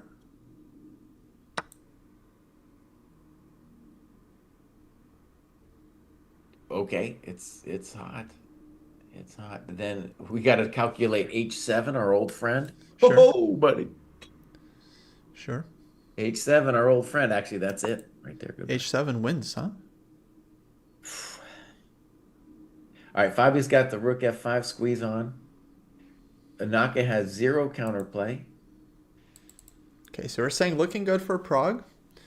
Sindarov about to win. And now it's down to Fabi. And queen g4 just played. I like it where the issue is that a chump might have played g4. He wants to keep his pawns in the dark squares. He's threatening queen takes d4. He's also preparing ye old queen g6. And ye old queen g6 is a hell of a draw. That looks lost too. Dang. God dang. But what's the threat of queen g6? Queen g6 says you can never move ever again. And it's over. And just g4, g5, h6. All right, bishop e5 played. And maybe this is clever because we can say if queen g6, bishop f6, and we claim that we might not lose immediately. Also, actually, wait a sec. That's a clever move because if I achieve bishop f6, then I don't have, then the king can move, actually. Holy moly. Okay, timeout. Not so Yeah, easy, he's Mr. going for a Sneezy. different setup here. Rook Rook f3 f3. played. Fabi seems to know everything. No, I don't know if he knows everything. Now maybe he wants bishop e4, queen f5. Back to this. He goes around and around and around. Good. Yeah, queen f5 looks good. Now, can dude play queen g5?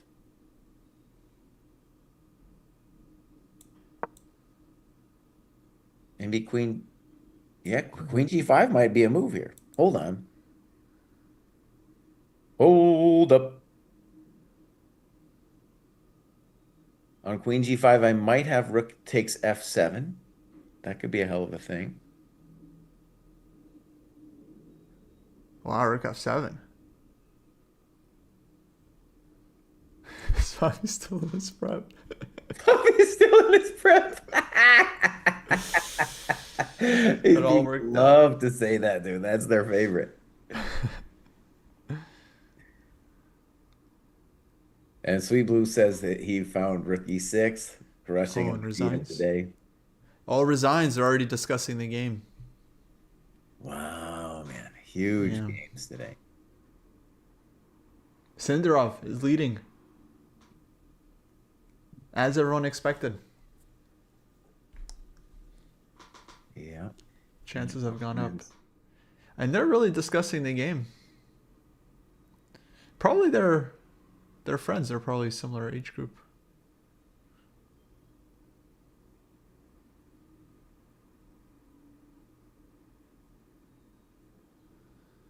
Wow.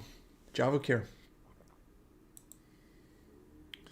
Okay, Prague. Oh, man, this is pure pain. Prague has this endgame, and now Fabi. It's up to Fabi. All right, let's update our eval for Fabi. So, mm, Well, yeah, I was watching the camera a little bit. I'm going +1. I'm gonna go 1.5. Yeah, I'm right there with you. 1.4. Now it is feels like an achievement, this bishop f6 thing. However, the question, a big question is what about queen f5 right now? Yeah, he goes rook He goes f4. back rook f4. What's up? What's up, Fabi? Oh, queen f5, he had queen e5. Mm-hmm. Okay, okay. It could have started with bishop e4 though. I like rook f4. We want the e file. Well, it's very hard for black to move, first of all. First point, it is very hard to move. Yeah.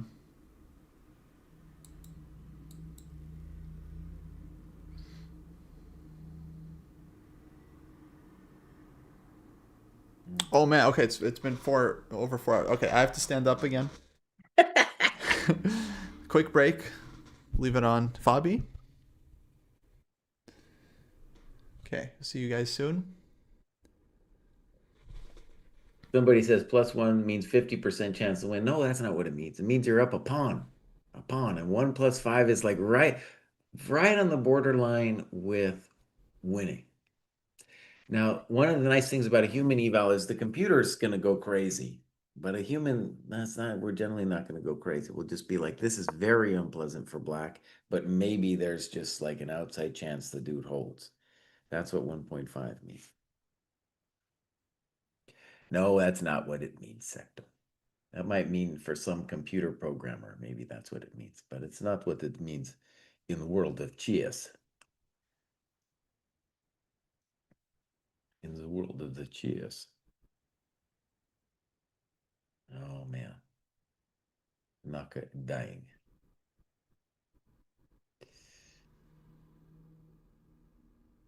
Okay, so we have this beautiful thing. I want to just report. Uh, Frog is thinking forever on King takes E1, but maybe he's. I think what's actually happening is he probably took a break. He probably went to the potty, just like Kosi. He's been sitting too long. So I think he's just, he's taking a little break. Um, and I'm going to call that winning for Prague, but it's not completely, there's still some chances. And now with this Naka game, Queen D8 played on the board.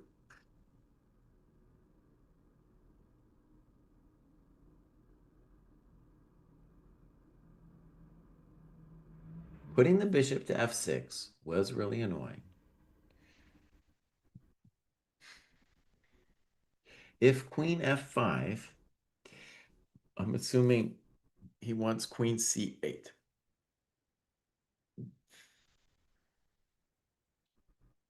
So that's the bummer of Queen F5.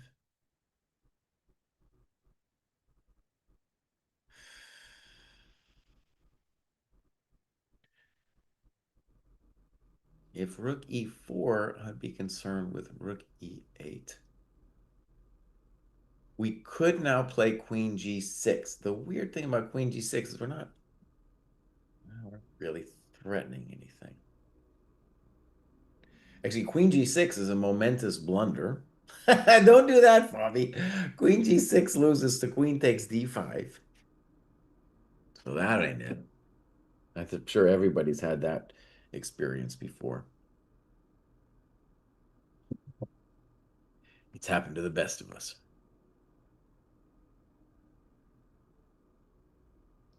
Seth says he's gonna get out of this thing. He might do. The bummer is Fabi needs an idea here.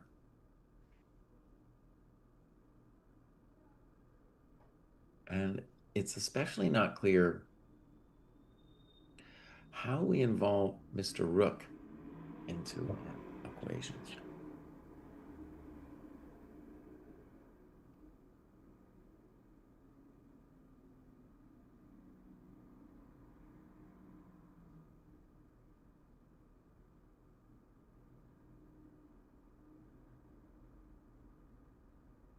One nice variation is if Rook E4, Rook E8, then we could play Queen G6. And maybe it's nothing because he just plays Rook F8. Here we go, Bishop E4. So the threat is very clear. Queen F5 is the threat. And Chump GM says that Queen C8 is called for here.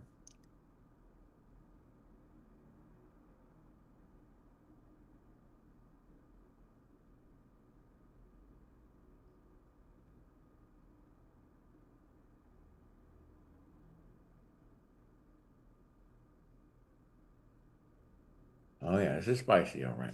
This is spicy. By the way, at some point, an idea I'm seeing for white is we could play C5, get BC, Rook C5 or something, and then talk to the A pawn. So I want to stress that to win this position, we probably are going to need more than just a blunt force um, knockout on the king side. We will probably need something like another weakness to prod on the other side of the board.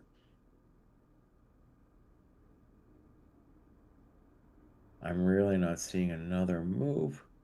You could actually, Black could consider Rook E8, intending Queen F5 and just saying, you know what, you're not doing nothing to me. I'm just going to walk out. So, okay, there's that idea too.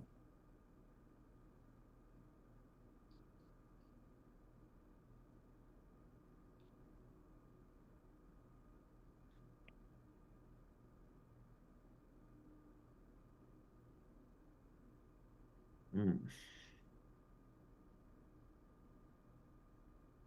Eval normalization. No, you guys, no, you have no idea what you're talking about. This whole thing with +1 and yada yada, it arose before the engines. we've been talking about this for a long time.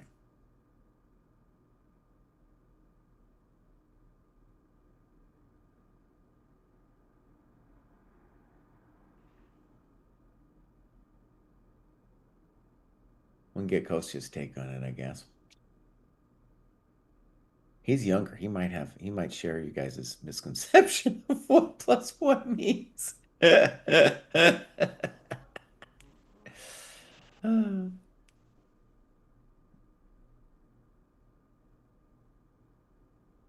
In general, I'm very opposed to thinking about chess as a statistics operation. All right, I want to just see if I understand this though. So we kind of been maneuvering around. I'm trying to imagine just if I was Fabi, like, what is my plan here? Obviously, I'd love some kind of queen f5. One argument is maybe to say about bishop e4 that I kind of want to put my rook on f5.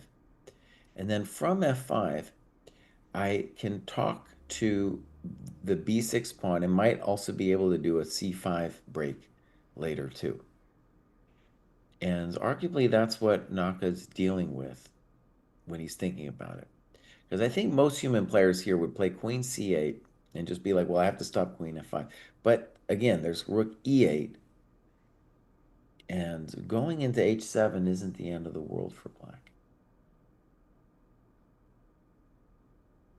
Okay.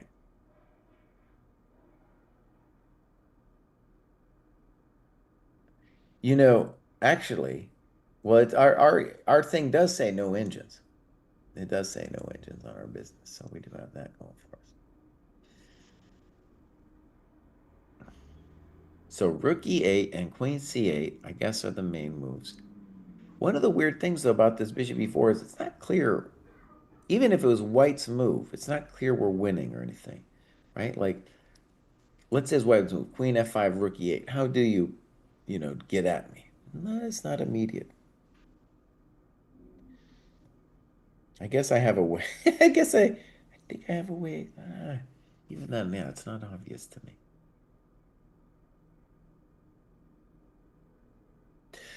Sweet Blue says we need to consider the Oh, Prague is definitely stuck in the toilet. He needed a break, dude. He needed a break. And you don't want to be eating a lot of spicy Indian food before you go to one of these matches, if you know what I'm saying, right? His body's probably used to it, but in the heat of a moment when you're a little tense, you get a case. All right, so rook e8 is, let's call it the more advanced way of defending this position. And we're just inviting the queen into h7. And really what we're saying as well is like, look, listen, it's not the f7 square that I'm afraid of. I mean, the h7 square. It's really the f7 square. So you can come into h7. I could care less. I think that's what we're saying here.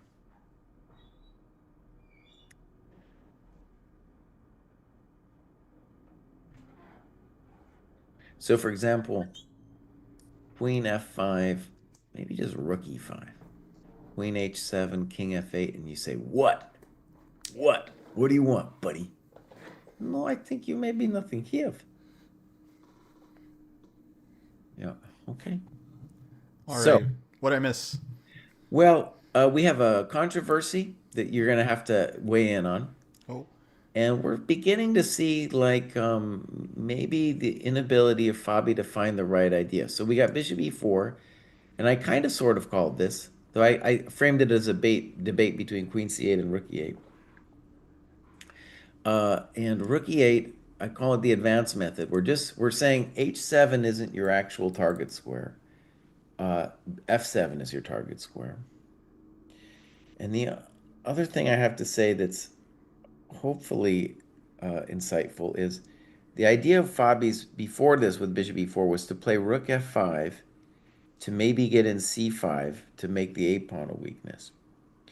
However, now on rook f5, that's getting met by rook e5. So I think rook e8 was the next glam move.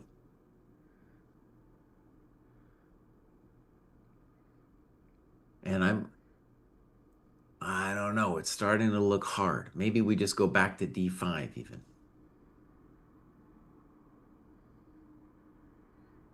We go back to D5. Yeah. Yeah, I mean earlier people were saying this game's over. Jumps. Switch to Fabi game, he's winning. But Uh-huh. I mean, it was never like over, was it? It was just like he's squeezing. Hmm. He's putting pressure. Bishop D5, maybe black can go ahead and play rook E5 as an example. I don't know. All right, Kostya, we have a question for you. We have some computer people in the chat, Ooh. and they claim with great vehemence that they know what they're talking about, and I don't. So for them, +1 does not mean white is ahead of pawn. It means white has a 50% chance to win. What say you on this great controversy? Yeah, I mean, I know that like that's how the engines now kind of see it, or like computer experts. Hmm. Um, that's how like yeah, the new like AI like neural net engines are kind of not like programmed, but that's kind of how they see it. In fact, there was a whole thing in ChessBase where when you downloaded like Stockfish 12 or 13, the one that came with the neural net, it would show the win draw loss percentages Uh-huh. instead of the traditional eval. Right. And then there's like 1,000 tweets from people asking, "How do I switch it back to the human eval?" Uh-huh. Because Uh-huh. because like no one can understand like the WDL stat. So like for me, like I get that that's how Stockfish is now programmed. That +1 means it thinks it has a 50% chance to win. But okay, I'm not a computer expert, and for me personally, I don't really know what that means for Hmm. the engines. Like it's hard to imagine, and then it's hard. Yeah, I just don't quite. Yeah, I'm with the old school. I'm with the old school. Like for me, +1 is you're up a pawn, healthy pawn up. That's +1. Where it is interesting now that I've noticed it with the Dojo computer too, like we're running 18, Stockfish 18, is, it'll get to a position and it will really explode the evaluation. It'll in positions where I would say, that's like 1.5, it'll be like, well, +4. And I'm like, oh shit, what happened? Yeah, but bring it back, dial it back. Yeah. Yeah, no, I mean it has gotten weird where it's like positions that before, if you're up a pawn with a healthy position, the engine, yeah, would say +1. And now it says like +3 on the same position. Mm. And it's like, okay, I get that for you, Stockfish, you can calculate it out to like a +3 advantage from here. But it's like, yeah, for humans, it's like you're just up a pawn and you have winning chances.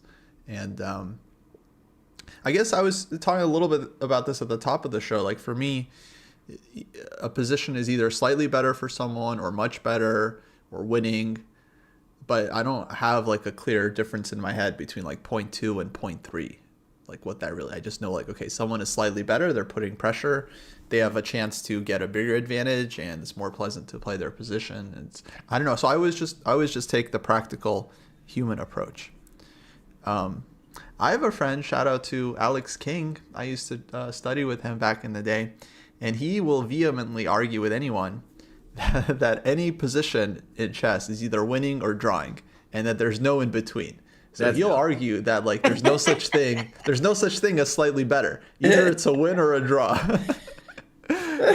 And for me, that's like the opposite of my chess view. It's like no, it's like okay, clearly it's still a game between two sides, and when I'm playing personally, I do think about it in terms of like chances, like, okay, maybe I can win this, maybe not. But it's not like, yeah, in my head, I'm still thinking about more of a evaluation than a percentage. Okay, I want to say a couple things. This position is like right on the borderline of black escaping entirely. One thing I'm noticing is on Queen D7, I think Fabi wants rook E5 with the intention that if Queen A4, I shut you out with rook B5. And then I got the spice of life. But there's a lot here. I don't see how we get an advantage. So if black plays rook E5, Kostya, how do I get an advantage after that? That's a maybe no Nintendo, that one. Wait, rook e5. Dang. So rook f6, rook e4? Or rook f6, there's rook g5 even. Yeah, I didn't understand rook f6. Or rook, I mean, a tactic. But wait, rook g5? Rook d6? No? Wait, what are we saying? Rook Oh, e5, I'm a genius. Okay, rook e5. Rook rook takes f6. f6. Rook Okay. g5, trying to take your rook. I go rook d6, exclam. Okay, but your first point was I thought better, simpler anyway. Rook e5, rook f6, rook e4. Oh, yeah. Well, I just like this line with rook g5, rook It's a cool line, d6. don't get me wrong. And I mean, it goes further. Queen d6, check, queen f8, bishop 8. Like it's really deep. Um, Uh-huh. but yeah, rook e4, I guess, is the issue. And then there's nothing, it seems. Not even a queen endgame. Like, there's no pawn. Everything's defended. So rook e5, huge question. Hmm. Maybe I could play that queen endgame with the claim. So it could go like this. Rook e5, rook f6, rook e4, d e4, queen f6, queen c8, king h7. And now I might have queen f5. Might, because that pawn on d4 is very vulnerable. Yeah, maybe. And if I don't have that, then maybe I have queen d7. So rook e5 it is truly like you have to calculate pretty hardcore for rook e5. Other moves that make sense though for black are like queen c8. There's danger involved with queen c8, I'll tell you that. Oh yeah, it's a very tricky move here, rook f5.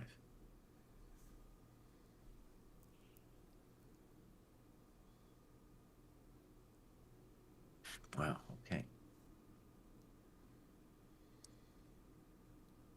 People are saying that that queen f5 thing looks like a winning endgame. Whew. Yeah, yeah, that pawn endgame. Yeah, I think that was likely winning. Okay, and I'm going to go ahead and say that if it were our move here, the move rook d5 is winning because I'll just kill on the light squares. That's my assumption anyway. Um, okay. Oh, yeah, rook f5 is evil. So we have an answer apparently to rook e5 where we might. We believe we have queen d7, rook e5 exclam. That the show might go on from there, but we have that as our basic question. And then on queen c8, I'm thinking on queen c8, if nothing else, I can just play queen f4, and it looks pretty solid for me. Oh yeah, that's evil. Yeah, queen f4 looks nice. Then queen e6.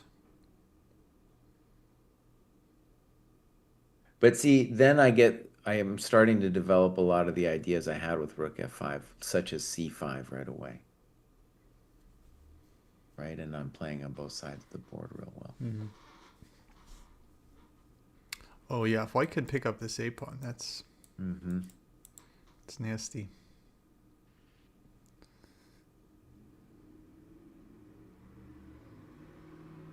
Well, one of the things that's interesting about this engine switch, so for like people who are newer to the game, it seems obvious to them this 50% thing. Am from my sensibility of when you think of it that way, that's like in that Alpha Zero documentary, right? It started looking at percentages, right? That's how Maybe. the Alpha Zero started doing it that way in terms of what is the percent chance I'm going to win. Mm-hmm. Instead of when the older computers, when we programmed them, they weren't doing any Alpha Zero stuff. They were programmed to think like us. Like we told them how to evaluate the position. We told them a pawn is worth a point, for Right. example, right? And now, right, it's just its own beast. I mean, even with our human eval engines, like they still reached really high level. Hmm. But yeah, this Alpha Zero thing was crazy. But I still don't fully get like the percentages, as I just don't get it. Like, okay, you have a position where there's like 20 legal moves, and 10 of them lose for black, and maybe five, I don't know, or whatever. But it's like the engine is gonna just play the best move. It's not gonna play one of the worst moves. I just don't get like the percentage thing. Like, oh, there's No, like a no, no, but that's 50% chance no, of that's okay. Wait, let me try to explain it because I do yeah. think I understand that part. So, what it's saying when it's saying it's got 60% is it's evaluating what the best moves are for both sides. And then at the end of that variation, it's giving an estimation based on what it thinks the percentages of winning that final position are. Yeah, so I thought that percentage came from some kind of like simulation where it like simulates a bunch of games and then like sees what happens and then like I don't get what how is it getting that what is a 60% based on? Yeah.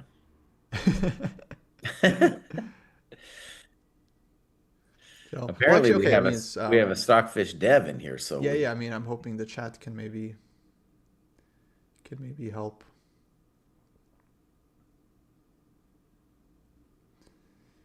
Um by the way, we have our position. The Prague game is exactly the thing that we looked at. yeah, it's this Ricken game And where we yeah.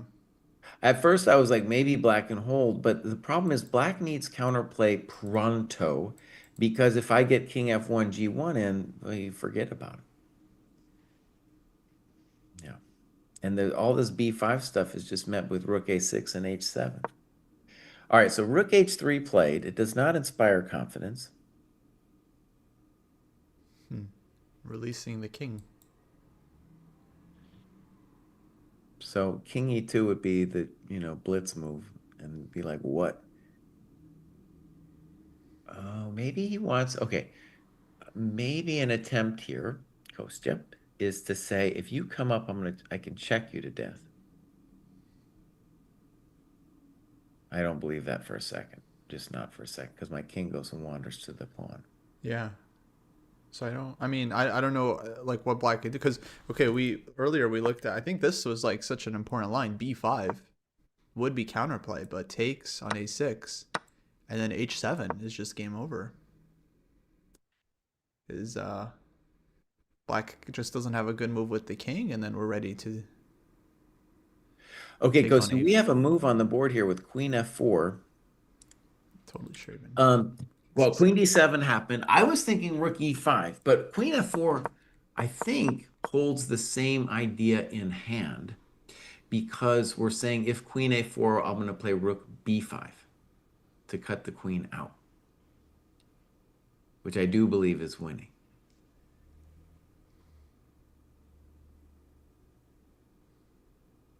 If I have a, and then right, if you play bishop g5, I can, if minimum, I can play queen f3, and I've dealt now with the rook e5 stuff. Mm-hmm.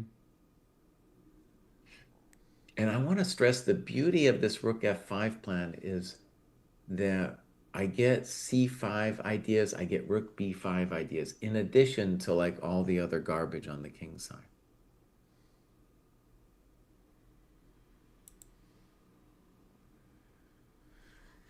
Yeah, and now okay, wait. So do they? So now they have 30-second increment, but do they get any more time, or it's that's it? Well, It's they just already 30. got their 30 minutes. So that's it. Yeah, that's it. Oh. Okay, but now at least they're back in their comfort zone. They can play on increment All right, all bishop day long. g5 played, Mm-hmm. and to me, queen f3 looks basic. And those is talking about queen a4, but queen a4, rook b5, and just forget about it. Queen f3, queen c7. Okay, so black would like to dream about getting rook e5 in. All right, Yeah. this looks very sus for black. Yeah, there's no rook f7 though, because takes bishop d5, rook e6. To me, rook d5 looks I don't know, rook d5 looks like the end. Be, well, be careful, Cry, be careful. No, I take it back. On rook d5, the guy could maybe play rook d8. That's probably, but then I can do one on you again there because I could go rook d5, rook d8, rook b5. Yeah. Now hold on, again, one of the things I want to stress is these variations where we get our queen to f h7, they're not the end of the world. So for example, rook d5. mm, Any of these positions, right, where I get the queen to f5, he can just walk out of it. Like rook d5, bishop f6, queen f5, rook d8, as an example. Just be like, what? What do you want? Wait. Queen G4? I missed something? And what position are you talking about? So rook takes F7 right now. Oh, right now. Yeah, Queen F7, Bishop D5, Rook E6, Queen G4. Uh-oh.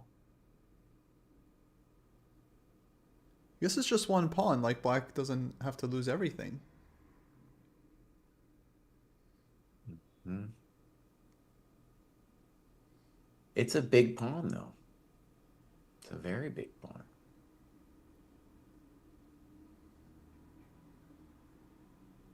Mm. Okay, there's that too. Holy moly. Yeah, I feel like light scores for Black are still going to be a problem. I don't know, King F8, Bishop E6, and then you're still suffering with the queens on the board. However, the claim there is like it was maybe worth a pawn. It might have been worth a pawn Yeah, to to at get least rid of it. simplify and free yourself up a But bit. but let's think about this actually. Is there a way? I'm worried for Black that you're also maybe going to lose something else. So let's imagine Queen G4. Mm-hmm. What do you? Where is your king gonna go? H8 or something? K King H8. I don't know. I don't know which way he should go. H8 has its own problems. Um, K takes. oh, he did it. Dang. Woo. One of the nice things about Easy. this is it's zero risk and there's just more pleasure down the road here. It's Yeah. just long-term pleasure. No, so nice to play this endgame from white side.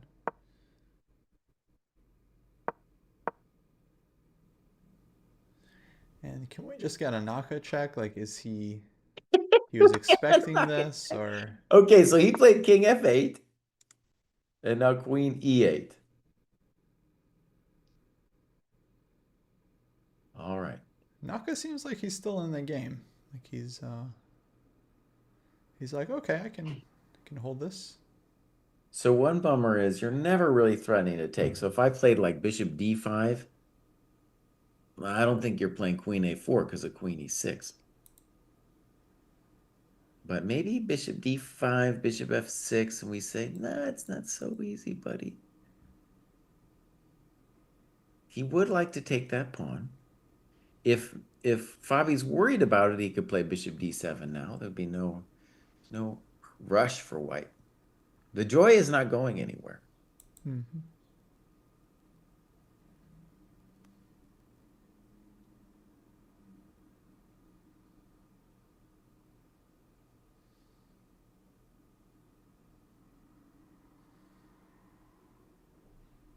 So I was right, at least in terms of what Anisha's plan was. He's giving him some checks here. He's just at least giving him this question. Anish game. Yeah. We don't have to go there. I'm just giving you an update. No, actually, I thought maybe we could try to work this one out. Because like, okay, I think white has to try to come up to win. So King E3 gives check. King E4 gives check. Okay, King E3 on the board, yeah. And then King F5. King F5. Holy moly. Just wondering if his idea is, let's say, Rook H3.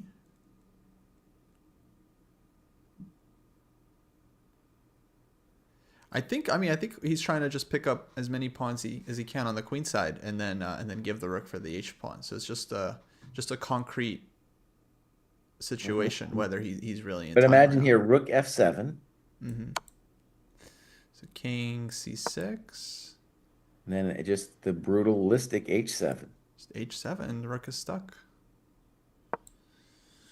It seems like GG. King just walks in. Rook g3, rook g7. Like built-in Lucina. So Prague, I think Prague's looking good. Yeah, Brock's looking good, buddy.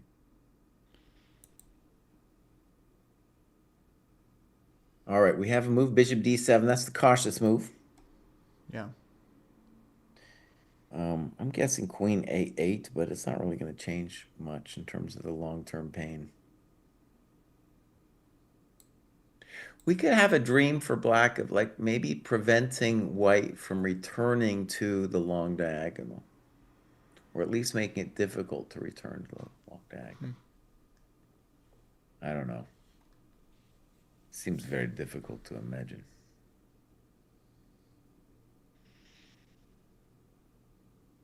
So yeah, let's talk about it. So zero counterplay, still ideas of playing c5, but notice that when we when we imagine pressing with f4 and g4 and that kind of stuff, then we are opening our kimono, right? We're going to open the kimono when we do Yeah. that. So it'll get a little dicey at least. Queen a8 played.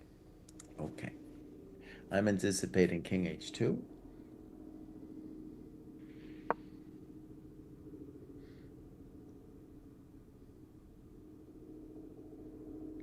Okay, king g1. Okay, I was wrong about that. It looks similar, I guess. Maybe king ag1 is better form just because you hold the f2 pawn. All right, bishop f6. Queen f5 seems very natural to me. Queen e6 is probably not a dumb move. Now, Queen e6 Hmm. is a hell of a drug, I dude. like queen e6. Yeah. Yeah, Queen e6 is like, what are we doing? Just kind of freezing him up. That's a death freeze. And then just trying to swing around. Oh man, so imagine Queen e6, Queen d8, Bishop c6, and there's no Queen e7 because Queen c8. Oh, baby. Oh yeah, he's in the death vice right there, my friend. That's the death vice right there. I'm Hmm. calling game. Now we're just gonna call game right here. Queen e6 game. Wow. Time to update the eval.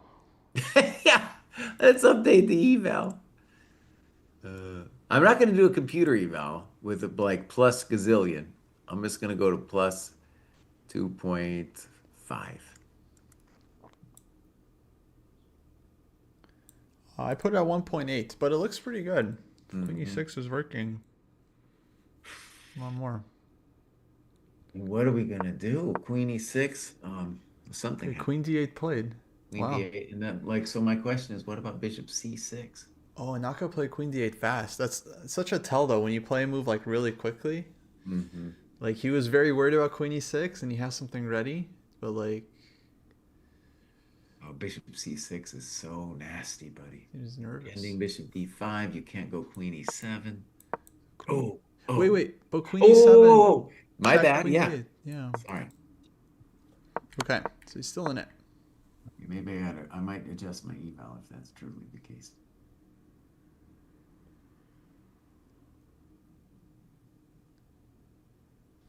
One cold move. Okay, guys, calm down.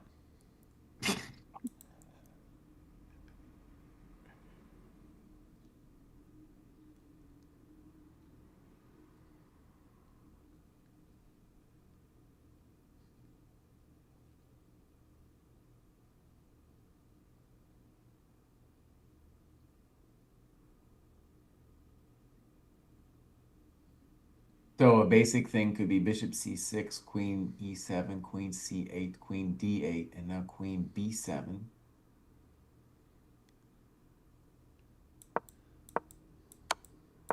Well, maybe king can run.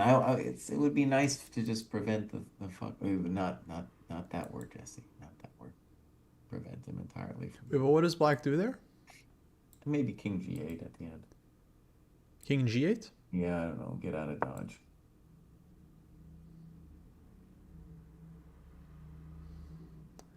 Still though, you Oh have no, check, king definitely h8. it's definitely still Ghost. Yeah. Yeah, you're just like so Yeah, you so put your tied queen. You down. go put your queen on g6 now, right?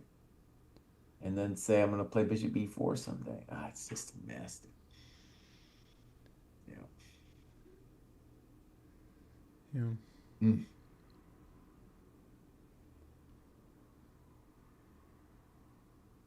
And maybe the bishop d5 decision was a little bit from playing too much blitz because you'd be like in a blitz game, be like, I can hold this. But it was just unnecessary to give Fabi the chance of a chance. And even then it was totally drawing. But then I'm gonna go ahead and say he got complacent, you know, complacent. That's what happens when you haven't been playing for a long time. Yeah, it He, definitely seemed like that was just a bailout because he was up on the clock. Felt like he no, was he the had such one. a nice position, played a nice b6 move, dude. Oh, he had probably had a great game. What about c5 suggestion? Um, yes. So c5 takes bishop b5. Queen I thought e7, it we was give that. check. Take on c5. Oh yeah, that's pretty good too. And then kind of stretching black out a bit. Hmm. No, it is done deal.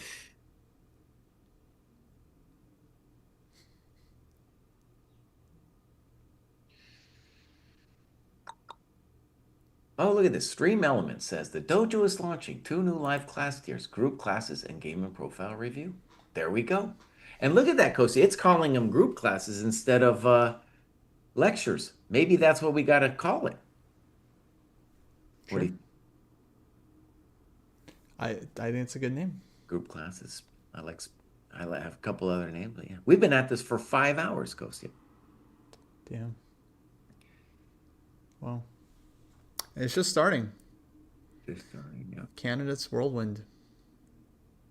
I guess it should also be said that our friend David Bruce, he would love to be here, but it's mostly like worry. He's got some concerns about marital strife, amongst other things. You do this thing too much, and your wife is like, nah, buddy, I think we got a problem. So he's gonna hopefully join us later, but he's got like kids on spring break and stuff. Yeah, spring break's a problem. I got spring break too. I might take a couple days off. I want to take some week off. Give me a break. Give me a break. I'll tell those kids, you go play outside while I do this. I got things to do. All right, Fabi, you need to move and finish this off. I don't know if it's dire. It's just a typical thing when uh, you can take care of some kids. David has more kids than I do too, man.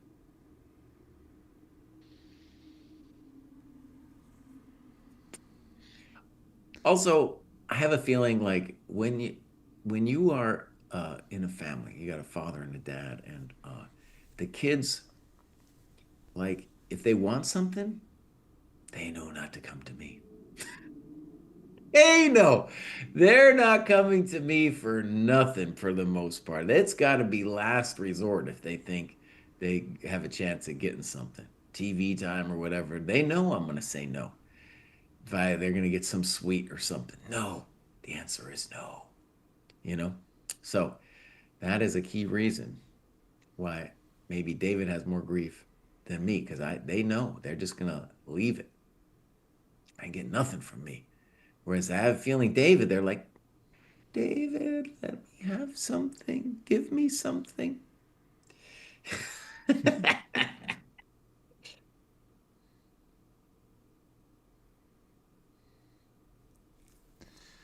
Yes. Spread too thin. But I don't know if we're talking about Naka or David, but it's the same for true. Both are true. I heard the baby is in Cyprus, by the way. Oh, wow. Okay. That's a problem for Naka. It And is. the Tusa, so not just Naka. So he's got Tusa's there. But it's probably, I don't know, it's probably good for moral support. No, we did that thing, dude. And one of the things about the research was you do not want the kids around you. You Mm. do not want the kids around you. That's just gonna mess you all up. He's got the sad look in his face. It's amazing the way just this one game affects how this whole tournament, like if you're making odds or whatever. But yeah, this is a decisive victory where Naka did not have to lose this game, dude. Not at all. If anything, he was the one pressing. But now it's going to turn out this way, and it's going to look like kind of like the odds makers, i.e., me, were right. I.e., me. Some fools even gave Naka like the second percentage chance of winning this thing after Fabi. Give me a break. Come on. Come on now. Yeah, All right. we'll see. I mean, Yeah. if he wins this one, that's a huge result. Bishop C6, Queen C8, Queen D8, Queen B7. Somebody had the interesting C5 idea. However, I'm a GM today because this is what I called. Very simple. You are going to have to give me the B7, B6 pawn, or let me play Bishop D5. And black, the poor bastard, just zero counterplay. Oh, yeah. No, there hasn't been any counterplay in this town since 1942. It's gone. Ooh, Geary played c4. Okay, can we look at this? Okay. So this is this big try. Because we were thinking this one is just over. Oh, well, it's definitely over. So, okay, what does he want? Takes. Rook c3. Then just h7. I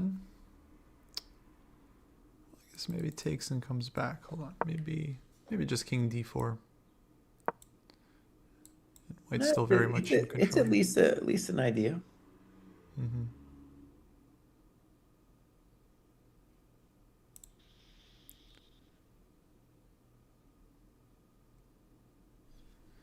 No, it's a try. Absolutely.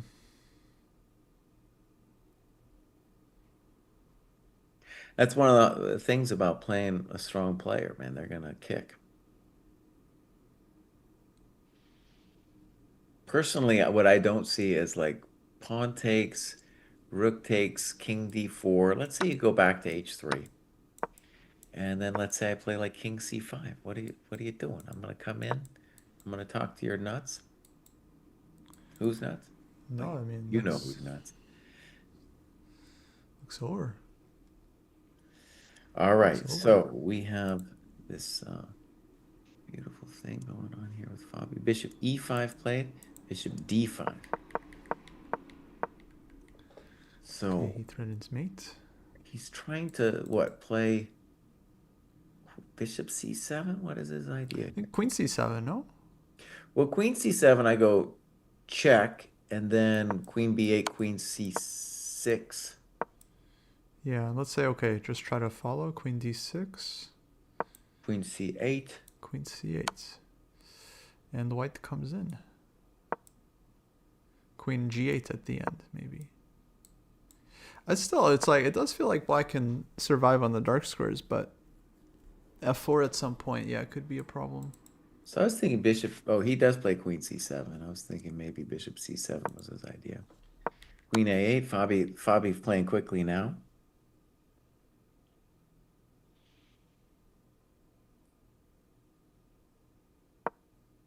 King e7. All right, so now we're coming in.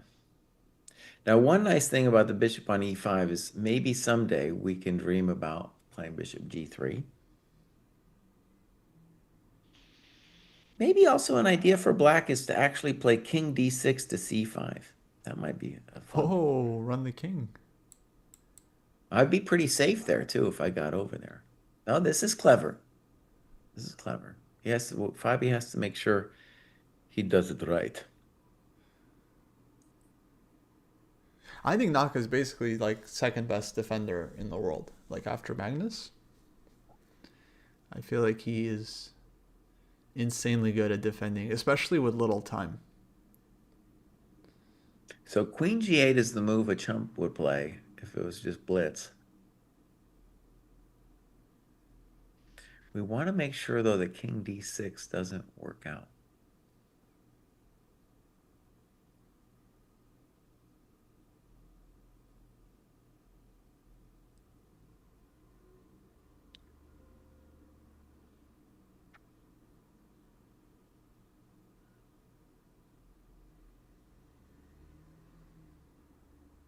Oh, yeah, queen g8, king d6 is really kind of annoying.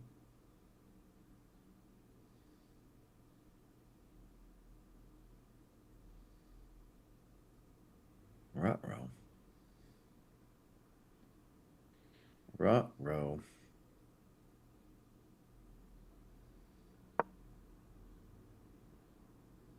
Not so easy.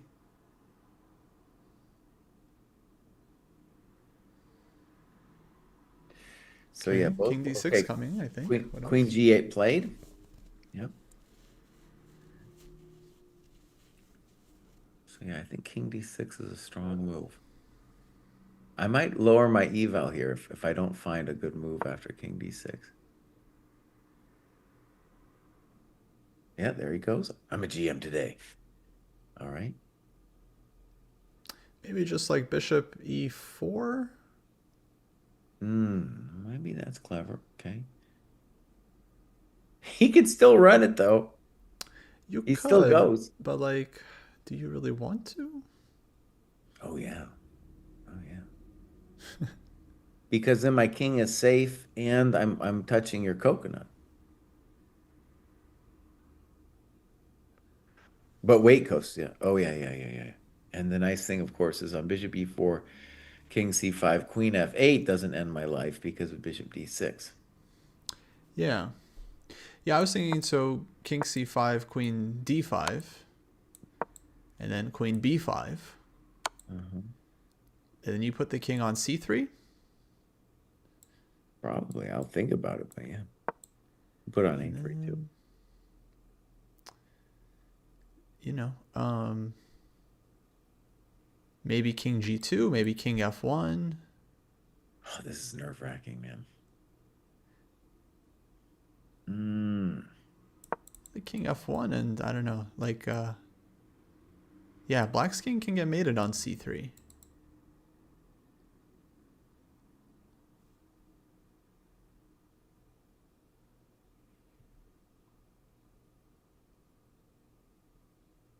Okay, one crazy idea here is C5, and you must take with the king, I think.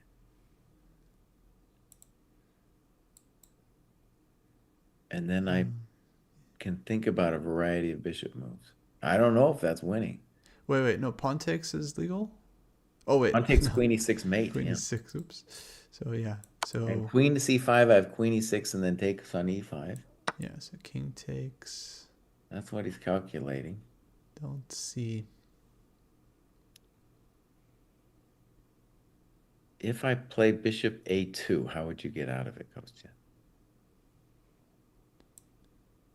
Bishop G2. No, a2. Oh, A2. So c5, king c5, bishop a2. I got a bishop a2 so I can mate you with queen b3 if you go on the walk.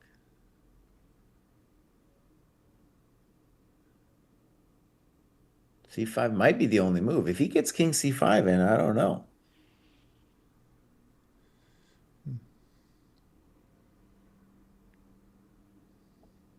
Oh, buddy. Ooh, buddy, that's a problemito position. It's a fun position. Yeah, maybe C5, king c5, bishop a2. It's looking kind of forcing, Queen C6. but then I play queen c4, king d6, queen e6, and I'm going to pick up your bishop. Oh, yeah. It's so annoying.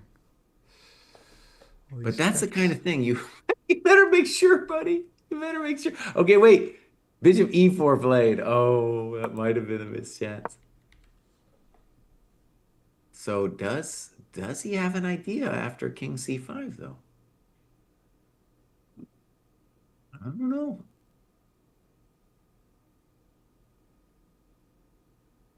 I don't see it after. I would be real nervous with this King C5 thing.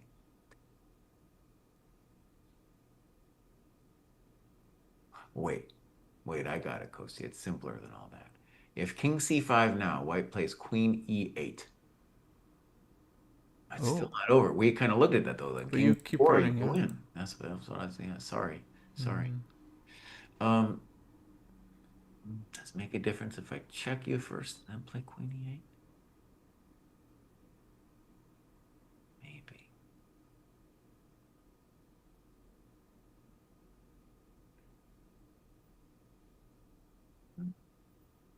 I thought C5 was a. I thought it was a good move. Maybe there was something wrong with it. I don't know.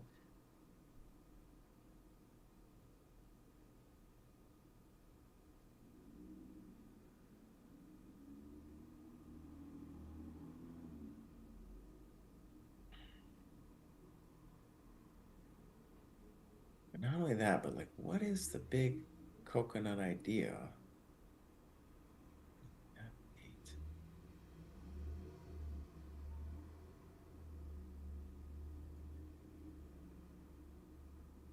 Huh.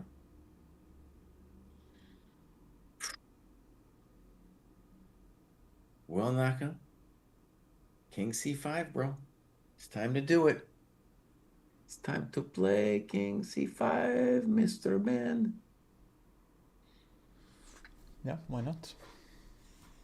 This is your only chance, buddy. Run, run, Forrest, run.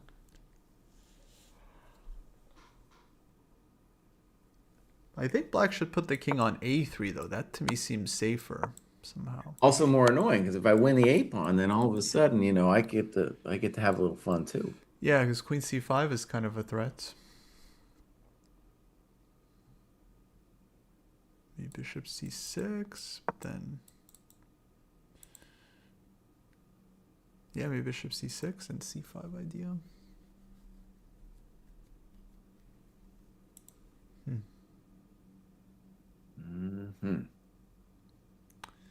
So looking at bishop g3, I just have hard time. Okay, can't do it now, but I have a hard time believing in bishop g3 Yeah. because as long as black can't also win the d pawn, because then white's just too solid. Like you don't get any real passers. I don't know what he's thinking about, honestly, because I mean, King C5, he's trying to like calculate if there's some really fancy pants way of getting at him. What are we doing?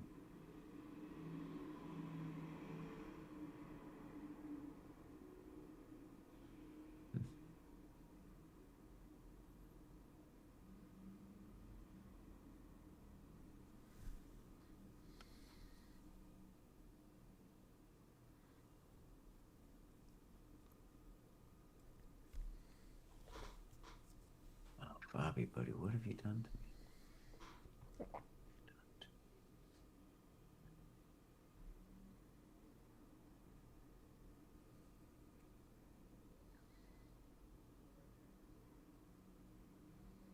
Okay, I might have an idea. Go see. How about King C5, Queen E8, King B4, Queen B5, King A3, and now Bishop C6 Yeah, I mentioned this. with the intention. Oh, he goes back to E7. Oh, Wow. moly.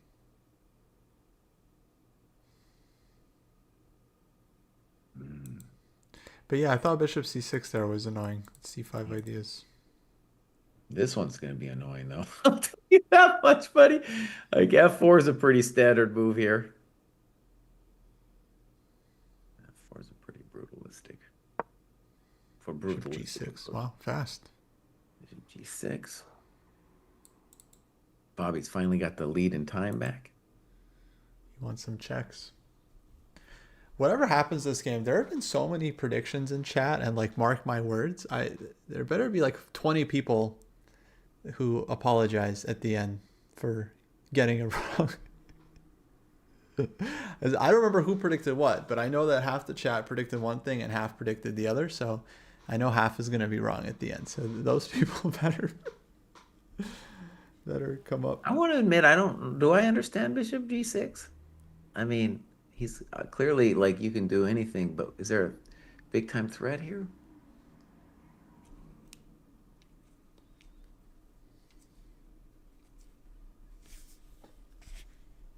It's a peculiar move. Like, what does he want?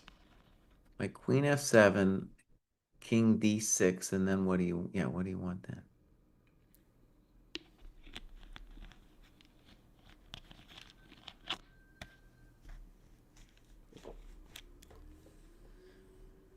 And he just resigned.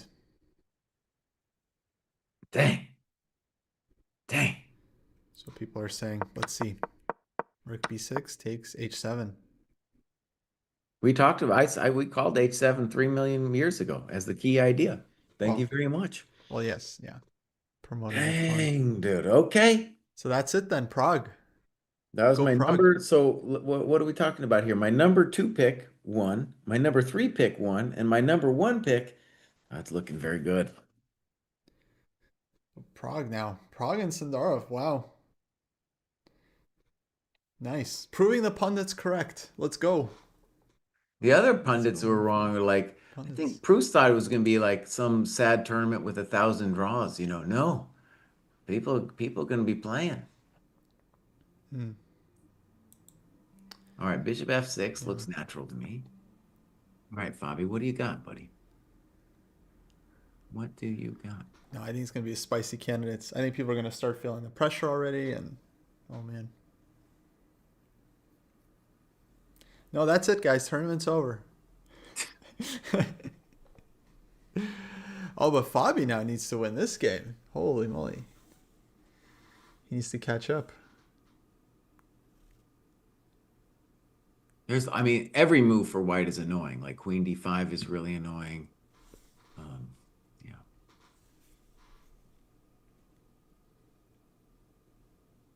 I like Queen D5. But you can do it with tempo. You can play Queen F7 and then Queen D5. Mm-hmm. Mm-hmm. Well, I was kind of banking on the just after Queen D5. I was like, well, where does he go? That was kind of where I was at with that. But yeah, I could do it that way too.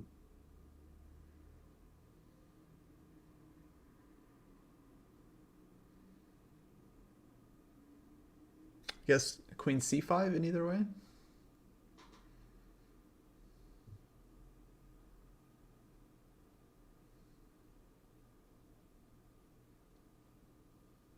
Maybe King E7 was very resilient. Maybe they're like, I thought my C5 was amazing.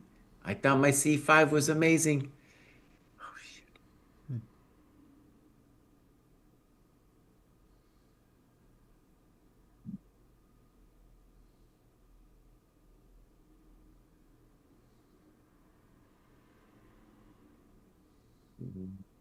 Bobby, what are you doing, buddy?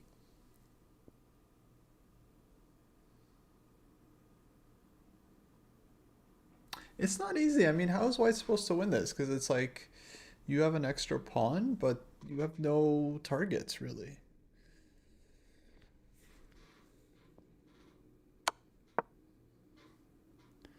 Okay, gives Well, at check. some point we want that C5 move. Mm-hmm. All right, we got some moves. Queen F7, King D6, Queen D5, King E7. We're gonna call you Now, GM today. now F4, I guess.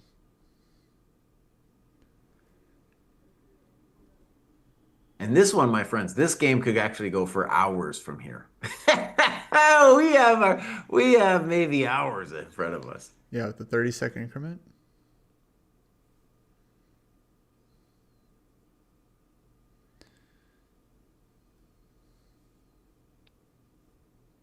All right, Bishop F5 play.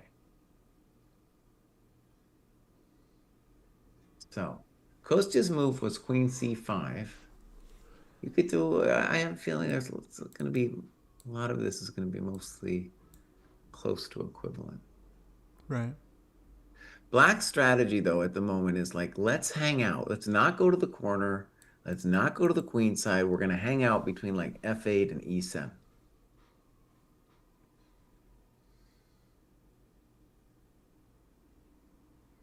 That's very painful here. No, it makes sense because I mean, you don't get mated if you're on e7, d6.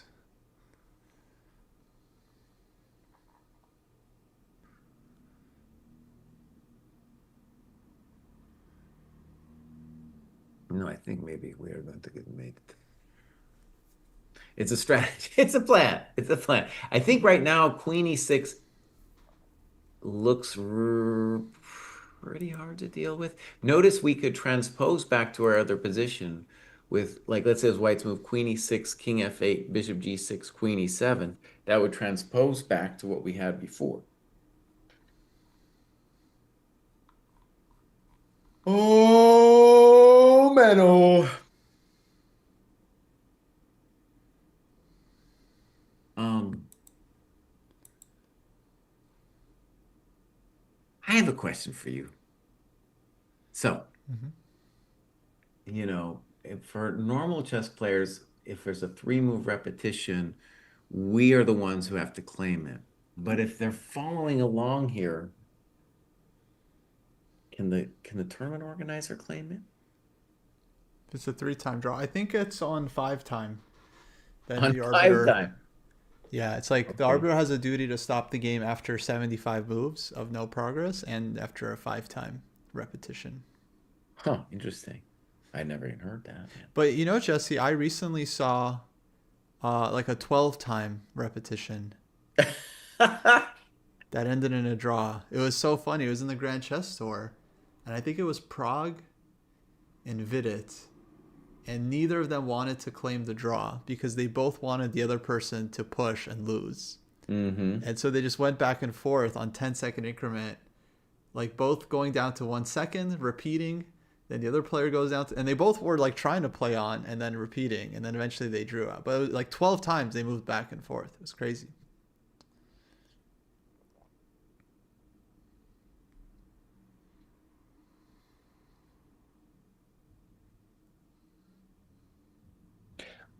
So when we talk about Naka doing well against Fabi recently, it was the last candidates, right?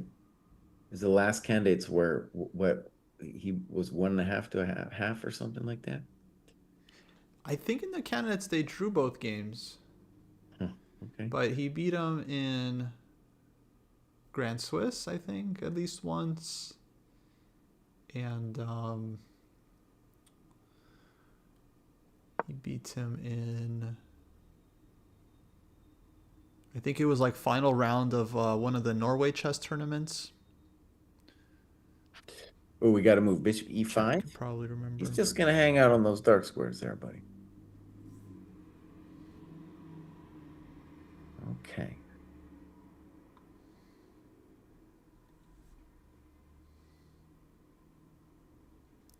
Yeah, probably he did win against Fabi and some candidates too.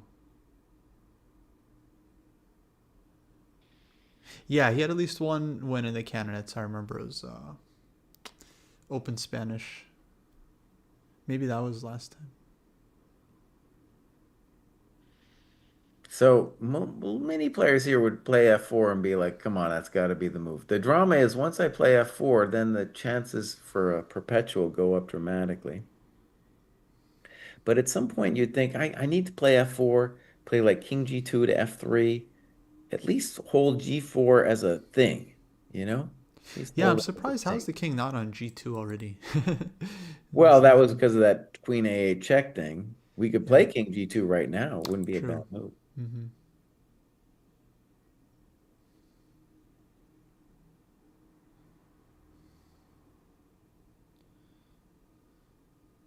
I'd probably play king g2 because I'm a chump GM. I'd be like, let's go. King g2.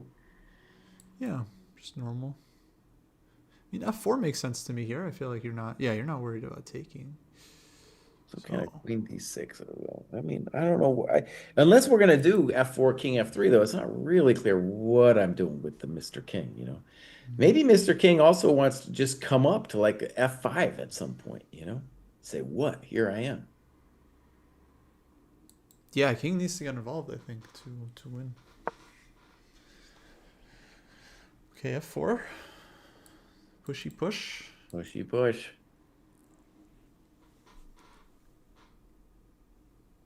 So we're predicting bishop f6. Bishop f4 loses to gf, queen f4, queen e4. Probably something else too, but that's the easy way. Bishop f6 played.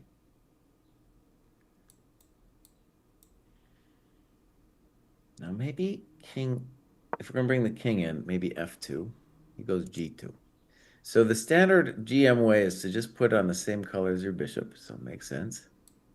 We might put our king on h3 too. It's not the dumbest thing to put on h3. Mm-hmm.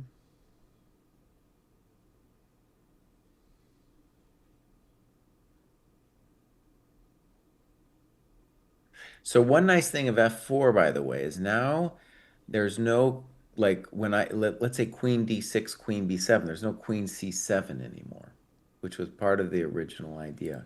Right.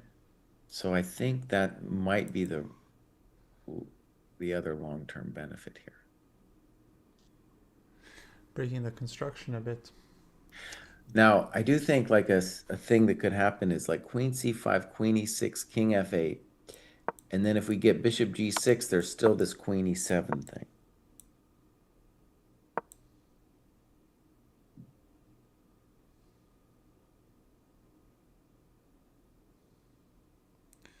Check and queen b7.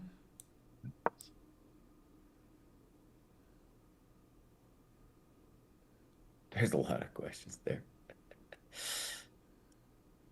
All right, queen d6 played. Check to the miserable king. King f8 played. All right. So lots of candidate moves here. Like even king h3 just looks real pleasant. Sure.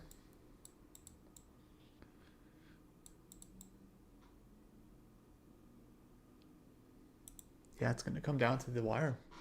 It's going to be on this increment. So some people were asking about perpetual checks and three-time repetition. So a perpetual check is not really like an official thing. It's just if it's a perpetual check, that means it's going to lead to a three-time repetition. With the side giving the checks, that means they can force a draw if they want to. So people usually use these kind of things interchangeably because a perpetual if someone sacks for it, that generally means that they're going to want to make a draw because they have no material left. So they're just going for the repetition. So basically, very very similar thing. But yeah, you wouldn't make a claim based on perpetual check. That's not a thing you would claim based on the position having repeated. Okay, king up. I like this coordination. Mm-hmm.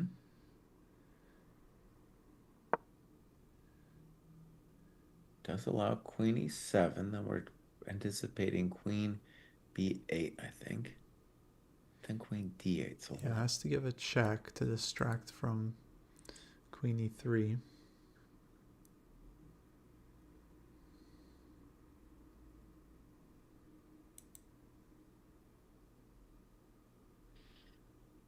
hmm.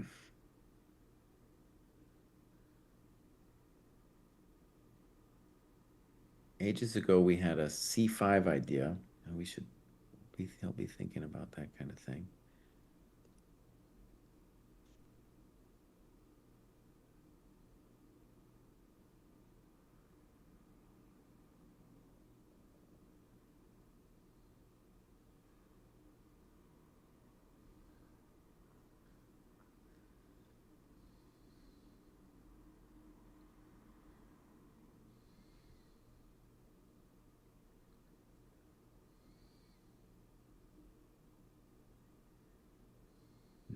Okay. Yeah, at some point, I might just play king e4, Kostya. I might rudely just play king e4. Right. In fact, oh, oh,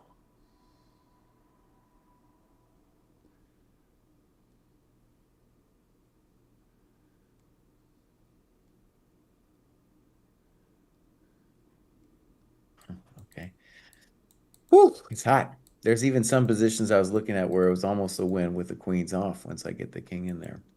It's close. Yeah, I think right Close. now it's like the bishop gets to c5, right? And so that's a dead draw. I think white can't do anything there.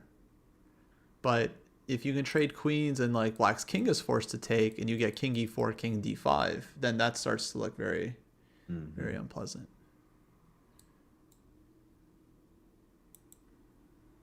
Oh, Fabi, dude, he's tormenting me by taking so long. Yeah, down to 5 minutes. But now they have the 30-second increment. It's just a little endgame sparring. You know, they can do this all day long. One nice thing though about the FIDE live stream now is like the eval makes no sense because the board guy forgot. He went out for a nap. He can't take it anymore. We lasted longer than the board guy because the board guy just stopped bringing the moves. Wait, the Lichess board? No, the FIDE board. Like the in the live stream, you see a different position than you do on their little board with their eval. Oh, Maybe it actually in their little thing it says that Naka has no time and that's why it stops. So that's just a malfunction, which is a good malfunction because then I can look and I don't have to look at that eval. yeah, exactly. So yeah, that's their Oh my God. broadcast. Fabi played Queen E4. Whoa, Oh, I don't know if I like it. and insta trade. Oh, but wait a second. On Queen E4, he now he's got DE. Yeah, he wants to take with pawn. I would think he's thinking about it. Actually, he's thinking about it. Wow, Fabi. I don't know, buddy. Now I was looking at this. I don't think King takes is winning. I can imagine I can imagine Pawn takes as being winning. Pawn takes. Yeah, All it right, takes pawn. Pawn Queen takes. e4. No, queen e4 definitely wasn't forced. White had multiple checks that would force black to play queen d8, right, and give up the threat of queen e3. So we were expecting a check and just What was keeping the. clever about Queen E4 too is if he doesn't take, then I have Bishop E6 with that construction. Bishop Yeah, E6. and g6 too. So it's Right, kind right. of. So Naka, he was afraid of it because he snap took on e4. So Hmm. clearly he had made up his mind. Like it wasn't a surprise to him that this move was played. Okay, Kosi was talking about going Bishop E7 to C5, but that does it just looks completely it's lost. Because look, I put my bishop on D3, I put my king on D5, and then I march my coconuts. Wait, you're saying after de? Yeah. Well, yeah, yeah. No, I mean, I was saying if white traded immediately with queen e7, that one looked dead to me. Mm-hmm, mm-hmm. Because there, I just yeah, just you don't even have the right color bishop. Um, but okay, Queen with E4, four man, that's versus two, I mean, it's a completely different story. yeah, and the pawn on D4 is basically a goner. Well, you either have to enslave your bishop to the pawn or you just give it. And it's honestly it's such a tourist that maybe you just want to give it.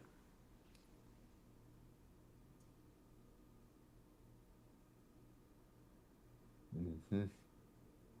Oh, really nice play by the Fobs, dude. Dang, Fabi's so strong.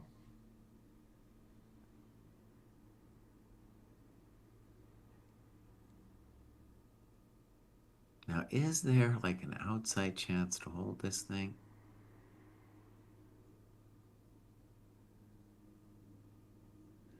Not gonna know happy. Not gonna know.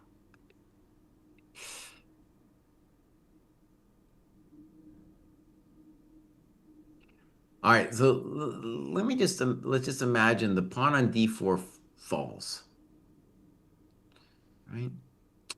Uh, if black keeps the bishop on E7, it's not totally simple to crack the structure there. So I'm just like intuitively, I believe it has to be winning for white, but there's still some technical difficulties here. Yeah, no, I mean with bishops, it's always a question, but it looks huge, and Naka won't have any time to find some kind of like precise. I mean, he's just gonna have to play this on instinct basically. So Yeah. Okay, so he's going to try to hold on to the pawn, hold and on, maybe pawn he moves. shouldn't, but here he goes. Oh, actually, so the real point of bishop b4 is he comes around the back side and he's going to tap our pawns from the back, trying to force them onto light squares. Very good, Naka. Okay, how are you talking? So that's nice. It'll be very difficult to advance them. Might be very hard to actually snip that pawn on d4. So yeah, he's saying bishop e1. Oh, dude, he might hold on to this. So, But oh, white can bring the king to f5 and push g5 mhm. and then take with a pawn. Try to spread it out. Good. I think that's a critical point. And at the moment, I don't see a way to stop that.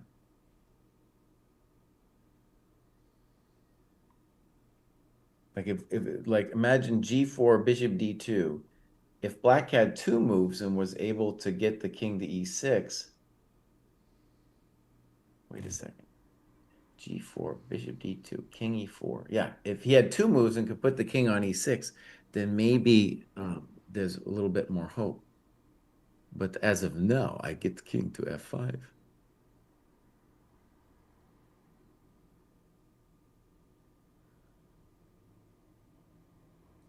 Yeah, that's going to be too much. Yeah, it's looking good. It's looking good. Love these pawns. These endgames so difficult.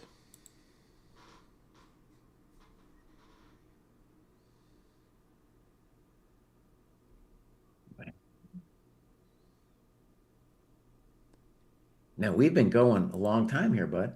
This is a long round. This is where we're going to be 6 hours at least. I know. Honestly, it's blown by. Like these games, it goes by so fast. And sometimes I hear from people like, "Oh, the games are so boring," and it's because honestly, guys, because you're watching with the engine, and then it just spoils the answer in the first 2 seconds, and then it's like, yeah, it's like not interesting once you know what the evil is. Like, what to say? Okay, All king right. e4. Bobby's playing quickly here. Bishop g3. And we're anticipating Kostya's king f5 here. And it looks real evil. Real evil, king f5. 5 g5 take. Well, say hello to my little friend. h6.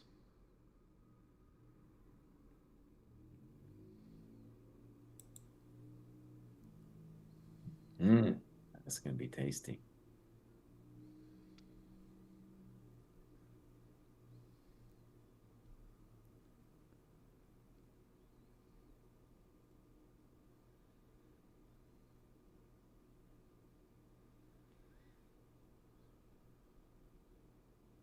It's gonna be tasty.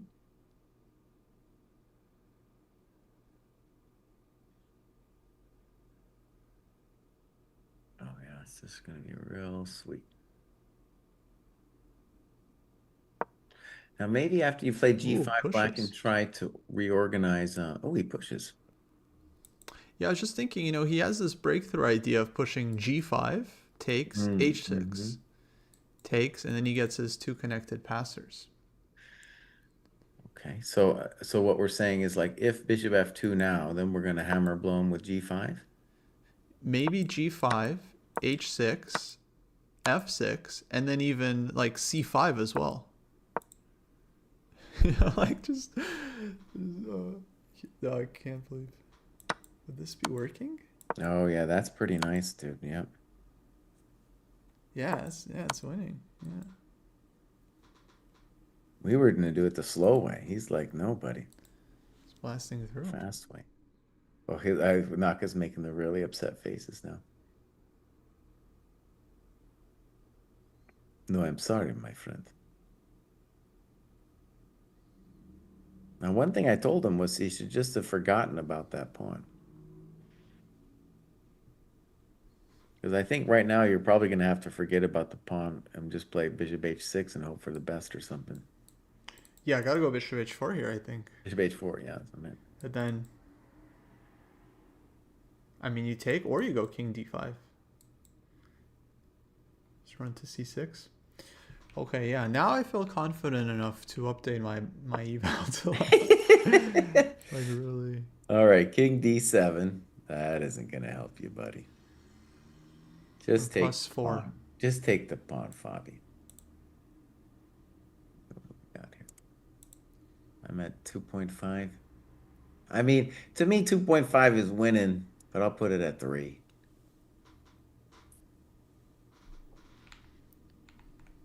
The computer guys would be like, no, that's gone from 96% chance to 97% chance. Like, what does that mean, buddy?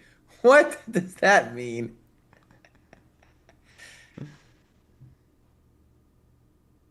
No, it is time for resign, my friend. Naka went to the chess bra. He did the chess bras habits, where they tell you to never resign. Oof.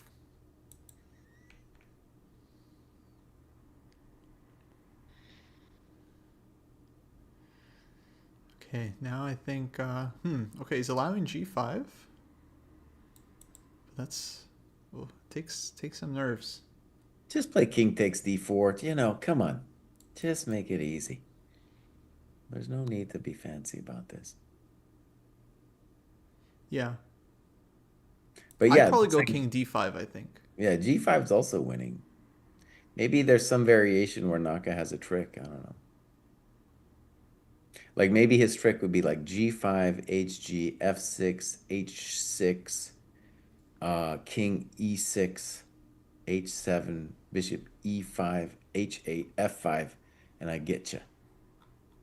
That could be his trick that he's kind of because you know Naka thinks in terms of tricks. Oh yeah. You know that.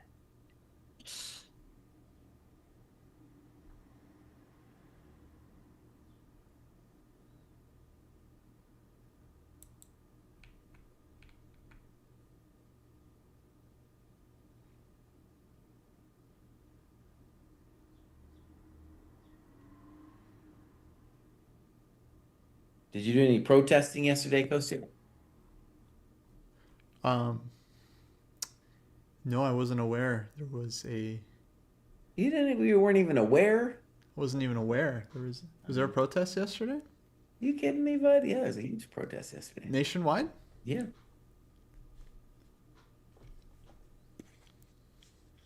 Nationwide is on your About the side. candidates? The candidates.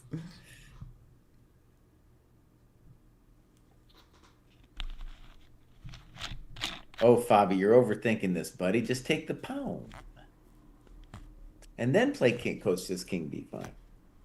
You can have it all.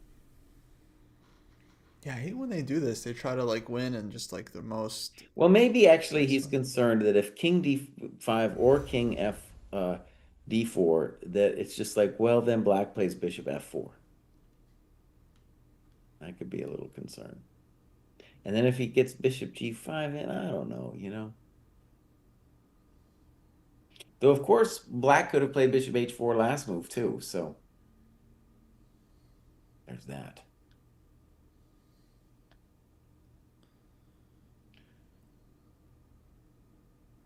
Okay, yeah, I'm with you. Yeah, just take the pawn. Nationwide is on your side.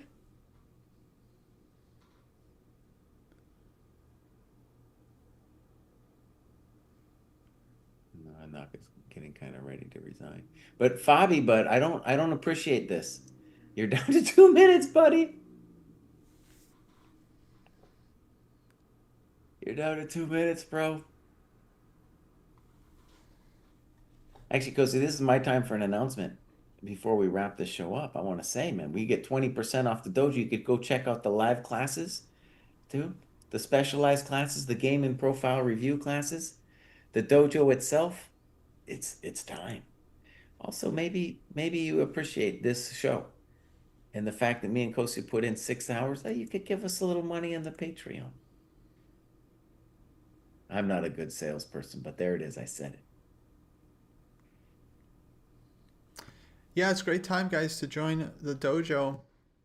get a training plan, track your ratings, upload your games, work on your chess. I think soon there will come a time when every serious chess player will need to have a dojo account because it'll be the best way to keep track of your chess and what you're doing, and to hold you accountable.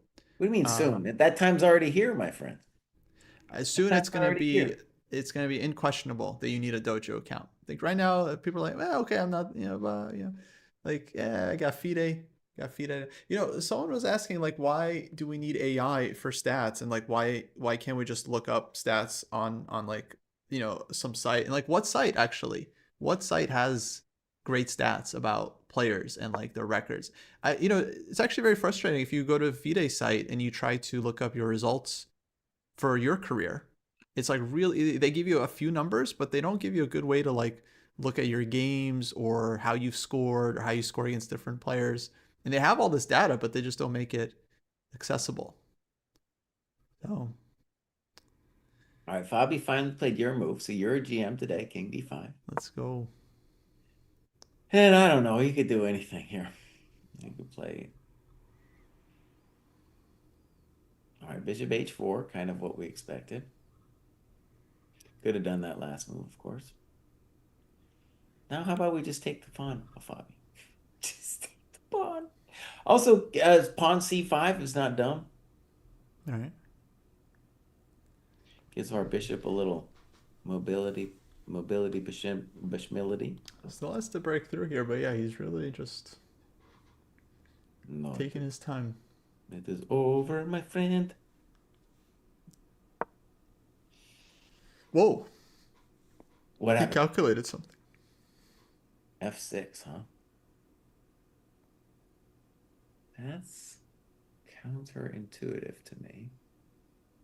What is he seeing? Wow, he really did calculate that bad boy out.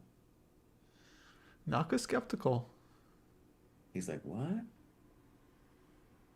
I'm not sure I don't understand either. Takes. No, he's figured something out here. I mean, he gets one pass pawn, and maybe this is why he played king d5, so that he can take on b6 and get a second pass pawn. Though you could have had this position with the pawn on d4 gone too, but maybe the point is I'll get to c6. Yeah. Yeah, and C. there's no bishop f2. Hmm. Oh, that would be cold. But don't I have to protect my pawn on e6 first? Oh, apparently not. Asked and answered. Wow. I guess he's taking both b6 and a5. Well, yes and no. He's bishop e1 will hold the pawn. But then he's saying that c5 Right. is marching. Yeah. Okay. That's cold. That's freaking cold, dude. He's even leaving the pawn, left the pawn on d4. Oh man, that's cold. I don't know. Someone Naka has like a pep in his step all of a sudden. No, there's not a lot of pep. Oh no, wait. No. Not a lot of pep. He had some pep, and then it's like, it's actually even worse. It's like he had hope, and then it was taken from him. What? I don't know what's going on. After king e6, black will actually be up a pawn for half a second. How about that? Yeah, I know. Amazing.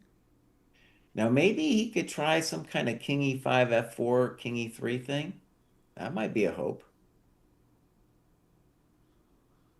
So king e6, king b6. Now obviously bishop e1's a move, but first king e5, c5, king f4, c6, and you cannot do king e3 because I have c7 pronto. So that was actually a key variation because if the king could get in whilst the bishop is holding that thing, then maybe Nationwide would be on your side. But at the moment, Nationwide is not on your side.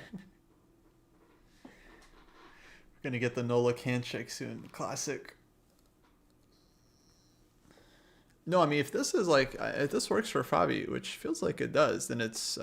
I mean, people are saying he's making it way more complicated, but it kind of feels like a very straightforward way. Actually, your king just like, I think Mhm. he calculated everything, right? He calculated f6, e6, king c6. He's taking, he pushes. Um, Dude can calculate very quickly and deeply. Oh yeah, we're getting the head shake. Yeah. This is so dumb. How come it happened to me?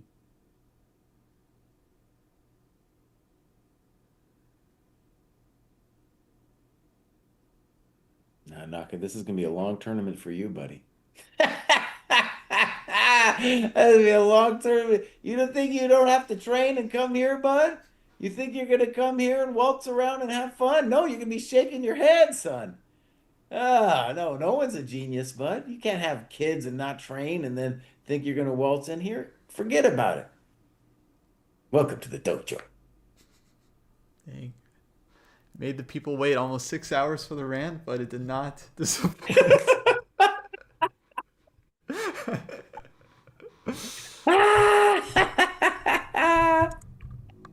Ouch.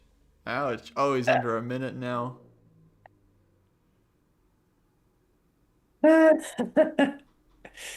So we're reading the Irving Cherneff book in the live classes, and Yeah.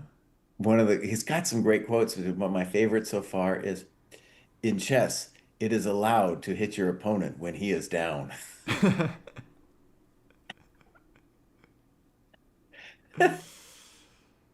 So Yeah, true. that's the rough life. Oh wow, he's slumped back. I mean, he Yes, might resign on this. No, he's gonna do. He's he's gonna gonna come up with a tricky. By the way, I got tricked with him when he was 13 years old once, and he was like shaking his head and doing this thing, and then he blitzed out a tricky ass move, and I fell for that shit. I fell for that shit, dude. So he is the master of little BS tricks, dude. The Oh master. yeah. He's I don't know if he has the trick, but he's definitely going full Hollywood right now. He would go, but like he would have like maybe one variation where maybe he escapes, but Right. he would pretend to be absolutely done. Yeah. You know? I mean that's the oldest trick in the book. Yeah. Bishop But with his facial expressions, he's on the Mount Rushmore of facial expressions. Yeah.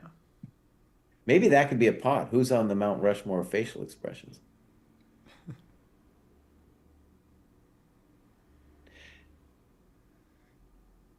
Think about Nepos. You mentioned Nepo. Like Nepos, they're not as entertaining as like Korshnoy's and Kasparov's are, you know? Hmm. Bishop Yeah, I E1 haven't played. I didn't know about Korchnoi actually. I don't think Oh, I've dude, ever Korshnoy's amazing, bro. Amazing. You really didn't know about Korshnoy? just there's not many photos of him making the faces, so it's not as prevalent. Oh, you know what you should do? Look up Korchnoi milk ad. This sounds familiar. That's amazing. And because they knew about the faces and they just had him do it. Amazing. That's one of the All right, best guys, chess experiences you'll ever have. that's your homework. Korchnoi milk ad. Somebody says there it is. They say Oh, he it's resigned dang. after C5. Wow. Oh, and they're talking a little bit. Yeah, he's like, how did it get away from me? Wait, let me hear the audio. H5 F6. Just completely. Takes H6. Oh, No, no, but I mean King C7 is a draw or not? yeah, I thought bishop f5, but then I realized that you have Yeah, king bishop d8, king king d8. c6, d3, king d6, d2. Yeah, I'm bishop playing the c2. YouTube audio for the chat. I mean this is a tempo, right? Yeah, I'm Bishop gonna turn mine off for you can the reverb. Always. King It's E6. a little bit hard to follow. Amazing. Oh, what a great round, Coach Tim. King d7. That was good times, man. C6, King D6. Oh, wow. Amazing. Yeah. We Wow. did 6 hours, bro. We did Wow, 6 what a start. Oh man, did not disappoint, huh? hours. Absolute cinema. Man. All right, buddy. I am completely out of here. I haven't even had breakfast yet. Give me a break. Jeez. Yeah. Holy moly. It's 2:30. Oh boy. All right, folks. Okay. Time to go have a day. We'll see you tomorrow for more candidates. Thanks for joining us. All right. Bye, bud. See ya. All right, guys. That'll do it. Just wrap things up here quickly. Thanks for joining. We'll be back tomorrow, same time. Fabi, huh? Oh, what a big win for Fabi. Beats Naka too. Most important tournament of the year. Huge result. Huge result. Dang. Dang, incredible. Wow. Wow, wow, wow. Okay, so he, Prague, and Sindarov. As expected by some pundits. Some pundits called exactly these three players. We'll see. We'll see what happens. Only round one. Thank you guys for joining and for keeping it fun. Very, very cool when there's a big crowd to follow. Hopefully, we'll have some improvements for tomorrow's stream. So yeah, it was fun. David, people asking about David. He said he's not joining until I think it was like April 7th or something after his spring break is over. So be some time. But we hope to get some special guests actually. We probably get Gene Perelstein on and some others at some point. So we hope to have some fun guests on the show. Folks, if you want to join the dojo, we have multiple training programs available, training plans all the way up to $2,500. It's $15 a month or $120 for the year. You can get 20% off. Get 20% off the whole year. Use the code candidates at chessdojo.club live while the candidates is ongoing. Definitely make sure to check out the site. You can make a free account as well if you're interested in that. Follow us on YouTube. Folks, join the Discord. We got a very active Discord server. You can talk candidates there all day long, make predictions, sign up for our tournaments. We got lots of tournaments that we run for players of all levels.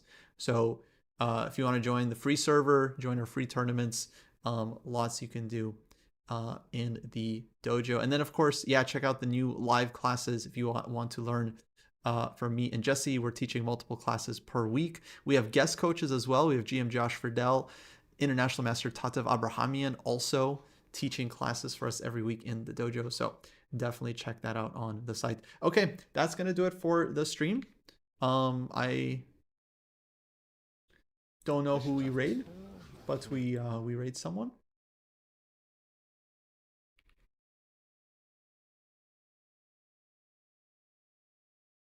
And hopefully see you guys all tomorrow. Okay, let's see. St. Louis, they're probably wrapping it up.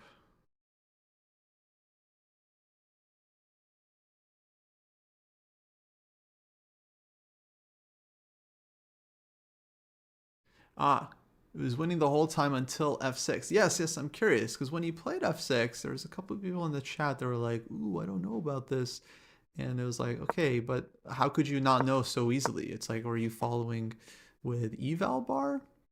So it's like, now I'm just curious. Let's see after F6. Yeah, F6 it gives big double question mark. There's a couple people in the chat that are like, oh, F6, I don't know about this.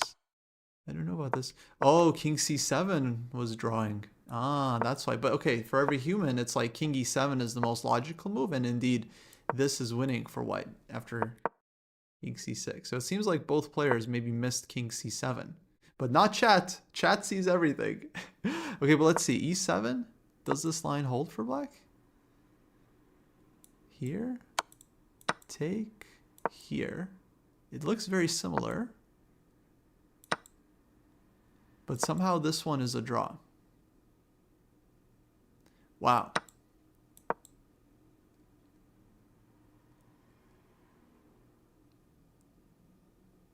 Wow.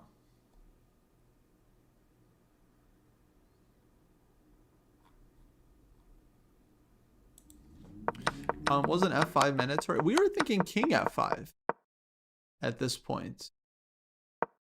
With idea to go G5. Which seems to be winning. Could have played the immediate G5 as well. In fact, this one might have been easier because this feels like you're creating more pass pawns. Yeah, very tough endgame to play on 30-second increment. I mean, basically impossible to play this one perfectly. Basically impossible.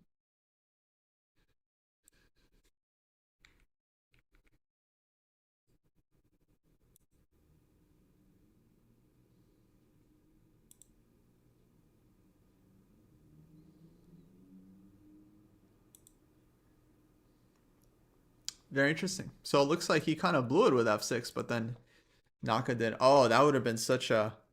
Oh man, if Naka had found the defense here with king c7. But this is such an insane move to, like... I think you need a long time in this position to figure out that king c7 is holding. You know, it's just pure computer stuff. But had he held it, then that would have been huge drama.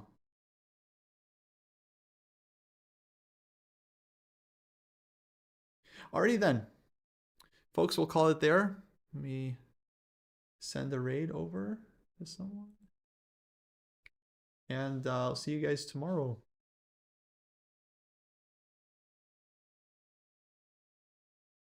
Why don't we raid our friend Phoebe?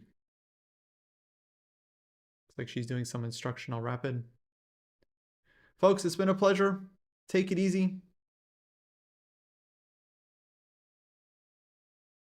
We'll see you guys next time.